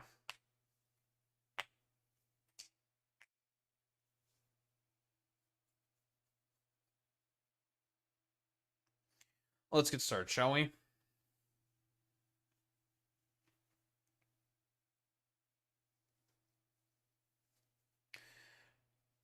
So, you know, you don't need me to tell you all this again. We've been consistent about this over and over and over again on this channel. But the Supreme Court is evil. Clap, you know, everyone clap for Daho saying that the Supreme Court is evil. It's very true. Very, very evil institution. Blah, blah, blah, blah, blah. Should go without saying.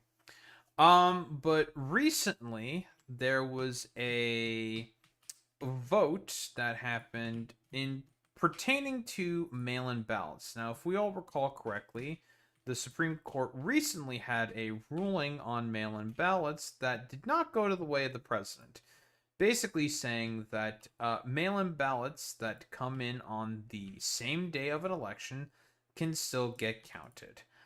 And this current one that people are freaking out a little bit over, it's a little bit of a freak out, you know, it's not an unjustified freak out, but people are having, you know, a little bit of fear about this recent Supreme Court ruling that's allowing the Trump administration to be able to have more and more access to the voter rolls in order to be able to purge certain people from the voter rolls in order to be able to have control over who can vote, in order to forever cement Republican control. You know, have the metaphorical diarrhea for forever sort of take here, for, well, lack of a better term.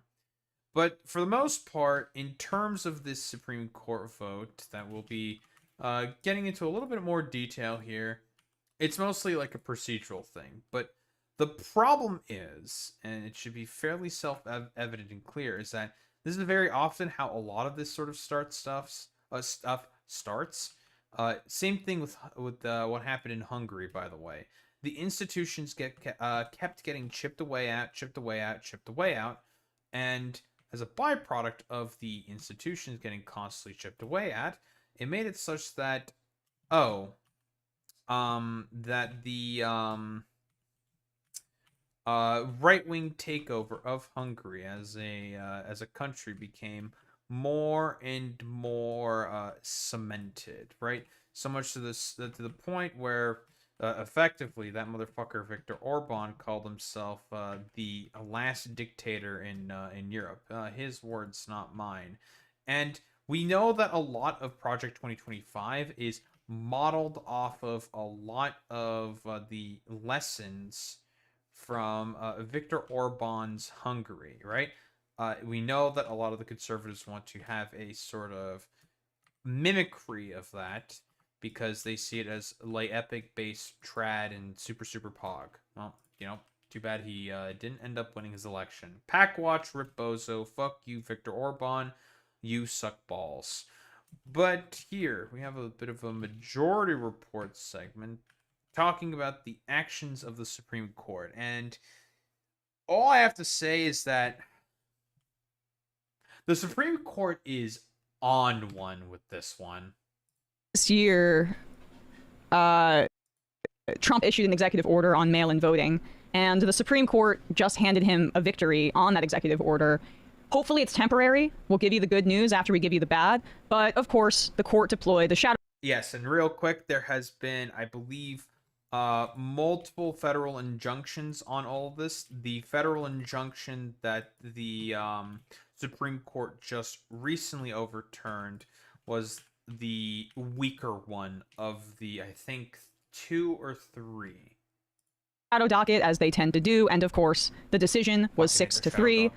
This decision lifted a federal injunction from a judge that had blocked large portions of the executive order on mail-in voting. The good news is that there are 2 injunctions, so this just struck down one of them. The second injunction still remains, the one also issued by a federal judge. But on this particular injunction, the Supreme Court ruled that the states that had brought the lawsuit, which includes our next guest, who brought one of the states that brought the lawsuit, Minnesota, Keith Ellison, we'll ask him about this. There were around 23, 24 states, plus DC, that brought the lawsuit against the Trump administration over this executive order, and the federal government's attempt to unconstitutionally insert itself into the electoral process that, under our Constitution, is supposed to be. Quick reminder, the executive order here is to give the president more access to voter rolls. Quick reminder, as per the Constitution of the United States of America, yeah, the president should not be having access to those voter rolls whatsoever, because we know why the president wants access to the voter rolls specifically.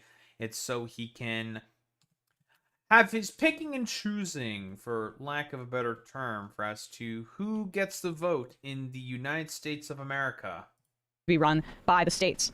The Supreme Court determined that the states had not demonstrated sufficient injury to allow the injunction to stand. What that means is that the Supreme Court is claiming that the states do not have the standing that they would need for the lawsuit to go their way. They're saying genuinely fucking insane ruling, I have to just say. Yeah, dude, the states just don't have the proof that the bad thing that they're claiming could potentially happen. How could they make this claim that this bad thing can happen if the bad thing hasn't happened yet? It's just like, dog, what kind of fucking standard is this? What kind of fucking nonsensical bullshit is this? It's like, how can they make the claim that the bad thing didn't happen yet when the order itself is not even implemented? The point is that the order itself is fundamentally unconstitutional, but you guys want to make the argument to say, like, well, we don't know if it's unconstitutional yet or not, because we've not seen it actually be implemented. So how can you say it's unconstitutional? It's just like, this is the standard that we're going to fucking operate off of? Jesus fucking Christ, man. Saying that the harm has not yet been done to the states by the executive order, so they don't have the standing to sue and claim that it is unlawful. So they've yet to rule on the constitutionality of the executive order itself. But I just want to take a step back and think about the insanity of the argument in and of itself. States have to wait for the elections to be interfered with to demonstrate harm and standing. KBJ... Dude, well, listen, you just gotta wait for me to do my whole sort of thing with my boys, and before you can say that I definitely tried to steal the election, because, you know, I would never steal elections, folks, let me tell you. Argued as such in her dissent. Here it is from the Supreme Court. Go to page 15 here and scroll just a little bit down so I can see the body. KBJ, our best Supreme Court justice, dissented, and I'll just read a little bit of what she had to say in her introduction in this dissent here. The president has issued an executive order demanding changes to the standard vote-by-mail systems that the states have traditionally administered. The district court held that the president's order is unlawful. The government does not defend the lawfulness of the order before this court, and no judge or justice has held or holds today that the order comports with the Constitution. Still, the court sees fit to grant the government equitable relief to proceed with implementing the challenged order on the grounds that because the government had not yet issued a final rule at the time the complaint was filed, the plaintiff states lacked a concrete injury for Article 3 purposes. This ruling violates well... Again, so basically, in so many words, the Supreme Court is just basically saying to the Trump administration, just, well, we've not seen what exactly could happen if this executive order were allowed to be followed through. So, yeah, well, you know, fuck it, YOLO swag 420. What if we just, you know, allow the federal government, who's, again, quick reminder, being, you know, administered by the Trump administration, the fascistic dipshits that are currently in power right now, what if we just let them do, like, a little bit of trolling? What could possibly go wrong, you know? Let the administration do some trolling, you know, let them have a little bit of fun with the boys. You know how it is with those boys. They always like to do some silly, silly stuff. Established precedents concerning this court's equitable discretion and needlessly injects chaos and uncertainty into the upcoming midterm elections. It also lets another shoe drop in... And that's specific, as Ketanji Brown Jackson is saying herself. I believe that's specifically what the President of the United States of America wants. He wants as much chaos as possible and as much uncertainty as there can be. For what purpose exactly? Oh, so then no one can notice when the president decides to run out the back with the voter rolls and of itself in order to be able to change those rolls to results that he likes himself. That's the problem with this.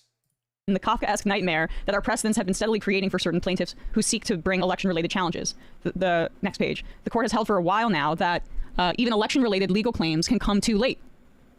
Cites a precedent from 2006. Today's revelation is that such claims can also come too early. Never mind that an election is looming and related harms are presently occurring. Never mind, too, that the government, which controls the timing and proposed and final rules, can easily game the system. I thought that was quite well said. I find the inclusion of Kafkaesque into a legal dissent to be quite amusing, but she speaks in plain language, and that's democratizing in and of itself because people can understand it as opposed to hiding behind legalese, as she points out the practical realities of what they've ruled on here. Yeah, can I just enter another? Yeah, basically what the Supreme Court is essentially saying is just like, well, you know, instead of there trying to be any demonstrations of like outright harm or whatever by the states, which again, in terms of elections, which again, I'm going to say this because it's very important to keep mentioning this consistently. The president has no jurisdiction whatsoever over the administering of elections. He does not, period, end of story. So as far as I'm concerned, Trump can like cope and fucking see the jack about that specifically. He has no jurisdiction and no power over what the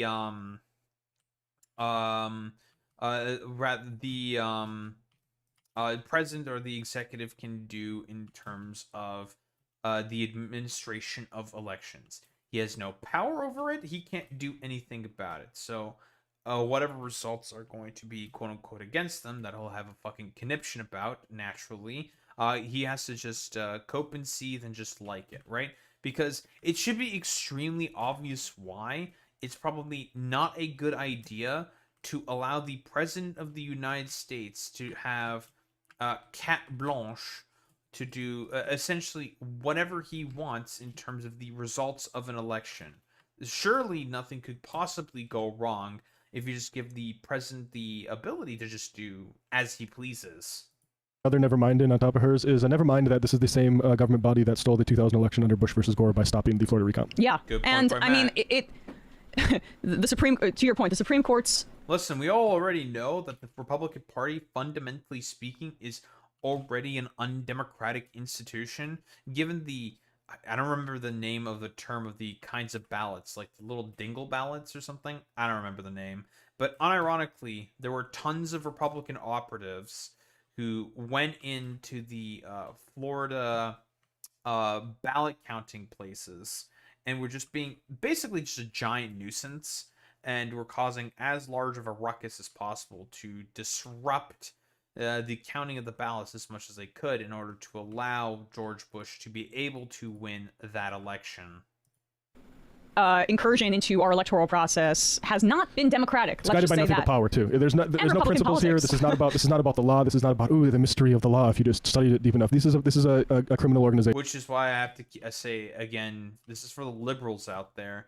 Do not give any deference at all to the Supreme Court. The Supreme Court is evil. The Supreme Court could give less of a flying fuck in terms of, I don't know, having a principled take in terms of any of its positions. They have never cared about having a principled take in terms of any of this, especially with the current Supreme Court that is in power right now. It has always been partisan inherently. So cope and fucking see. I could give less of a flying fuck. Honestly, for all the advocacy for wanting to abolish the Supreme Court, given how blatantly corrupt it is, especially with all of the decisions being made from the shadow docket and the fact that these guys are wholeheartedly unelected, but I digress. It becomes more and more clear by the day that the Supreme Court as an institution has never been interested whatsoever in terms of wanting to practice its sort of duty in terms of, I don't know, dutifully interpreting the Constitution in a, I don't know, very fair manner. They've never been interested in that. Doing a power grab, and there are like a few Democrat places on there that are trying to fight the good fight, but ultimately it's still the 2000 election, and it will, if like it needs to, steal another one. Here is Chris Murphy last night on CNN responding to this ruling. Well, ultimately, Trump doesn't want people to vote, and he's going to be very selective about who he doesn't want to vote. He doesn't want people who are more likely to vote for Democrats to vote. And so, he's going to instruct either the Department of Homeland Security or the Postal Service, potentially, to remove people from the voter rolls or to profile people for removal from the voter rolls that are more likely to vote for. And that's what it specifically is, right? Mail-in ballots, those get delivered by the USPS. What does Trump have control over? Who the Postmaster General can be in terms of the USPS.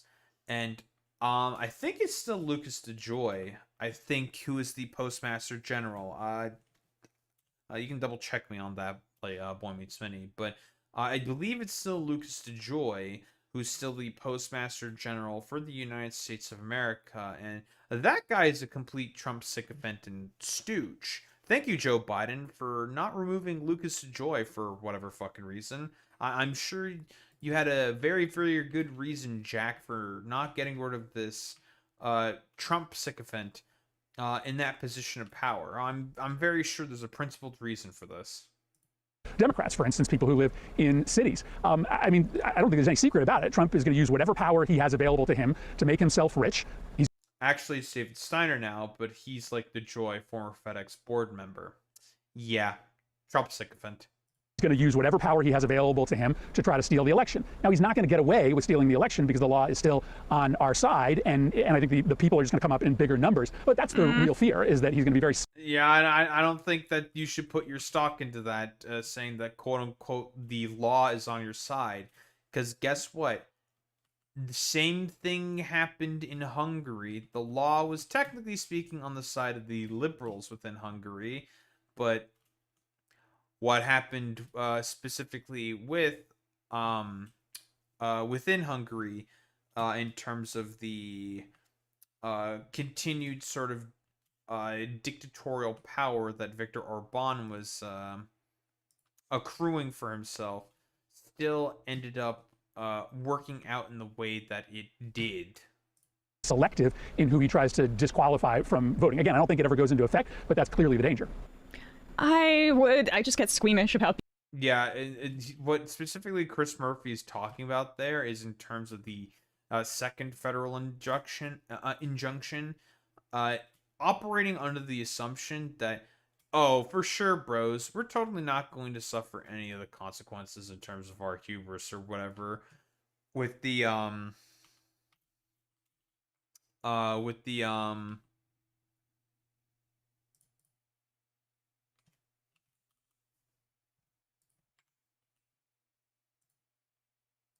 fix that. In terms of like the Postmaster General or whatnot, in terms of making sure that the law is followed, because I mean, we already have the sort of principled position in terms of all of this. The Trump administration would never just lie for no reason, guys. No, not at all. Never. Being so declarative. I mean, Joe Biden had a trifecta in the first couple years of his administration, and when they asked, like, hey, do you want to do any of this voting rights stuff that we've had sitting on the shelf and said we would do if we got the power to do it? And they said, no, we will we'll try to out-organize voter suppression. That's literally a headline from the New York Times. We will try to out-organize voter suppression. How about, like, we don't need to out-organize the voter suppression, which it may be possible, turnout seems up. How about instead we just lock in the right to vote, and then we can... Well, here's the thing with that as well. It's not going to be a guarantee at all that everyone's going to be out to fucking vote. Like, I think the position is relatively simple. Why play unnecessary games? Like, why? Why act so foolishly and recklessly for no fucking reason? For no gain, by the way. Like, this is not going to, like, accomplish anything whatsoever. We're just playing games because, I don't know, YOLO swag, we just kind of feel like it. Organize for other shit. You mean actually act proactively instead of defensively? Yeah. As a Democrat? Yeah, exactly. How could you ask them to do that? It's against their nature. It gives them anxiety. Don't you respect their mental health? The Democrats don't want to do anything proactive like that. But I mean, this is the problem, and we can blame Merrick Garland as well. Like, True. I mean, not prosecuting election deniers at the very top and going after the Trump administration has created the situation where they're going to continue to push and push, and they know that they have this corrupt court on their side, and they'll do whatever they can to make sure that this country is even more undemocratic than it already is. It's not. I'm going to tell you right now, Merrick Garland will not be remembered fondly in history for a lot of his inaction prosecuting not only all of Trump's cronies and Trump himself, but all the Jan 6 insurrectionists and all these other fucking morons who are just like allowed to walk free for literally no reason. The Republican Party has been getting away with like so many fucking crimes and so much just actively bad faith fucking bullshit. Like, so much actively bad faith bullshit. It makes it such that a lot of people are not going to have any stock within American democracy and just think, like, meh, what's really the point of this? Not enough for this minoritarian fascist right to have the Senate stacked in their favor when these red states that have a population that's less than, you know, the 40th largest city in the country have 2 senators. And The Dakotas, I think, have about a population of 500,000 or something. Or it might be Montana. It's one of those ones. California has 2 senators, and they have the filibuster on top of it. It's not that. It's not enough for them. They want to make sure that they Gotta have all power restrict for mail-in ourselves, voting, and let's guys. not forget, gerrymander black people out of having any representation in the South on top of it. As I mentioned, the good news is that there is still this second lower court injunction that has not been ruled on, and legal experts seem to think that this is potentially stronger. This is the one that's been brought by voting rights groups, and it deals specifically with what the executive order does about the U.S. Postal Service determining whether or not, or who, I should say, gets to receive mail-in ballots. The executive order that is at issue here basically forces the USPS to create these new rules on mail-in ballots. And one of them that is the most controversial is that the USPS would only, under this directive, send out mail-in ballots to those whose states have submitted names, a list of voter rolls, and that those voters have been approved by the federal government. I mean, it's astonishing. Should be really fucking obvious and clear what that means. It's the Trump administration is making it very clear that he wants to pick and choose the voters who can participate and vote within an election. Yeah. Bro wants to get his hands on the voter rolls the states are having in order to pre-approve a bunch of fucking people to vote. I mean, it's blatantly unfucking constitutional. Because, again, if the president of the United States, the executive, can just pick whoever the fuck they want to vote, yeah, it's going to be such that they could just, like, do whatever they want, right? They can pick whoever they want. It's not great, guys. In its aggressiveness and in its power in the text, in what it, if it were implemented, and what it would engender, how undemocratic it would be. And so my hope is that the Supreme Court doesn't grant that. We still will see the constitutionality of the executive order has not been ruled on there. But we should also point out that this is another mafia tactic by the Trump administration. They want those goddamn voter rolls. And they've been going to court all over the country to attempt to compel states to send them to them. And they've lost, they're like 0 for 30 or 0 for 25. I can't remember the exact number, but they are not doing well in court. So yeah, in the, if we're talking about all the blatantly unconstitutional I mean, if we also want to include, like, all the stuff in terms of the ICE rulings and whatnot, it's something like the Trump administration, in terms of, like, the win-loss ratio, he's, like, lost, like, 80% of his, court actions within the federal courts, but they're still just going to keep trying and just doing whatever the fuck they want because they effectively have unlimited resources. So if they want to do, like, unlimited lawsuits, I mean, they just can if they want to. similar numbers to the attempts to overturn the 2020 election. They're just trying to flood the zone with bullshit. And the Supreme Court, though, is more than willing to, at the very least, entertain that bullshit. And the post office is running out of money, and they're appealing to Congress for appropriation, so that's why they're going along with this. Oh, yeah. There you go. Bleed them dry, austerity, and then they'll be a little bit more compliant. This is the mafia administration, and they're attempting to hold on to power by hook or by crook, and I'm pretty sure they're more in touch with the crook side. The midterms are getting closer, and apparently They certainly are more more in tune with the crook side. That's absolutely for certain.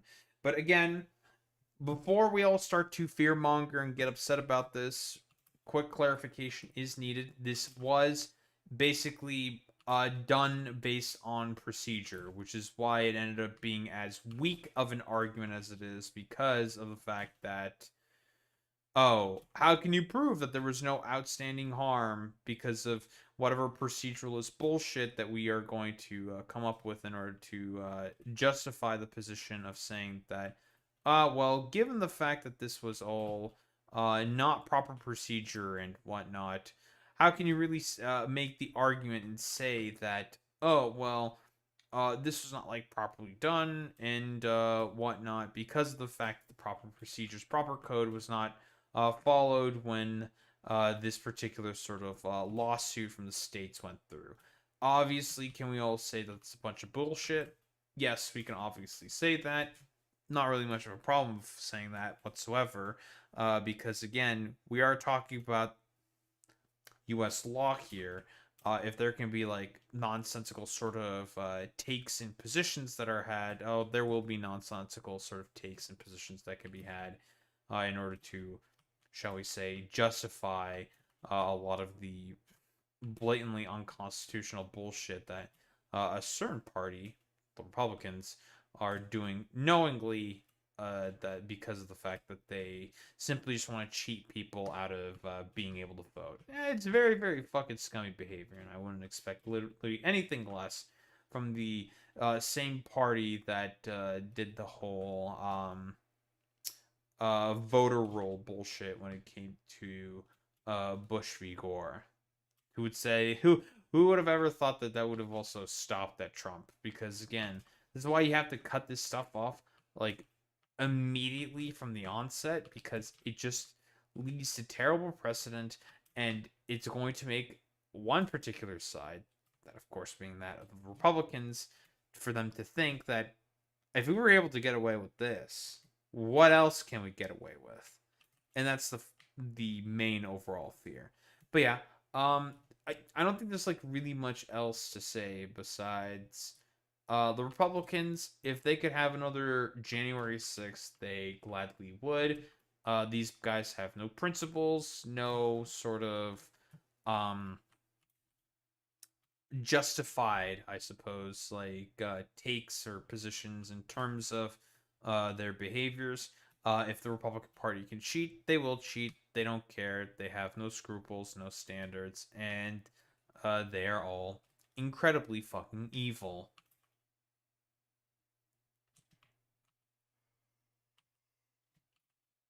Oh, that's a lot of coupons. 102. Oh boy.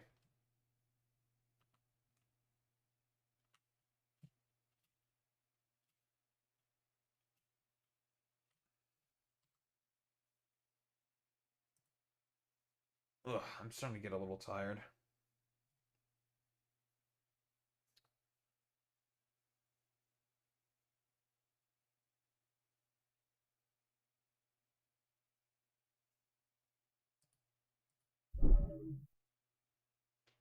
Okay, okay. One more. We'll talk about the food stuff. This won't take long. The other stuff that I have, which is aplenty, that's going to be for tomorrow.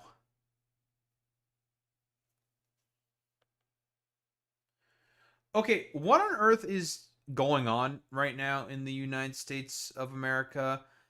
For whatever reason, I just keep seeing all these posts like this saying that tens of thousands of packages of either rice or other various foods are being recalled due to possible contamination with foreign materials, or something like this. USDA has issued a recall of frozen buffalo chicken products at the highest risk level, indicating a reasonable chance of serious adverse health consequences or death after the products were sold without federal inspection. Or stuff like this. The FDA has upgraded a recall of guacamole to the highest risk level, indicating a reasonable chance of serious adverse health consequences or death from salmonella contamination. Or something like this, that being, of course, the cyclospora outbreak, which RFK Jr. is not doing anything about it. About whatsoever. Maybe he thinks that everyone getting the poop shit virus is healthy for them or something. So yeah, there have been more and more recalls of all these differing food products, of all these differing um foods and whatnot happening in the United States of America because again, this motherfucker right here decided to make the FDA as anemic as possible. Same with the USDA, as anemic as possible. For what purpose exactly? Well, we need to make sure that America is more healthy. In order to make America more healthy, we need to remove all of the regulations and standards for inspection in order to have as natural a food as possible, or some shit.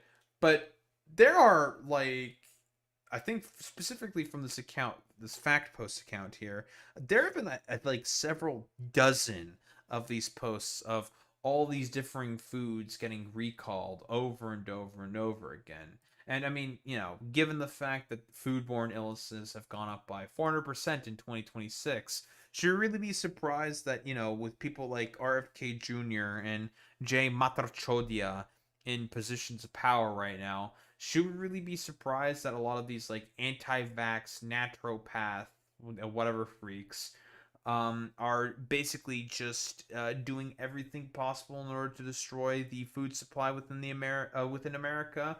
I don't even know why RFK Jr. does this. I mean, this is the same guy who also apparently ate roadkill, so there's that.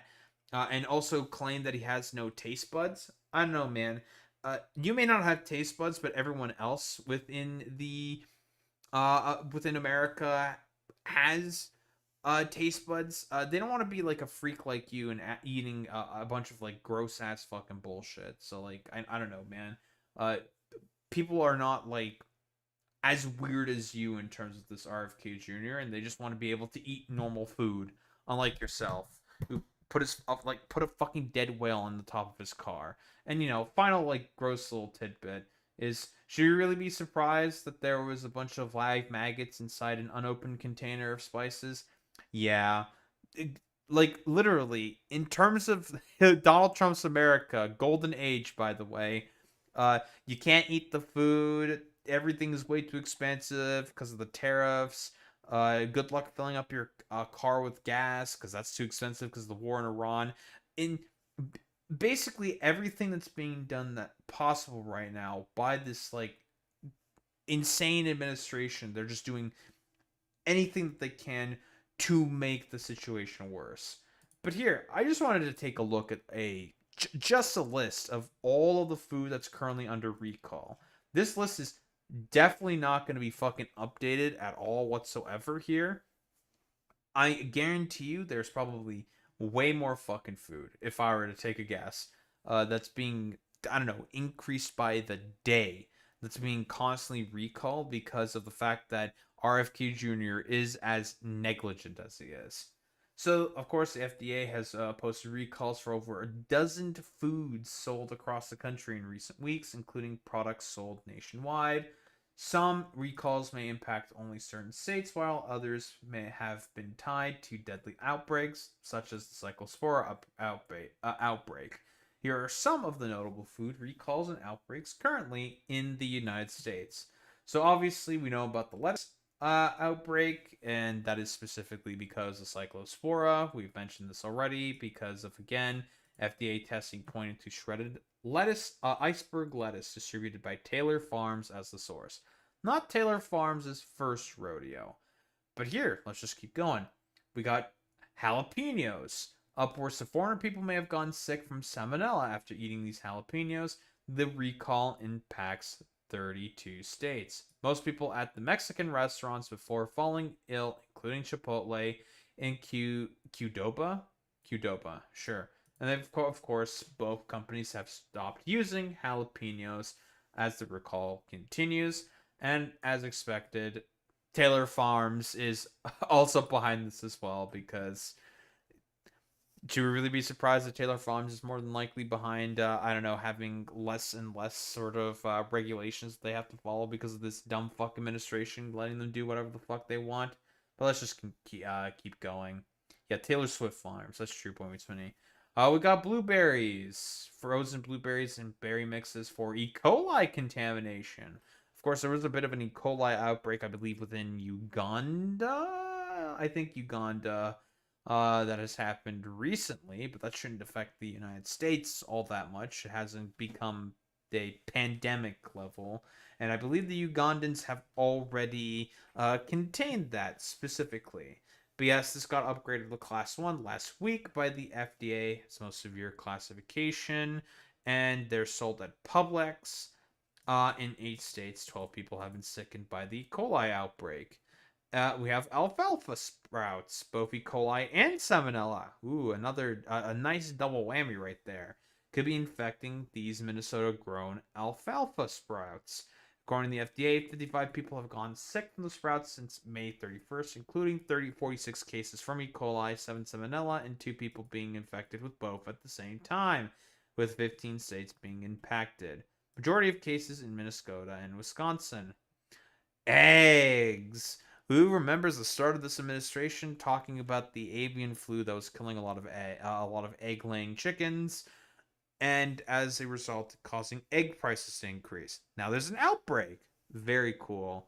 Class 1 recall. The eggs were distributed by Midwest Poultry Services in 6 states: Arkansas, Louisiana, Mississippi, New Mexico, Oklahoma, and Texas.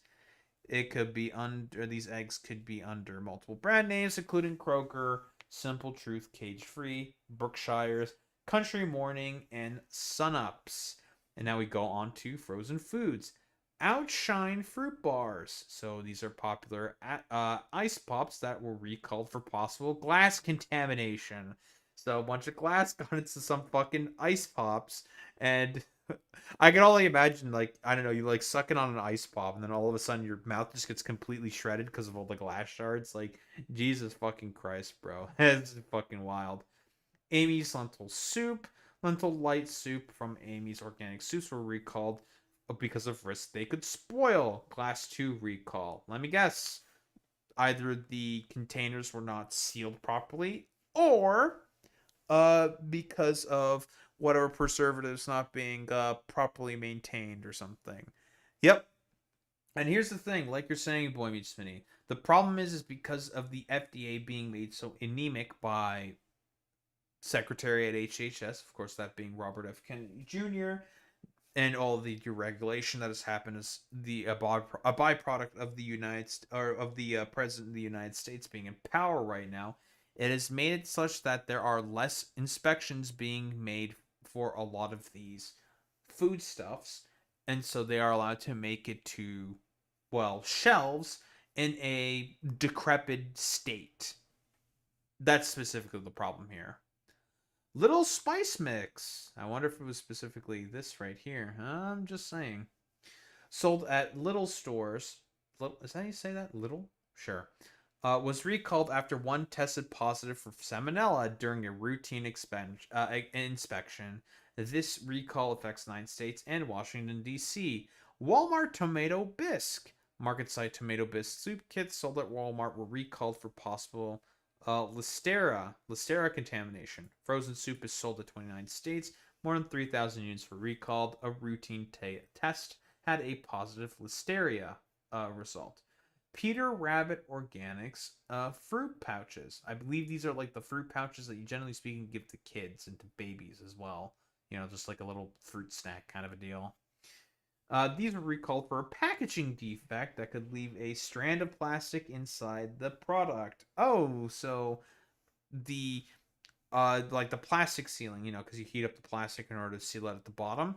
There may be strands of plastic, you know, going into the fruit juice, or not fruit juice, but the mashed up fruit that your kids are going to be drinking. Very, very cool.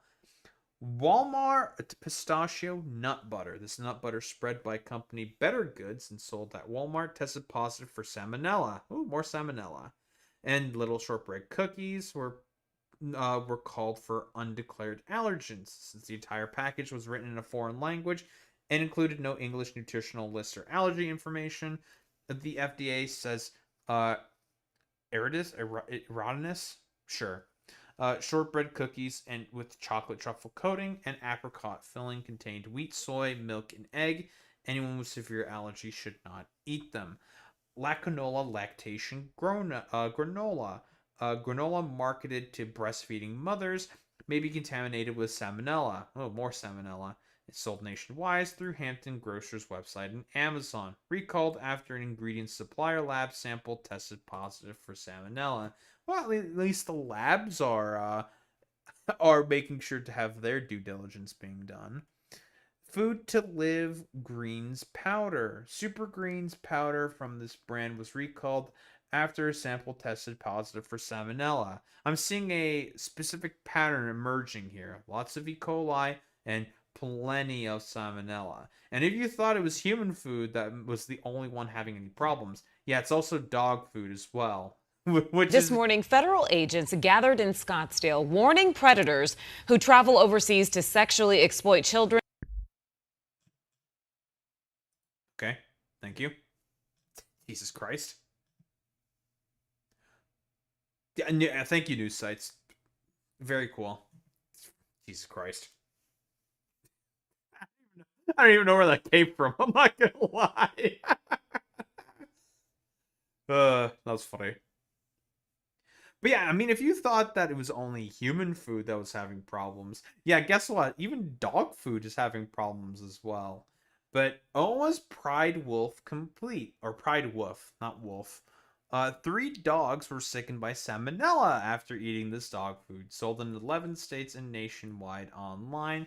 Frozen raw dog food is called Wolf Complete Canine Chicken Recipe.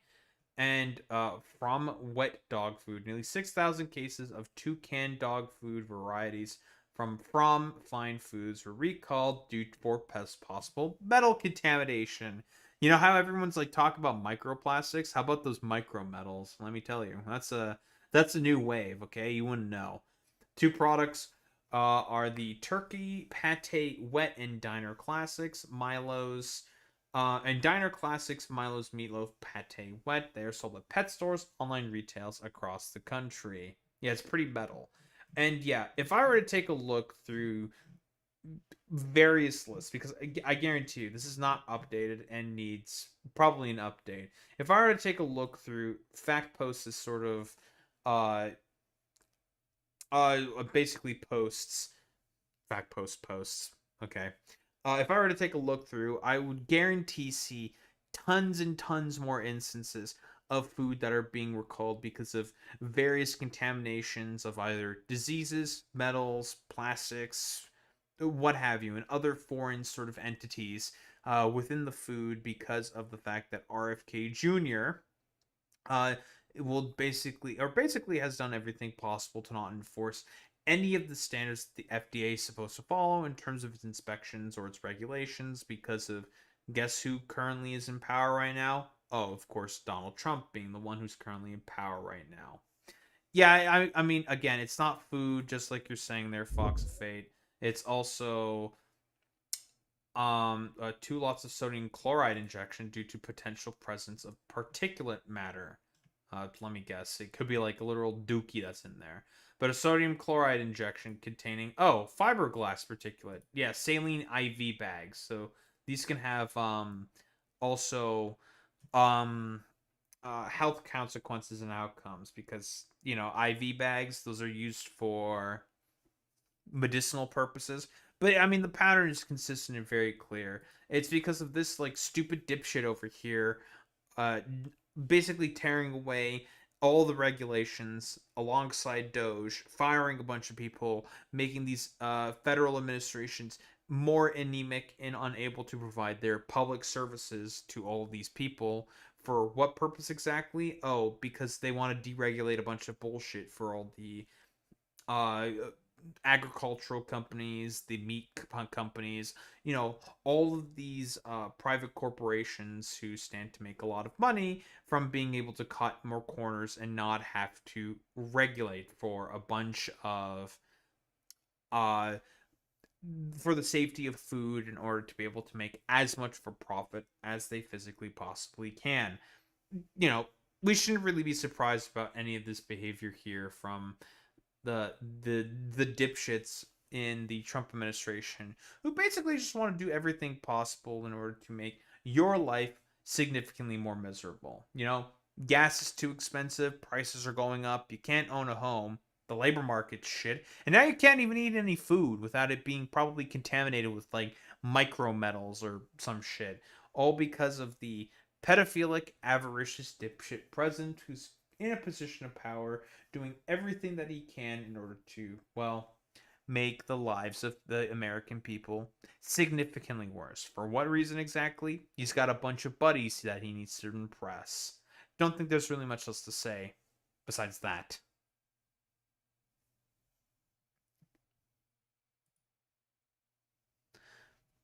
Fluid replenishment in EMT situations when blood bags aren't available or for quick rehydration. Yeah. Medical supplies are infected. What is not infected? Oh, I completely forgot about this. Hold on. I completely forgot about this shit.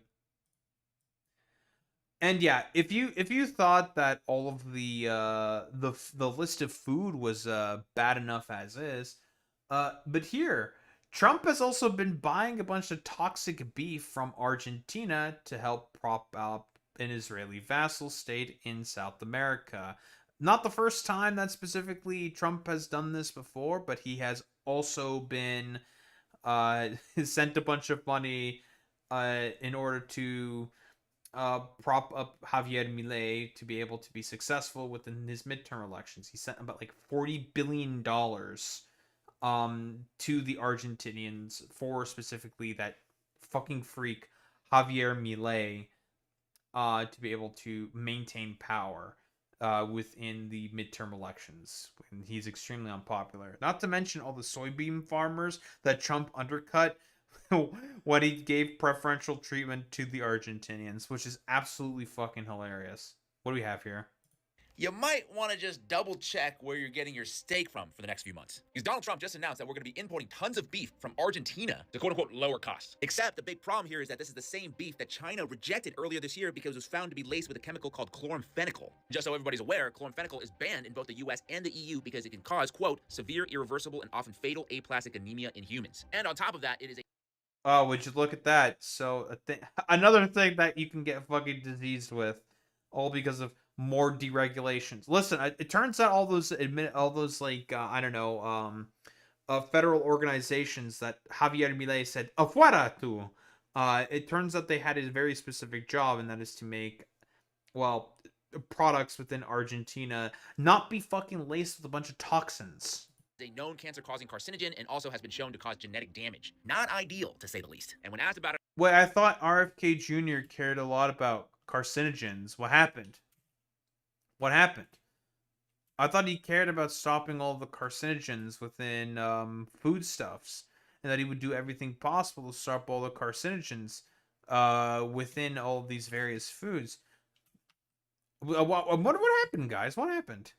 On Air Force One, here's what Trump had to say. Question is, what do you have to say to U.S. farmers who feel that the deal is benefiting Argentina more than it is them, as they are Argentina's fighting for its life, young lady. You don't know anything about it. They're fighting for their life. Nothing's benefiting Argentina.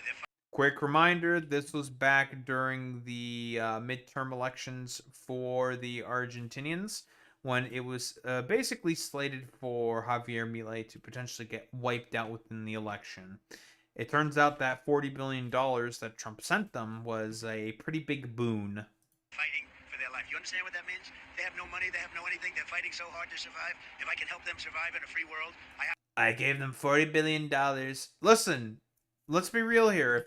If Javier Milei was such an economic genius and he would do everything possible in order to ensure the, the success of the Argentinian people as much as he pretends that he does, I thought we cared about the free market here, guys. If someone's going to fail, they should just be allowed to fail. What happened? I thought we cared about free market principles and economics here in the United States of America. What is this fucking communism bullshit? What's with all these fucking handouts that the United States is giving to the Argentinians? That's a little fucking weird. I happen to like the president of Argentina. I think he's trying to do the best he can. He's doing so well, folks. They are dying. All right, they're dying. Meanwhile, in the United States, over 160,000 farms have closed between 2017 and 2024, and on average, 77 cattle producers are going out of business every single day. Another win for the golden age. We love the golden age of America, don't we, ladies, gentlemen, and those in between?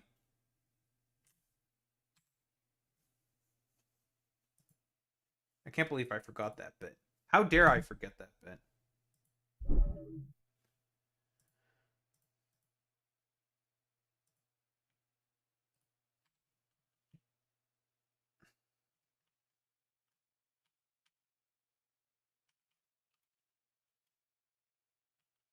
What's going on here?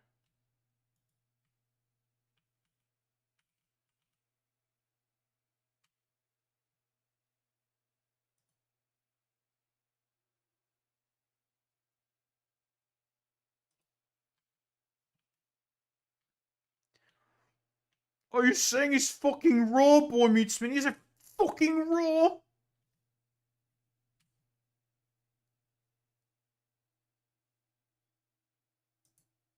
He's fucking raw, boy meets Minnie.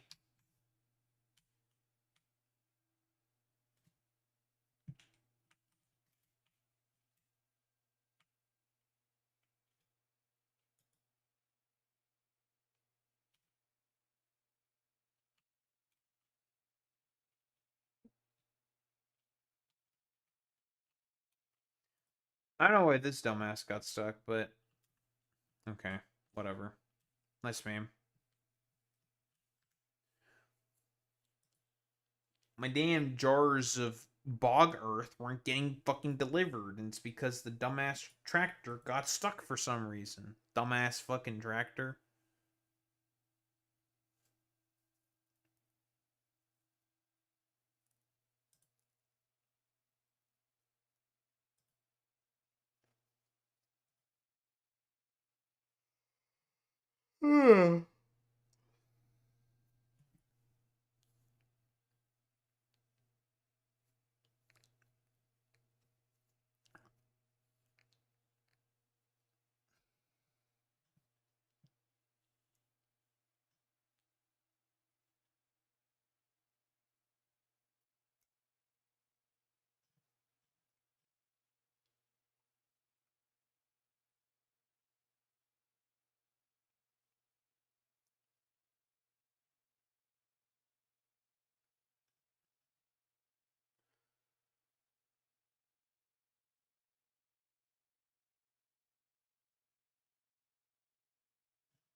All right.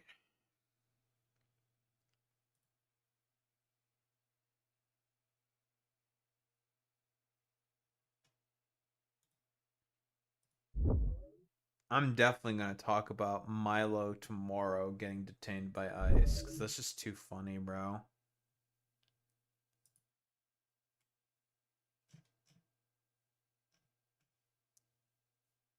Dude, the fact that dude got fucking detained by ICE is so funny to me, bro.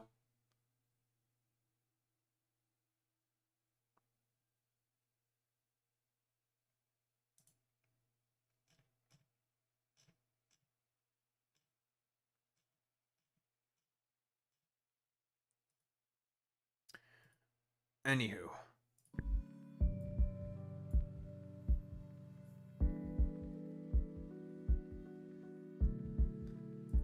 Okay, this is... Oh, what's up, Tima? What's going, buddy? We have gone out of the metaphorical algo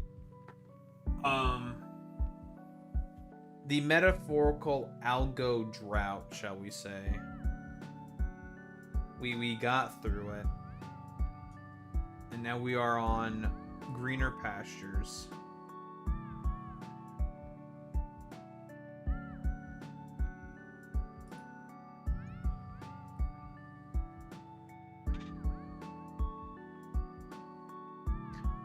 I guess it also is okay.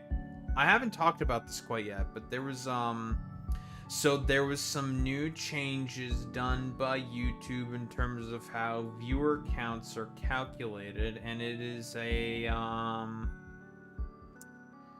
it's a change. It is quite a fucking change. But basically, they're trying to do the same thing like they're trying to do on Twitter, where if you just like even scroll past a video, it counts as like a view. It's very strange. It's very weird.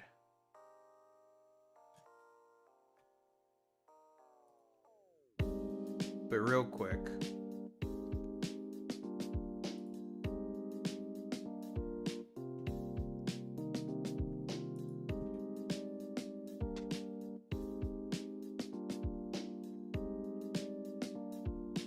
She is so sleepy.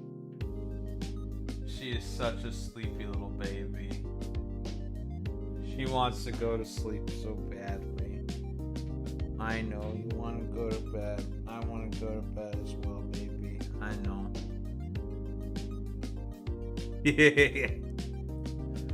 She's such a sleepy little baby.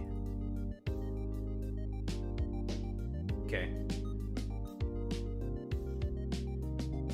Who are we going to raid out to today?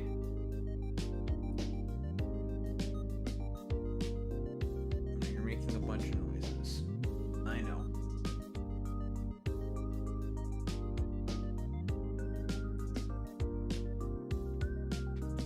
Alright.